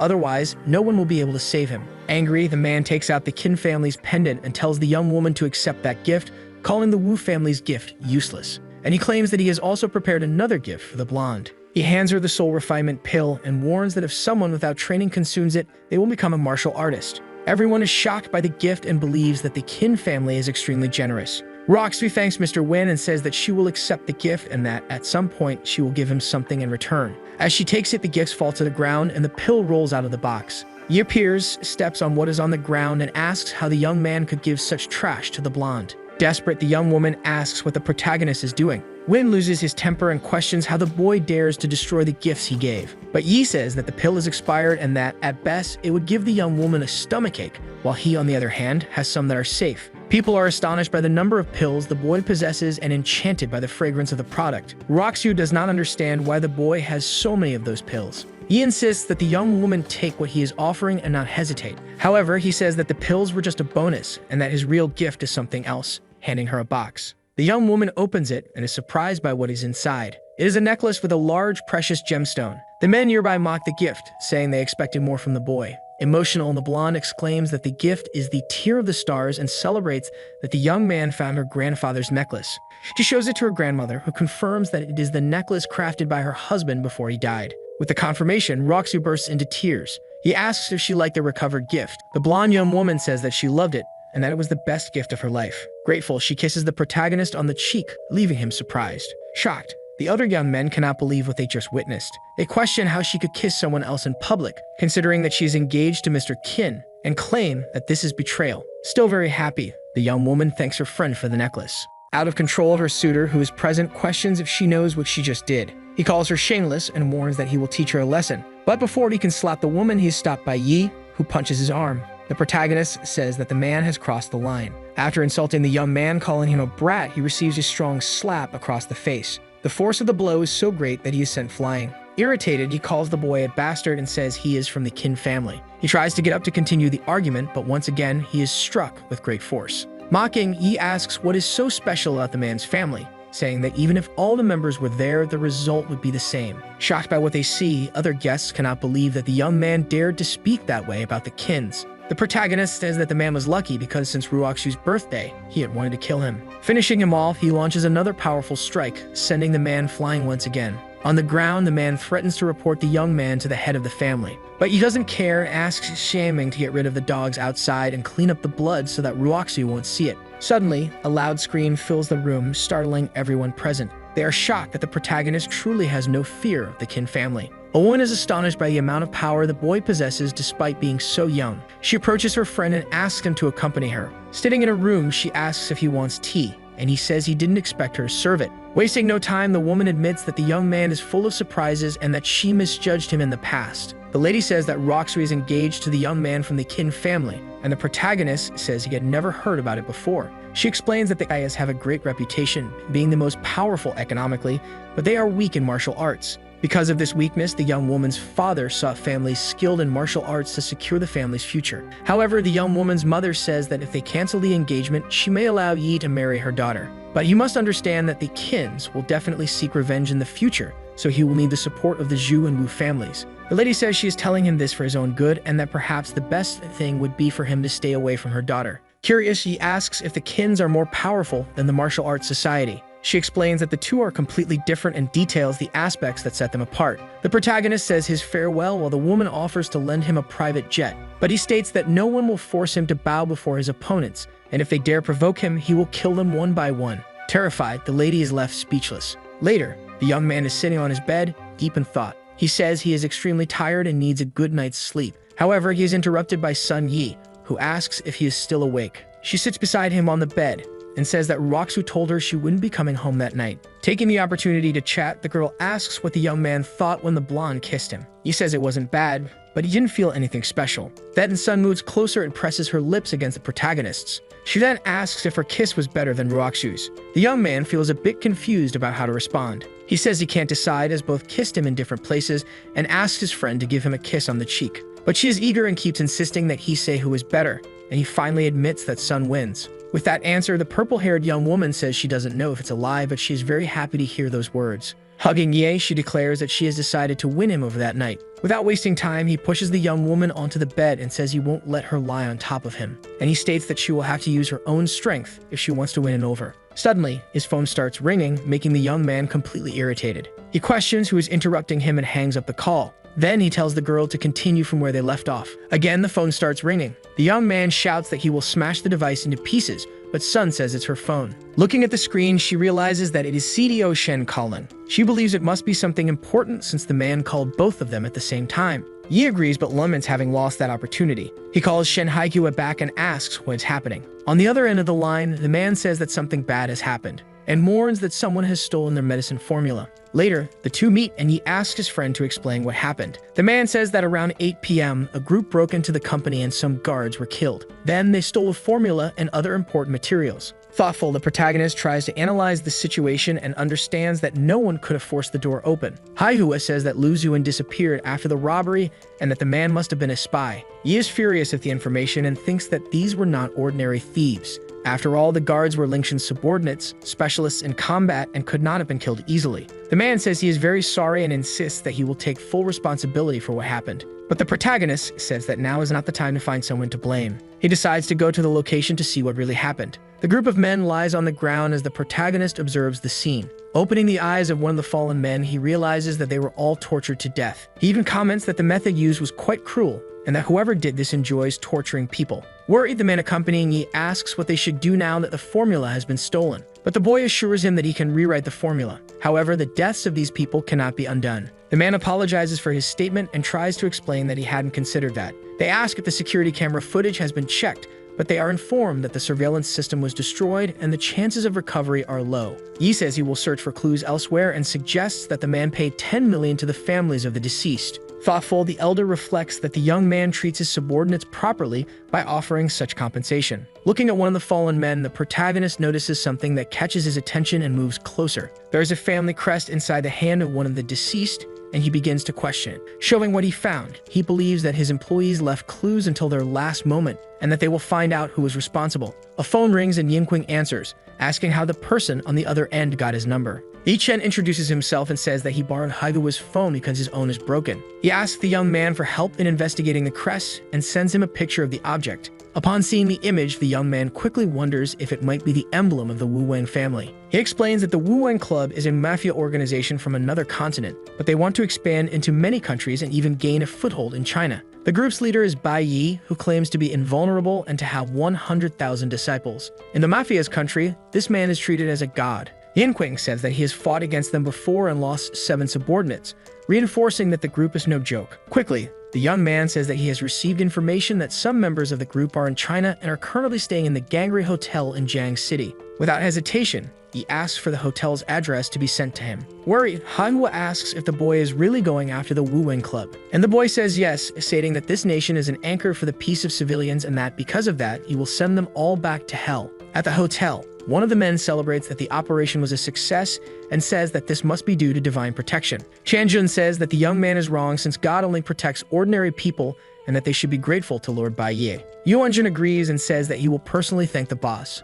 Another man approaches and asks if he did not contribute to the operation and what happened to the promise that was made. Laughing, the smoking man tells Lu Zua not to worry, saying that they treat the country's loyal slaves with great generosity, and asks if he doesn't want Japanese citizenship and $30 million, promising to gift him all that later. Growing impatient, the man asks if he can access the money immediately to escape since he has betrayed the Tianjin company. Irritated, Yuanjun asks if the young man is trying to tell him what to do. Shouting, he questions who the man thinks he is and whether he really believes they would lie about the promised rewards. Pushing Lu, the young man asks what he will do if he does not receive the money and says that he should feel honored to help their nation. The man being assaulted thinks that he should never have trusted the 2 Japanese men and that now, having betrayed his country, his life is ruined. Xianjun approaches, laughing, and questions how the man dares to hold a grudge against the group, saying that they should not keep a disloyal dog alive. After giving orders to kill Zuan, the man begs for his life, asking the group to wait. He screams that he did nothing wrong and continues pleading for them to spare his life and not kill him. But Yuanjun says that he is just a pathetic Chinese who deserves to die. However, the action is interrupted by Yi, who appears at the window, saying that they should not drag China into this situation. And he adds that the group present is nothing more than a bunch of insects. Without fear, the protagonist asks how they dared to come to China and cause trouble. Everyone is surprised by the boy's presence. Yuanjun points out that they are on the 18th floor and cannot understand how the young man climbed up to the window. Begging, Zuan pleads for Yi to save him quickly. Even more irritated, Yuanjun asks if the protagonist is Chinese. Then he gives orders to kill him and bring his body to him. The group's security guards charge at the boy, wielding swords and sharp weapons. But Yi calls them all idiots while giving a slight smile. Before they can strike him, he makes a huge leap and moves to the other side of the room, questioning who the leader is. Shocked by what just happened, Yuanjun asks how the boy moved so quickly behind him. However, the young man tells him to forget all that because in the end, they will all die anyway. Mocking, he calls the man fat and says that he is just acting tough. With a punch, he knocks out all of the big man's teeth. He falls to the ground, groaning in pain after taking the blow. Shanjun warns everyone to be careful, alerting them that the protagonist is an ancient martial artist. But the entire group tries to attack him with swords and sharp objects. Before they can strike, the young man grabs Yuanjun by the arm and throws him toward the others. The blonde man is startled, having just witnessed the boy lift the giant, who weighs 300 kilograms,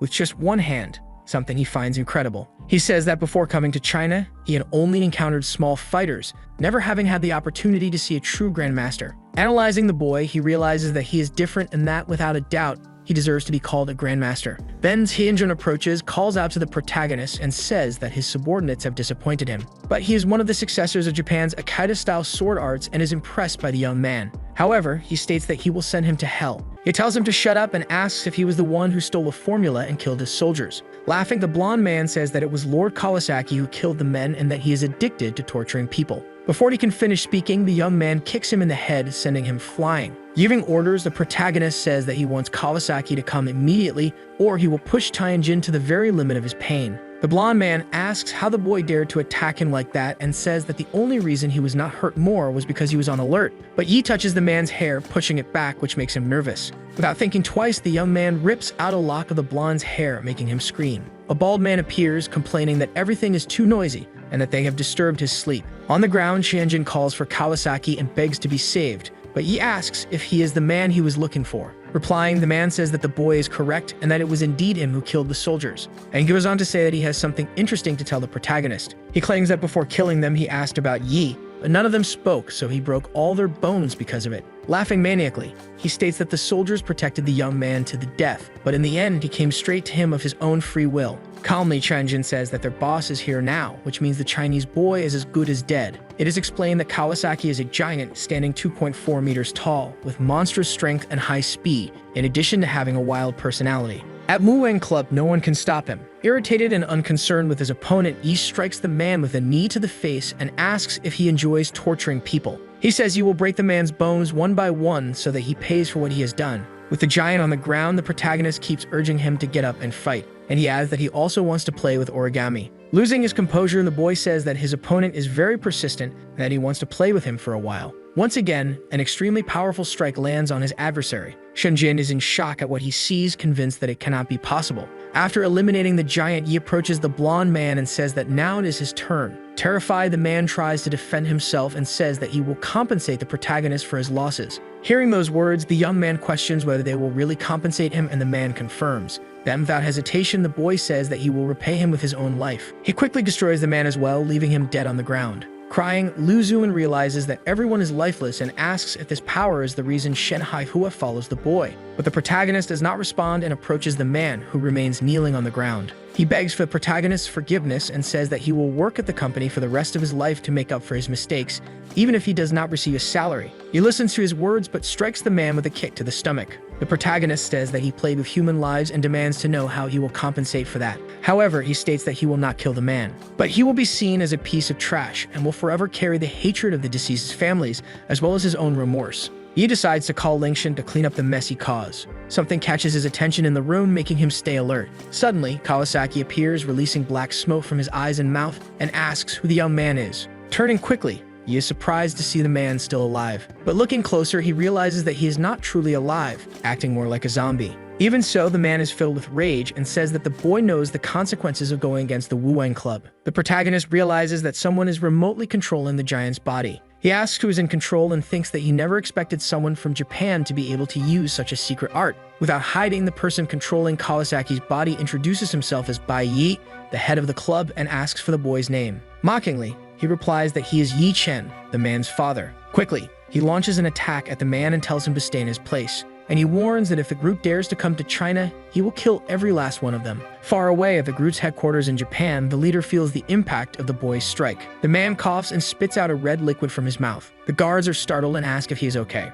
Furious, Bai Yi vows that he will make Yi Chen pay for all his arrogance. Elsewhere, in a building, a group of men is in a meeting, discussing that the case has been closed. He asks if they have anything else to say. A woman asks if the boy managed to recover the documents in such a short time. The protagonist stands up and says that everyone will be free to leave the company in the future if they do not like him. What if anyone dares to betray him? He promises that the consequences will be severe. Everyone agrees and says yes. Later, at Sun Yi's house, the girl asks if her friend is still angry and tells him that he should forget everything that happened. Yi says that if he had chosen his employees more carefully, the incident would never have occurred. The girl asks him to stop thinking about what happened and asks if he is feeling better. He replies that it is not enough and asks her to give him more as he kisses her. After making love to the girl, the young man asks if she still feels pain, but she says that she no longer does after being healed by her lover. Caressing her, he tells her that she does not need to try so hard and that next time he will be the one to take the lead. But Sun gets annoyed and says that she is the one who will take control. Lying on the boy's chest, she says that she wants to tell him a secret, but he has to share one with her in return. She says that she likes the boy, but that she has been in love with him for 5 years, and that is why she is happy he has returned. The boy says that he feels the same way. Sun states that she found out what happened to the boy's family a few days later, got angry, but could not do anything. The girl says she would like to cook dinner for him, that she feels good cooking for him, and moreover, wants to be his first woman. Hugging and comforting the young woman, Yi says that she does not need to worry. After all, no one will replace her in his life. He says that since she is asking, he wants to know if there is anything else she would like to ask at that moment. Mai says that her friend has many secrets and that she does not want to ask, but he must choose one to reveal. Without thinking twice, the boy says that he will tell her where he has been for the last 5 years. The young man begins to explain that he was at a pond when a man saved him. He took him to a place called Kunlun Void, located deep in the Kunlun Mountains. In that place, there are many specialists who do whatever they want, and no law can restrain them. The only rule for survival is being the fittest, and the protagonist spent 5 years there, facing many hardships. Curious, Sun asks if her beloved can take her there someday because she wants to know more. But Yi thinks that Kunlun Void is too dangerous, and that he cannot even guarantee his own safety there, though that is in the past. So he tells her that when he is free, he will take her to visit the place. After the conversation, the two get out of bed and leave the room. The Jiangmen Martial Artists Association is introduced. Several men are seated in chairs with a leader standing in front of them. This man asks who is responsible for the deaths of Yuan Jingfu and Jian Luxian. He is Tang Ao, the president of the association. The other men remain silent, pondering what they should say. Irritated, Tang asks if they are all deaf and says that he wants to know who will take responsibility for the incident. Standing up, one of the association members says that the president should be blaming Yi Chen, as he is connected to the deaths. But the man says that the boy is just trash from the Yi family and does not understand how he became a grandmaster. Trying to explain, the man says that the witness reported that Jingfu exploded on his own, and that if he had been possessed, the martial arena would have exploded as well. Hearing those words, Tang becomes furious and questions the supposed self-detonation. He says that the man had a bright future and no reason to take such an action,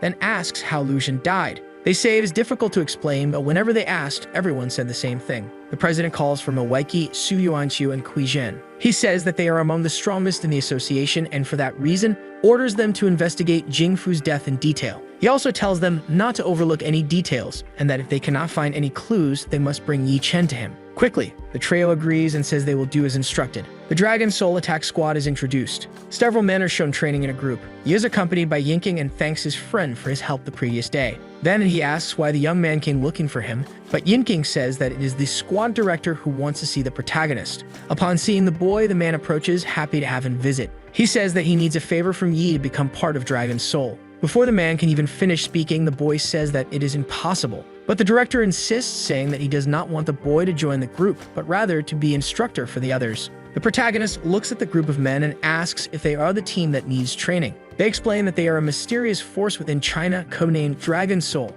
Meanwhile, Yinking's attack squad is just a branch of this force, as Dragon Soul follows orders only from China's top commander. They are used to maintain and protect the pride and security of the country, resolving all special conflicts in the region. Doubtful, he asks if the young man is sure that one of the most important forces in the region should be trained by a stranger. Without hesitation, the director says yes and guarantees that no one in the entire territory is more qualified than the boy. To convince him, he says that the young man can come train the group whenever he is free and assures that everyone around him will be protected by the military. Before accepting, he asks to what extent the protection will be maintained. They explain that there will be a hidden sniper near Sun Yi and Xie Ruoxue. In case of any danger, the soldier will immediately eliminate the threat. The director says that the protection goes beyond that and that specialists will be reporting any occurrences to the system. He is confused as only some politicians receive that level of security, but he believes it could be useful in some way. Being frank, the director says that the young man has made many enemies recently and that he needs to be protected in some way. Convinced, the protagonist asks what the job of an instructor would entail. They say that he will be able to choose the training method and make the soldiers even stronger. With this, the country will also grow in strength. He says that as long as the man trusts him, he can promise that for every training session, the soldiers will be able to kill more than 110 enemies. This statement makes the director think the boy is boasting and does not know what he is talking about. But the protagonist continues speaking and introduces himself to the group as their new instructor. Hearing the conversation, one of the soldiers thinks that the boy is only there because of his connections. One of the men expresses his opposition to Yi being chosen as their leader. All the others agree, saying that they will not put their lives in the hands of that brat. But Yi responds by inviting all of them to a fight, saying that anyone can challenge him to see his strength for themselves. This causes the men to call him arrogant and ignorant. The director says that the young man is confident in himself and that they do not need to worry. But the soldiers remain unconvinced, stating that this will tarnish Dragon Soul's reputation. Hugashi, one of the men, believes that he alone can handle Yi. Quickly, the protagonist prepares himself and says he will give the group their first lesson, instructing everyone to concentrate their energy. He engages in combat with the soldier and says that this is the best way to utilize strength. Dashi is stunned by the boy's aura and admits that he cannot block it. Before he can take any action, he is struck with a kick to the mouth. All the other soldiers are left speechless, realizing the young man's strength and capabilities. Confident, the protagonist declares that he will not be harmed even if they all attack him at once. Irritated, the group charges at the young man, saying that he is talking too much and that they will teach him a lesson. But he is unfazed and says it is good that they have a sense of combat. With a single move, he prevents all the men from even getting close to him and sends them flying. He celebrates, declaring his victory. Having proven his strength, the young man asks if anyone else has any complaints. On the ground, the men question how someone so powerful could exist and confirm that he is truly formidable. He approaches Budashi and asks how he is feeling. Later, the man is already standing and asks for permission to report to his instructor. Fang Chao, Lai Hu, Jenaiken, and Zhang Yun also follow suit and introduce themselves. The protagonist observes that they all have a solid foundation in combat and that it will be easy to make them stronger.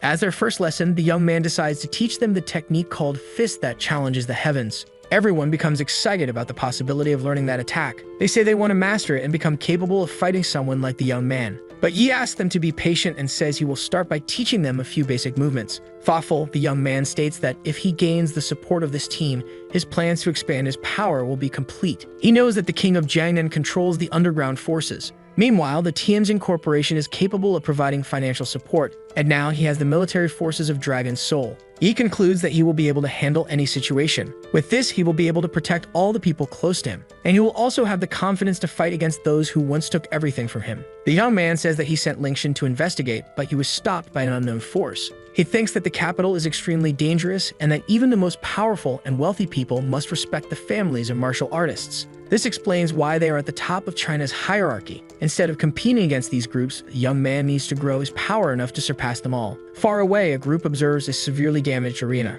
One of the men says that he does not believe Yuan Jingfu was responsible for the destruction of the arena. The other man says that it was a force that emerged from within, and that he never thought a martial artist would be capable of such a thing. Hearing this, the other elder asks if there is an expert in Jiang City that they are unaware of, but he is told that they do not believe so, and that the one responsible might be a cultivator or merely a legend. Speaking about Yi Chen, the group does not believe he would have the ability to kill a grandmaster. However, they admit that it is highly suspicious, especially since President Tang also ordered them to try to locate the boy. Later, Yi is seen eating alongside Sun Yi and Xie Ruxie. He says he never expected the purple-haired girl to be able to cook. The blonde joins the conversation and says that she has learned a lot from her grandmother in the past few days. Tasting the food, the protagonist says that it is delicious and jokes that the girl knew how to cook but had been lying to him. Curious, Sun asks where her friend was the day before. He explains that he went to a base, whose name he forgot, to help someone, and that he plans to visit Heng later, inviting the girls to come with him. But both say that they had already made plans to go shopping and that they might go next time.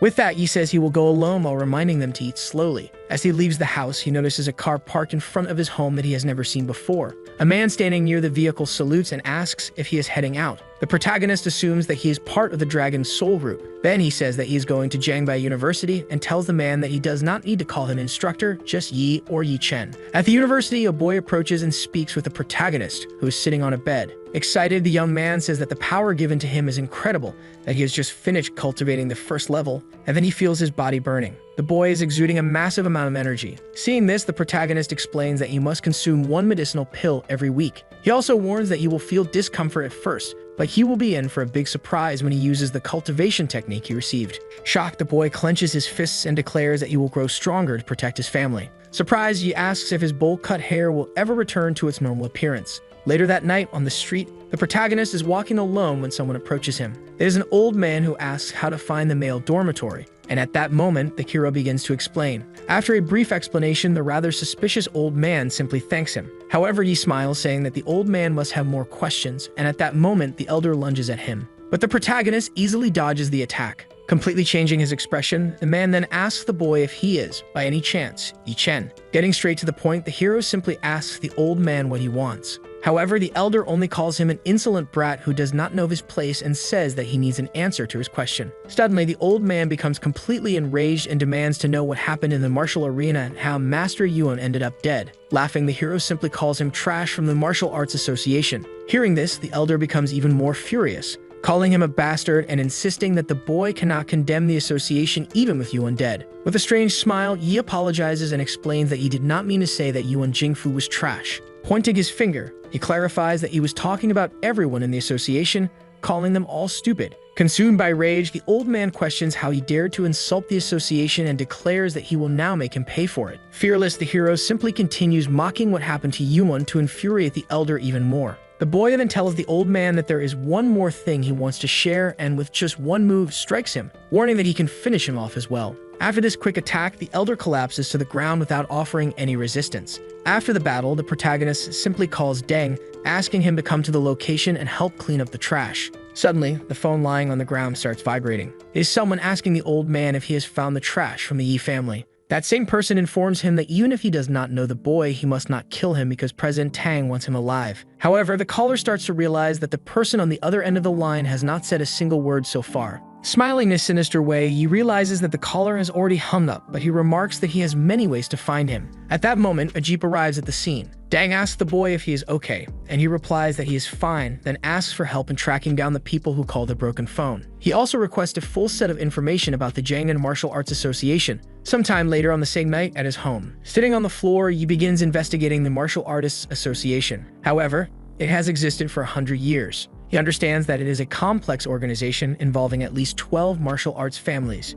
Every president of the association governs the Jiangnan district, and the current president is named Tang, ranking 189th in the national standings. However, this collected information is from 2 years ago, and besides, the hero is still not sure if he can enter the top 200 of the ranking. Holding the stone in his hands, he affirms that he should pay more attention to this man named Tang and understands that he needs to return to that place. Shortly after, the boy returns to that cemetery-like place. Approaching Chen, he realizes that the others have not awakened yet, making this his only option, even though he cannot see him. He quickly understands that he needs to become stronger to summon him, as the association is beginning to grow suspicious. Picking up his phone, he sees a message from Deng saying that he has found the location. It is a hotel. On the phone, he questions how they dare to still be staying at a hotel, and considers the possibility that they do not know one of their members has already gone to the afterlife. His accomplice comments that they are strong and asks if the boy needs help, but Yi refuses, saying that he can handle it alone. With arms crossed, he states that the association will seek revenge and will come after him with even greater determination.